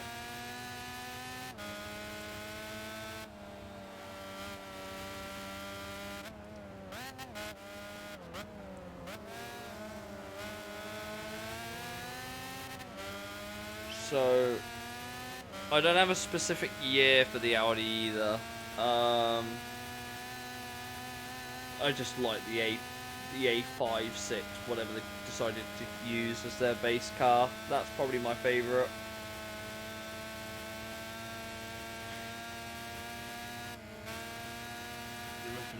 I'm quietly optimistic. I'm not expecting Audi to come in and be like, we're world champions! Or anything like that. I'm not expecting Audi to come in and just start clapping cheeks. I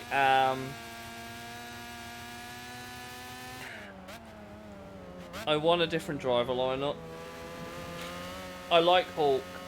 I think he's a great driver. But after this year with Audi, I think they need to get someone else in. I'm not really a big fan of Bortoletto either. So the team I like, the drivers not so much. If you want me to tell you what my dream combo would be, it'd be Yuki Tsunoda in an Audi. That I'd take. I'd take that. Not for me. No. I genuinely think there are some drivers that... Back when Audi had a GT factory program, there were definitely some drivers I think Audi could have put into an F1 car to get them some... Or at least F2, like back F2 drivers. And start doing them that way. There were definitely some drivers that I definitely think that could suit Audi a bit more. Because while Audi is all about efficiency, performance and everything like that... Do you know how bad I would have loved to have seen Kelvin van der Linde in an F1 car? I know he didn't exactly do stonking great in Formula E. But the thought of Kelvin van der Linde in an F1 car for me was the goated thought back a few years ago. Because that dude has talent. He has a fuck ton of talent.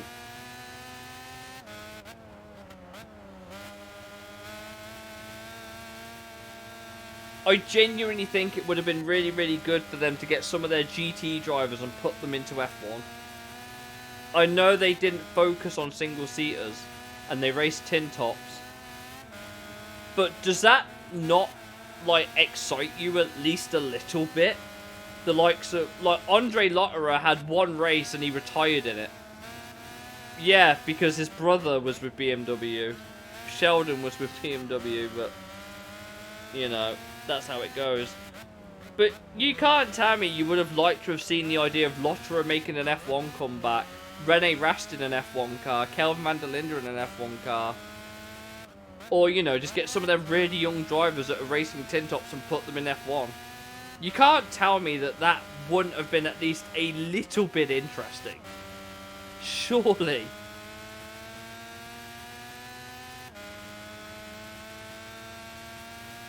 Not only that, like I said, they're quick in tin tops, but if you imagine Lotterer and Van der Linde in an F1 car, like you have Van der Linde who's got bags of tan, you've got Lotterer who's got experience, and also again F1 experience at that. Mirko Bortolini, yeah, exactly. Do you know how many options you would have for like F1 drivers that have talent in GT? I think that's why I'm so upset they didn't like change anything going into 2026 for Audi. I think that's the thing that has like shook me, I guess. I'm just sad that they never went a little bit out there.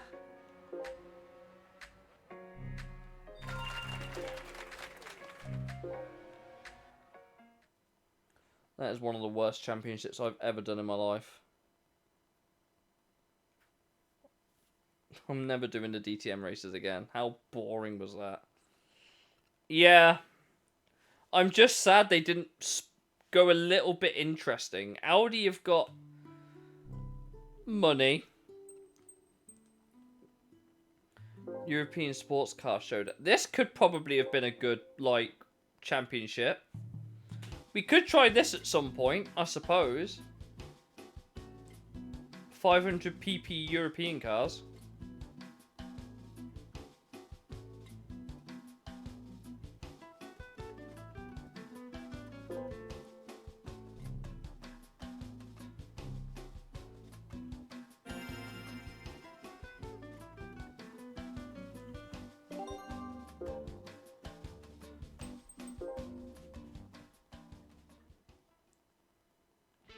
That's expensive.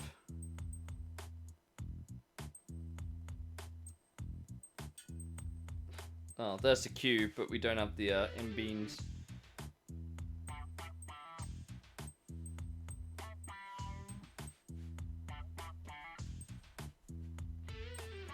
There's another Lantis there.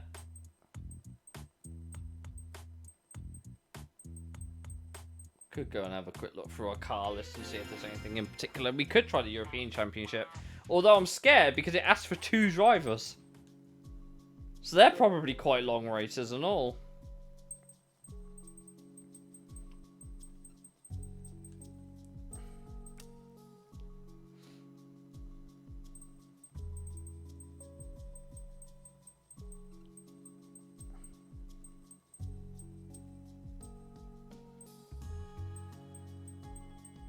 Could have used the SLR McLaren maybe, but that's a bit too competitive.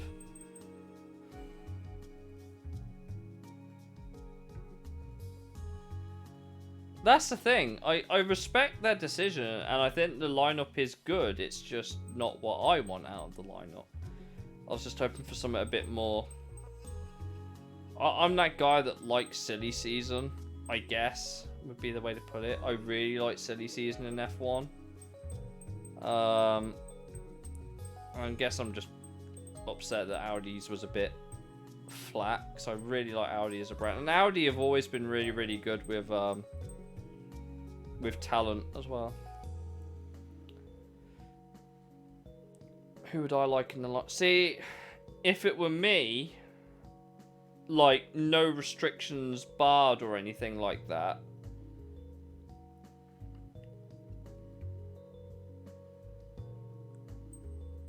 he could be an option, maybe into their academy if Audi run an academy program, because he was in Sauber's driver program, wasn't he?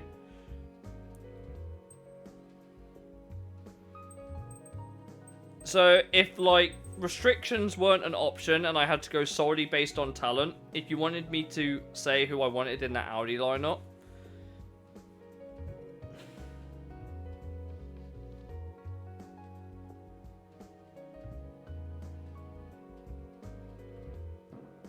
are we talking current F1 grid or just in general here? Because that would influence a lot of my decision.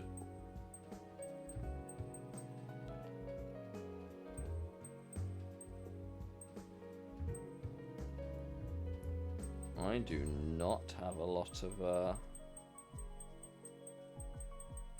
500 pp European cars. In general, but keep it kind of realistic. Based on talent levels, I think I've mentioned this already, but if I genuinely had the dream lineup I could think of, it would be Kelvin van der Linde and Yuki Tsunoda. Or, if not van der Linde, I'd have Bottas in the Audi.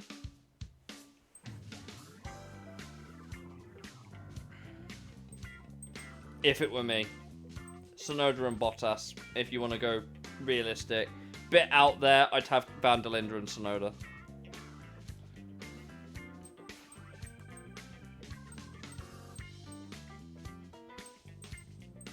I haven't got any European cars around. I've got the XFR, I suppose, but...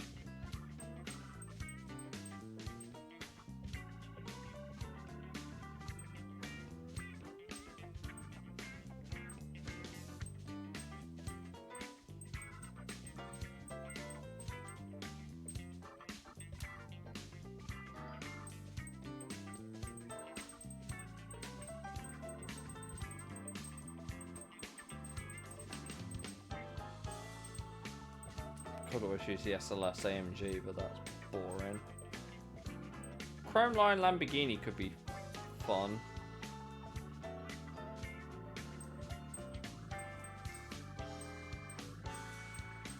I think the car has to... Well, yeah. Oh, the Aston V12 Vantage. That might be a shout.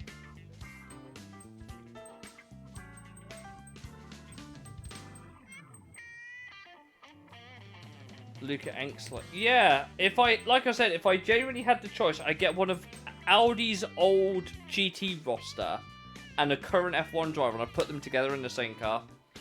That's what I would do if I had the choice, but it's not my choice. So, I can cry about it, I guess.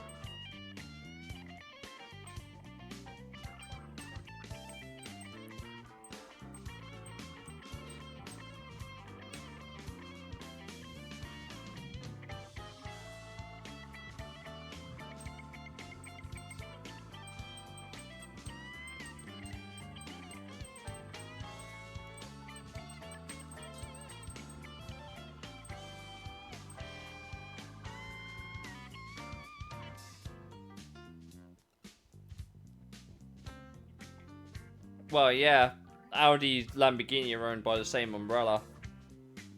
That's why.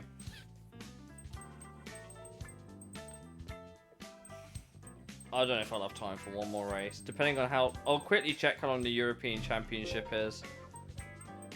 Because it requires 2 drivers. It has a pit stop. 20 laps, 20 laps, 14 laps. 20 laps in a road car around there, probably like 40 minutes. Probably pushing it a bit. I need to check what time I'm at thingy tomorrow. Depending on what time I'm at work tomorrow, I'll have to double check, but...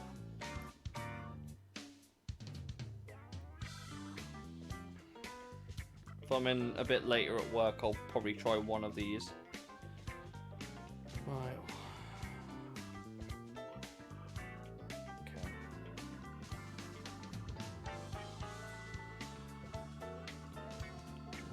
I won't be able to do one of these ones tonight. Monday night we're finishing Jack and Daxter. Realistically, I'd like Audi to be midfield.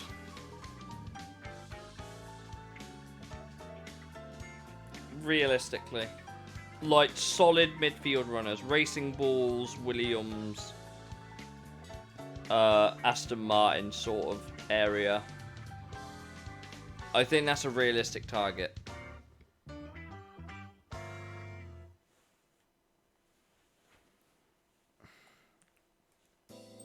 mean, Monza's quite a quick track, but... Tell you what, we'll keep talking, and I'll do one race here. I'll pick the typical opponents. What we got? TVR, BMW. Okay, cool.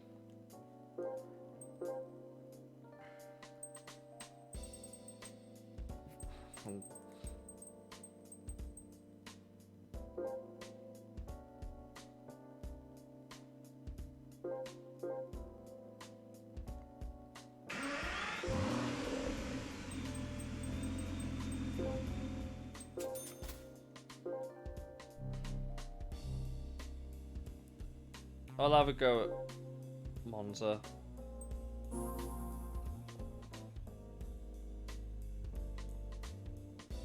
Get the Japanese drivers together, why not?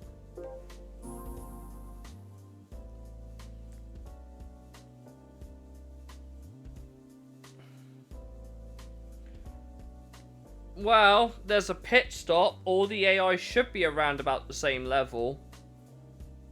Give or take.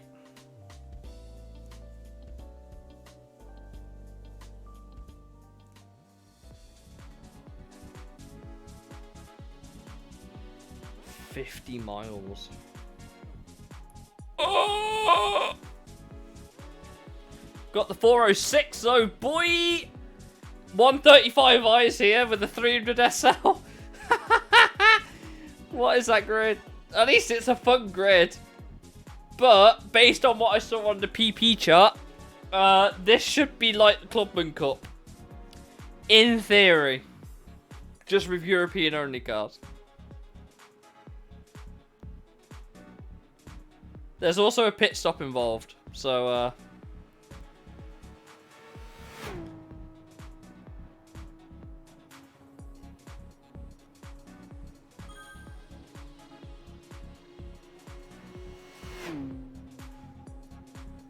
Jake Hughes' cousin Matt Hughes. We've got Martha Kent. Got Superman's mother here.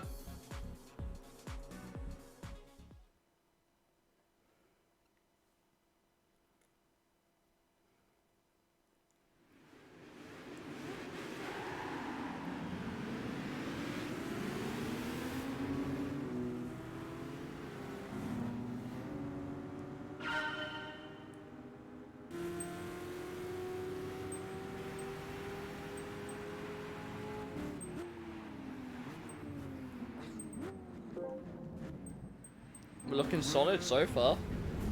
Nothing particularly sticks out as particularly bad. Hey, look what's back!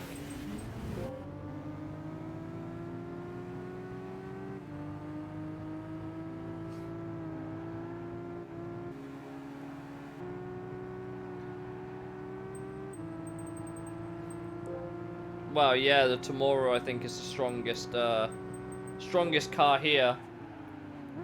I think. Looks like we're looking promising. I like how there's just one Audi S4 roast cooked already.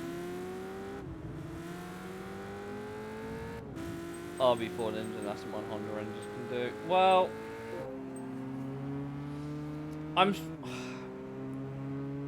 Alpine. Well, the Alpine's always had a good chassis. That's the thing. They've always had a good chassis.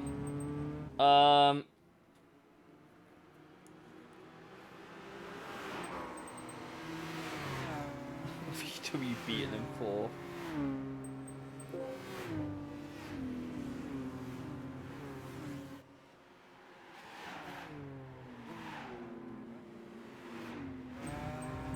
Shout out to the 300 SL, which is completely out of place here.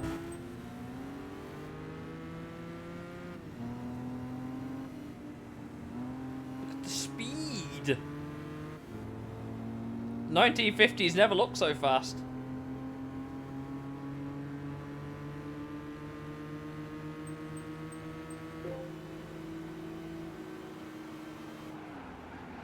.406 has got a top speed issue.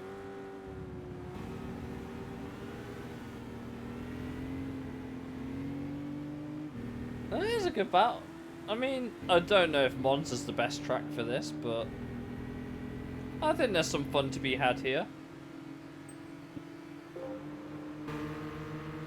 Oh, hello Renault Clio Sport.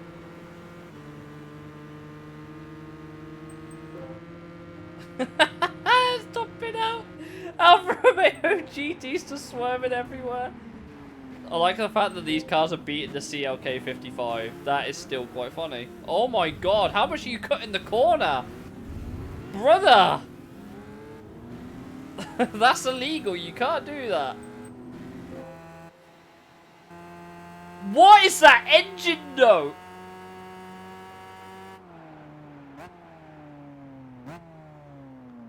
Ew.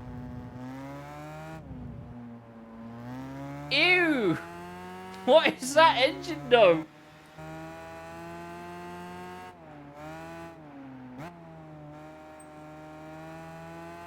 Ugh. Get it away from me. At least this still somewhat sounds like a BMW in Gran Turismo, I suppose. Suppose that's one benefit this has got.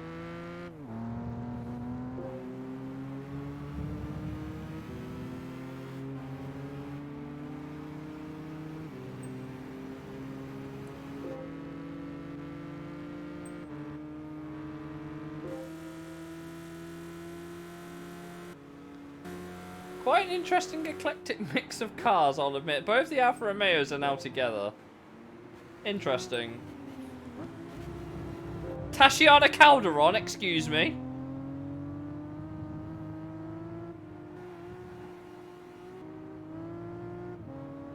Both of these cars have the same engine note.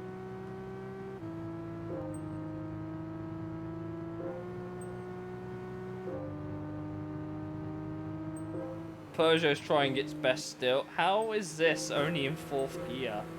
How slow is the CLK? It's... Do you prefer the older out new? I haven't seen the new one, so I'm gonna say the old one.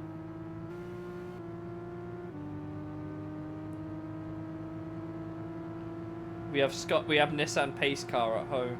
Nissan Pace car at home.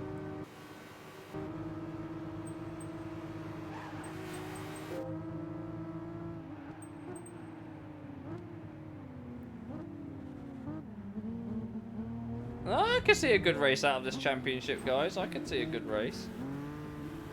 This 300 SL just glides over the bumps.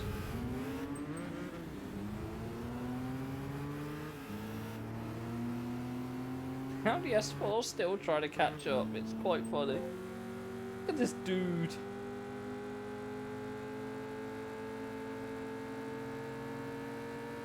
Oh, well, I prefer the new one then. I guess that answers your question. Oh, the Jag has overtaken the 135i. Clio is on the back of Funny Car.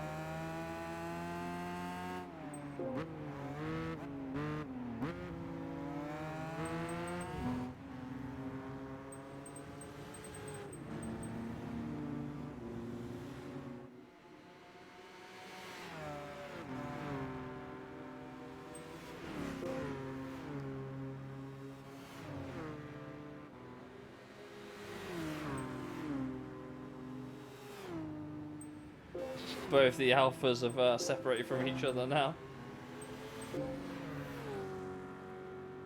I'm surprised the 406 with a 3-litre V6 has such a low top end.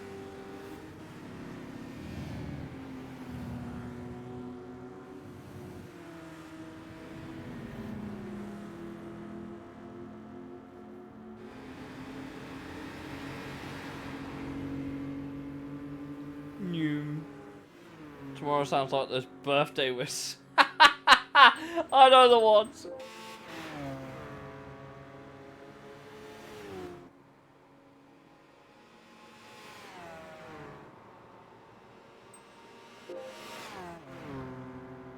Looks like we could have a battle on our hands here, chat.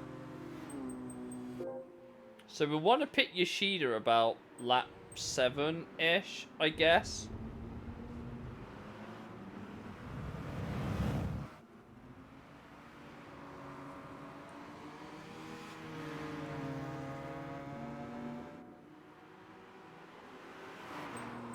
These guys are still having a battle.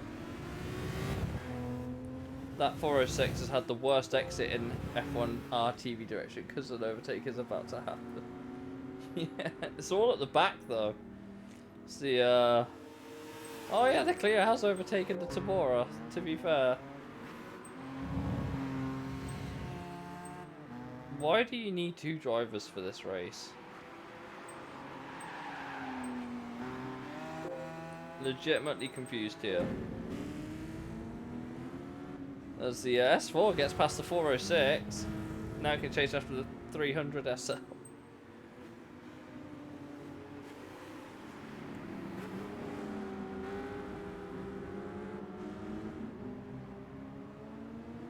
Bro dipping a wheel in the grass. 300 SL's got past the CLK 55, okay. Finally the S4 does something.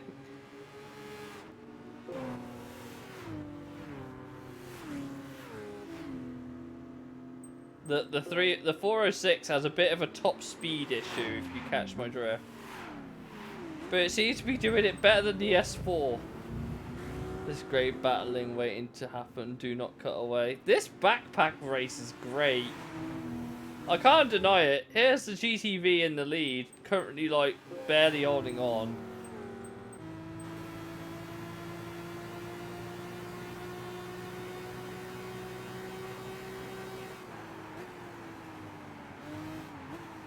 .406, I think, is going to drop off, chat.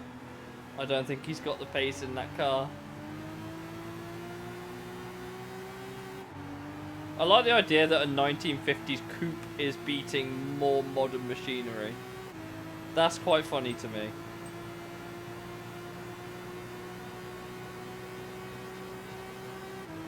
SL coupe keeping up is crazy. It's almost outrunning the GTV, you know.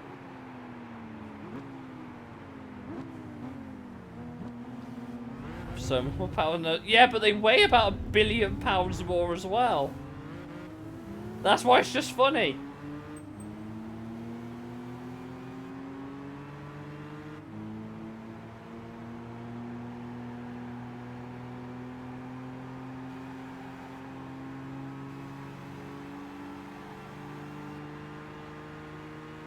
Looks like the GTV's woken up a little bit now the 300 SL's on the back of it. But hey, the CRK 55 is there. It's trying to get into out of fourth gear. That's what it's trying to do. This thing has the world's longest gearbox.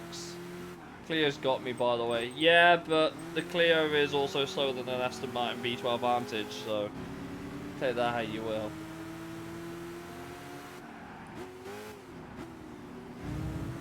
It's 300 SL's catching back up to the GTV again.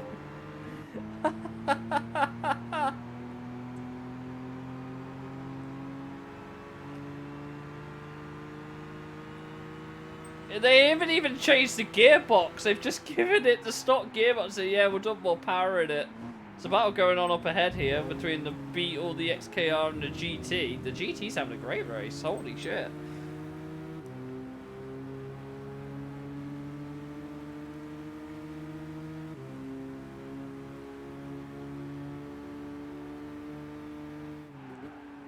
That 135i is dropping back. This is a good championship, and there's a pit stop involved at some point.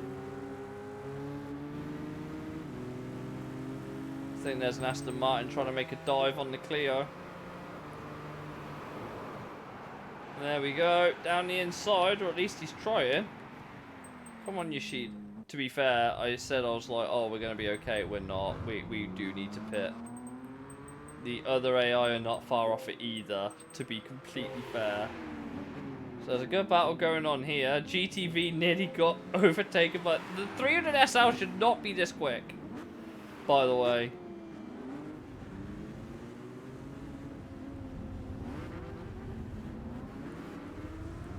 So yeah, we do have pit stops involved in this, which is interesting. That Clio cut the hell out of that corner, what the hell? Yeah, he's just ran wide, so he got karma'd, I guess. I've told my guy to pit on 10% physical strength. I might time to pit on lap 7 anyway. Gives the drivers equal driving time now. And plus, it looks like Yoshida's now starting to pull away a little bit. Alpha GT is battling with the Jag XKR. Hello, what is this? XKR currently holding up. This GT must be quick. Pretty quick then. God, the suspension travel on that Jag. Look at the speed! The 3.0 1.2 litre V6. What the fuck? Where was it hiding this? Where was it hiding this? It's going on the inside of the PM. Oh, it's gonna try it. No, not quite. What the fuck? What did they put in this Alfa Romeo, man? What did they put in this Alfa? This is obscene, by the way. This would never happen anywhere else. He's gone down the inside of the Beamer. Bro has a hidden nitrous ball. Isn't this front wheel drive? Isn't this car front wheel drive though?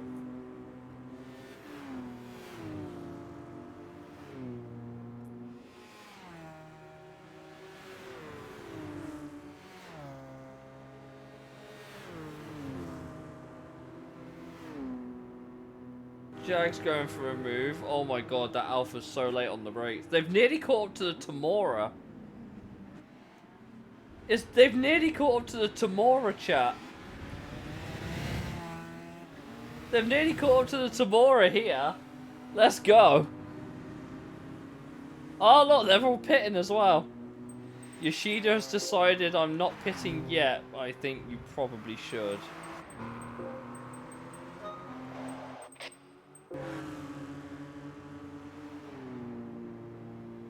The Beetle's there.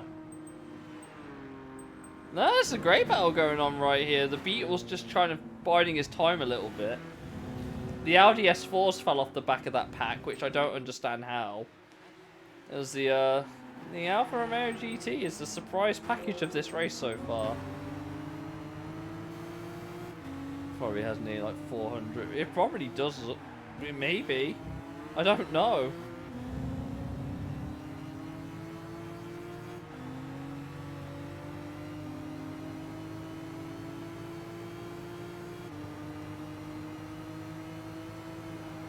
That Tomorrow's decided to wake up and bolt a little bit as well.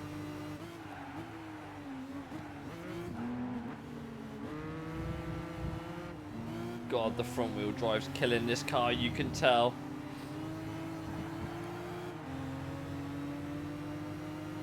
The front wheel drive is killing this Alpha. What are you doing, bro? It's a straight line.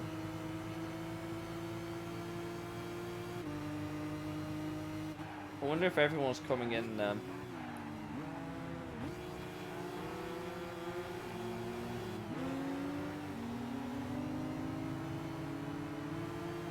Can the game please load the pit menu for me, please? Oh, the Tomorrow's staying out.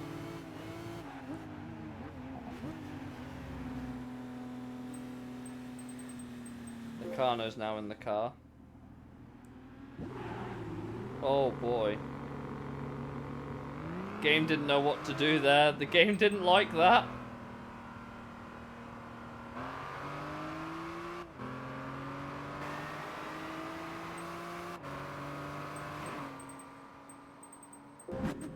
Oh my god, chat. The Clio, I think, got held up in the pits. The Clio got held up in the pits! Let's fucking go, boy! Out of nowhere, it's the 406!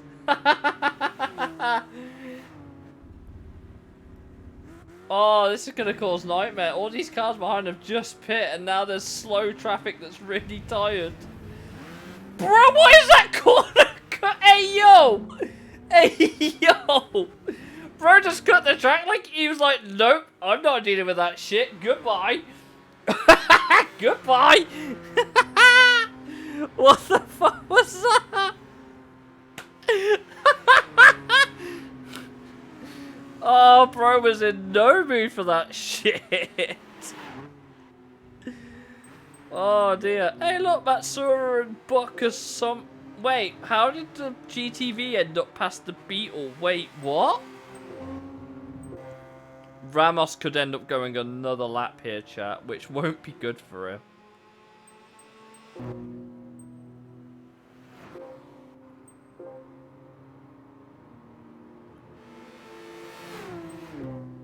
Will Ramos go another... Oh, no, he's pitting. Damn it. Front wheel drive GTV's coming in hot with that Beetle RSI right behind it. It's a race we didn't know we needed.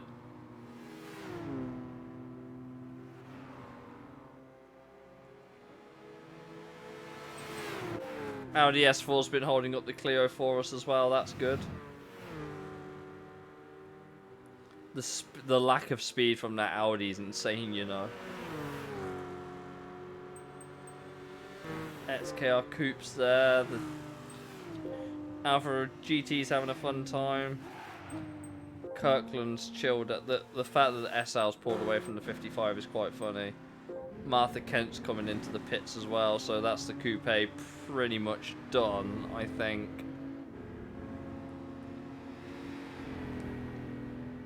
And it comes. TVR, I think the TVR might have just had a monumental skill issue, chat. Look how far behind, look how many cars he's now behind. He was ahead of these guys, but now he's not. Random Mercedes just coming out of nowhere. How is the 300 SL in fucking 7th? What is this? 135i coming for that XKR. This race has been really mixed up. The Tamora taking it easy has not. He's not made the most of that, has he?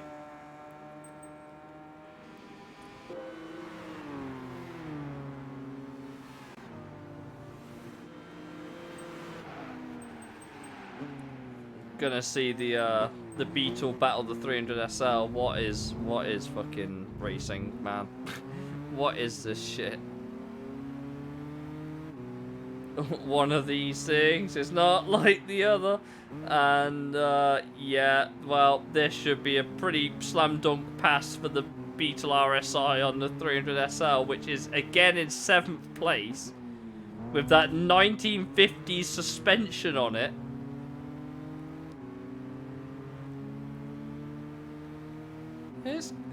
It's going. It's pulling, it's just holding the Beetle back. It's hilarious. The problem is, I don't think it's got the brakes to. Yeah, straight down the inside.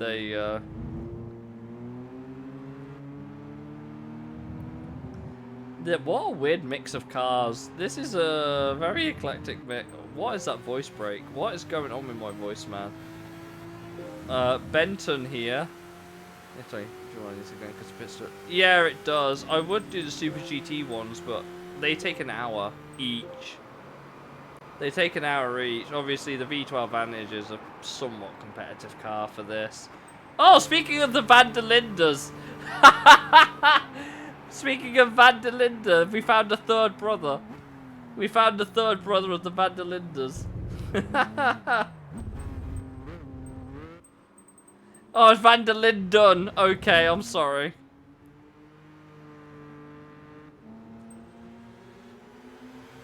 Close enough.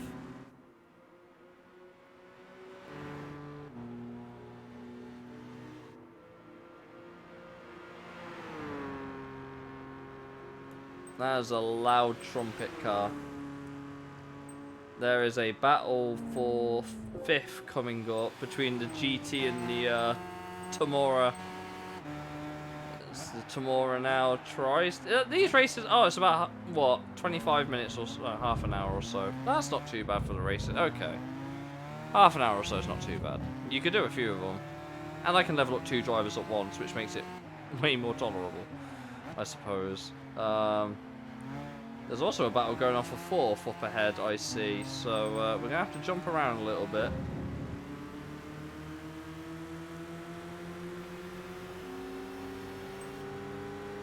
Here comes the XK trying to chase down the 135i.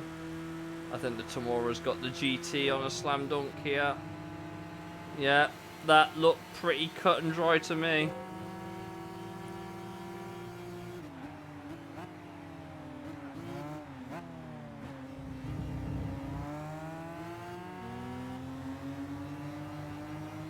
Are you going to start weaving down the straight again, Leone? Not this time. It's got the speed. Oh, shit. That Tamura's really struggling for speed when it's on the straight. Okay, okay, I see you. There's a good battle going on here. We got the GT versus... This would never happen. You put these two cars stocked together, this would never happen.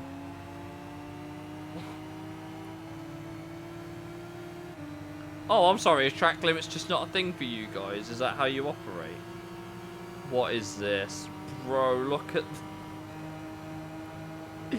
Oh, look at this shit. 152 mile an hour in the GT. Oh, the BMW's cut the corner again. Jag's got it on the exit, though. Let's go. That's what you get for corner cutting, you bitch. And not to make me worried or anything, but the Clio is right there, and they are catching it. So that's not good. Update on the 406. It's alive. And that is all I'll say about it.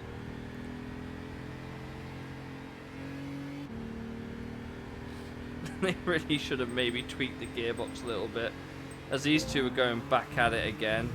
BMW's ran a bit wide as Jag gets past it again.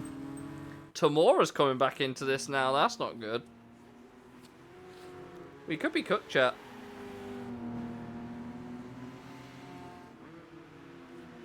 So obviously some of the cars have dropped off, but maybe this wasn't the best track for these cars, I guess. Probably would have been closer on a bit more of a technical circuit than Monza, but you know what? They're trying their best, okay? As we watch M. Irwin here try and chase down the XKR again. I'm pretty sure it's got... The XK is not as good in the corners as it is on the straight. So, Tamura's there. The GT's dropped off a little bit from the Tamura there. And here comes Irwin then. Chasing down that Jag, which is chasing down that Clio. What is that sentence? Clio, Jag, 1 Series. Okay, sure. And they go into the...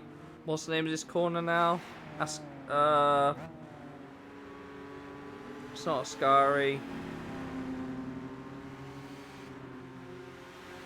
It used to be called Parabolica, but they've renamed it. Oh,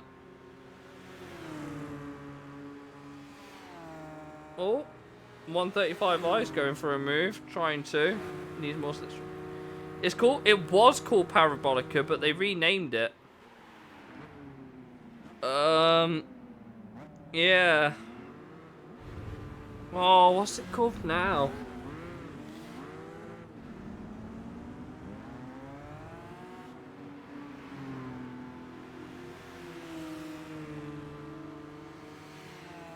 It's not Ascari. It was named after an Italian driver, I know that much.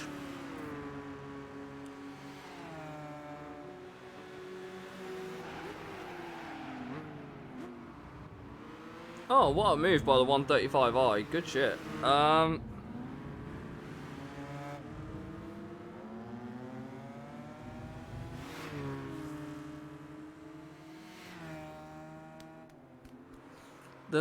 It's on the tip of my tongue. It's...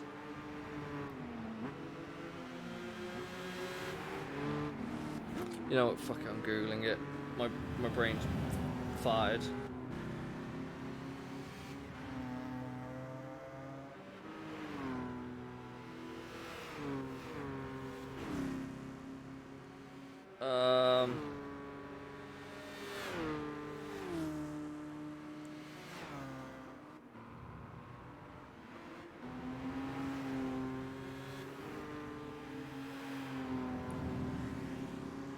That was it. I think it was named after Michele Alboreto. Yeah, Michele Alboreto. Curver Alboreto. There you go.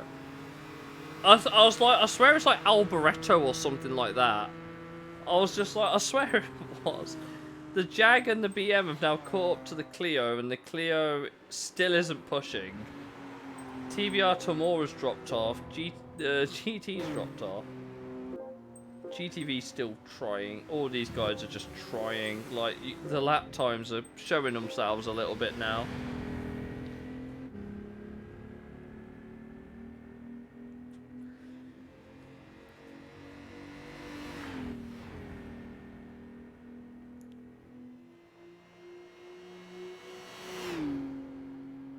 terrible. I think it's because we associate so much.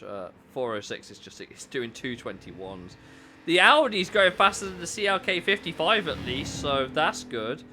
And the GTV's going faster than the 300 SL, or at least it should be anyway.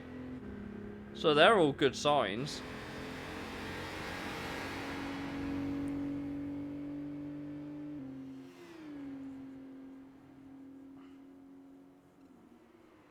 Oh yeah, that Audi's going a damn sight quicker than the CLK 55. Damn sight quicker.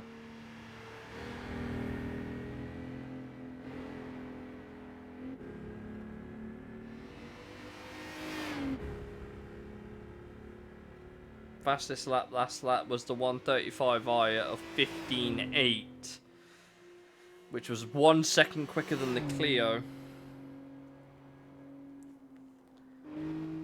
That Audi is catching the Merc, which should make for some good racing towards the end, or at least that's the plan anyway. It's lost a bit of time in the first sector, gains it all in the last sector. Okay. I guess that Mercedes really needs the slipstream to hit anywhere near its potential. I think because they're so heavy. The gearboxes on these cars are not helping them. Like this Mercedes is barely getting out of 4th gear. It's probably got like an 8-speed and it's using half the gearbox. Yeah, that's what I was thinking. Because the Audi's getting a lot more speed down the straight, but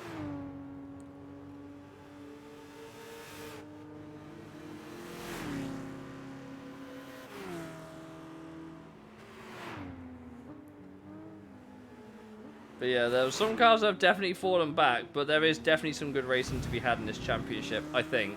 The pit stop really mixed it up because everyone thought that Tamora was going to run away with it at the start. And then out of nowhere comes the fucking Clio V6, which is currently sitting in second, which is now battling the 135i. So they go into the first chicane here. The 135i is trying to send it down the inside. Oh, he sent it. Oh, Clio's just cutting the corner. 135i's done it. What the fuck? This is the last lap. 135i, one of the cars that we thought would finish mid-table, has just come out of nowhere to steal second. Van der Linden had no idea what's just hit him.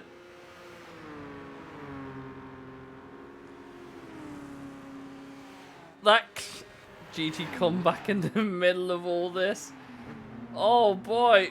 Oh, what was that corner? That BMW. That BMW driver needs to be banned. He's driving like he's Lewis Hamilton at Singapore. Cutting all the corners. Well, what a battle this could be. The 135i versus the V6 is woken up now. Look at it.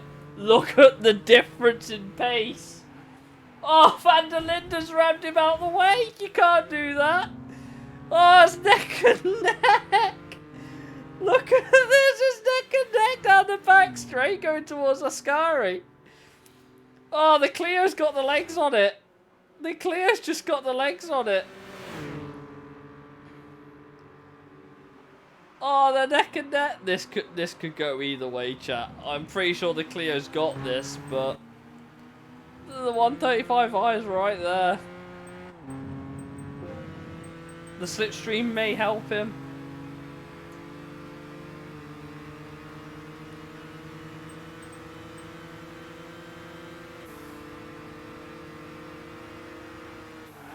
Tamora, I don't think can quite do it, but there's a move coming from the Tamora on the XKR. Oh, is this going to end in tears for the Jag? I think that's a solid 1, 2, 3 there, but could anything happen? The Tamora's accelerates quickly. It accelerates quickly, but can it do anything on the Jag before the finish line? It's running, it's running, it's running. Here it comes, TV on Tamora to the line. Has he done it? He's just done it! What a last second overtake! Hey, yo! What the fuck?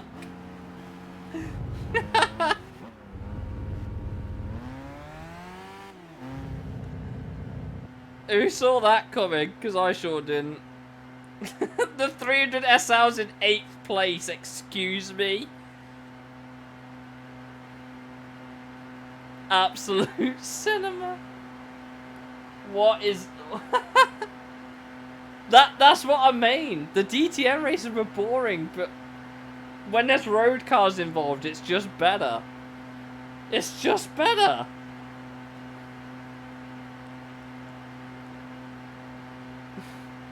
The S4 finished 3 seconds back on the Merc. And the coupe is... He didn't even finish. The coupe just didn't even finish.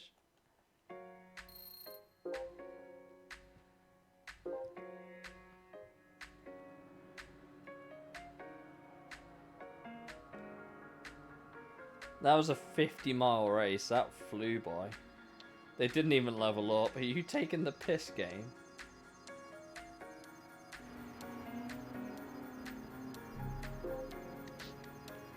We'll have to see if we can quickly pull up the typical opponents and see if there's any like of those cars. That last lap was ridiculous. I did not expect the comeback like that. Not from the Tamora anyway. I saw it on the map and I was like, I've got to watch this. Because when I saw the Clio pulled away from the 135, I was like, right, that's done. Because that Clio is a damn sight quicker than the 135.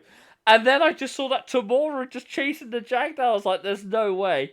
There's no way. And then I was like, there is a way. And I can't believe he got it on the line. None of the Alfa Romeos were... The XKR was at 477, by the way. Do you know what's crazy? The Renault 6 Clio isn't in that top list there at all. That Clio wasn't even in that. The Tamora was the best opponent you could have faced.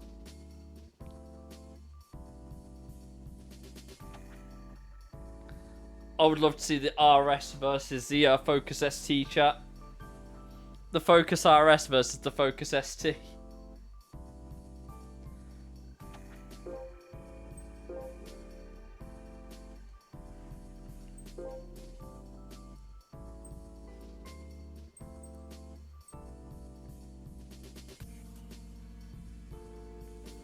I also find it quite funny that the profile picture here for European Championship is Kazunori Yamauchi at the Nürburgring. I find that quite amusing. Of course, if we wanted super close... American Championship is American GT cars. That sounds about as interesting as it looks. So don't get your hopes up there. The Chaparral will just clap everything. It's not even a contest. We won't do American Championship at any point then. DTC we've proven is shit. Like the Wind, there's potential in that, I think. But yeah, it looks exactly like it looks. It's just a bunch of race cars going around in ovals, basically. The Indianapolis one's not too bad. Schwarzwald League B, we could try this one at some point. It's all for German cars. That doesn't look particularly balanced to me. There could be some good racing, I could see that. Just not with the SLS there. If the SLS is there, it will just run off into the distance, I think. We have our own SLS if we need it, so it's an option, maybe. But that looks like it could be interesting, because it's all big fucking boats. Or the SLR, yeah. But I don't think that's an opponent that can appear there, I don't think. There's also Schwarzwald League A, which could be interesting. Typical opponents. Obviously, I know it's... Yeah, that could be a fun championship, I think. The idea of a Lupo being as good as the Golf Mark V is funny. I also like the fact that the 120i and the 120d could also be opponents in the same race. And there's a race at Tokyo, which automatically makes it better. I think that could be an interesting one to maybe look at in the future. Turbo Sports would also be a good one. There's only 2 tracks though, which is shit.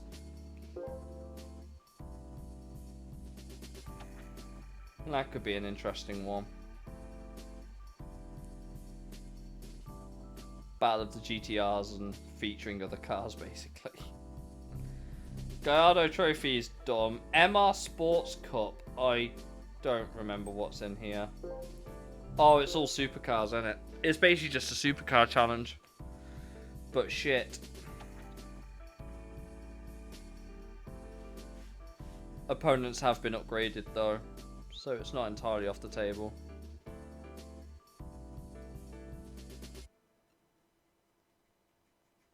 It's just Supercar Championship. Obviously, there's the Japanese Championship, which is for Japanese road cars, and it's an actual championship.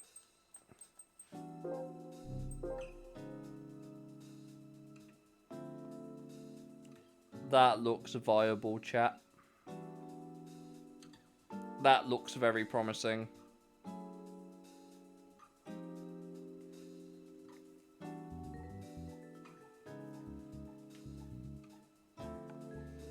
I'd be a fool to say it didn't look promising, to be fair.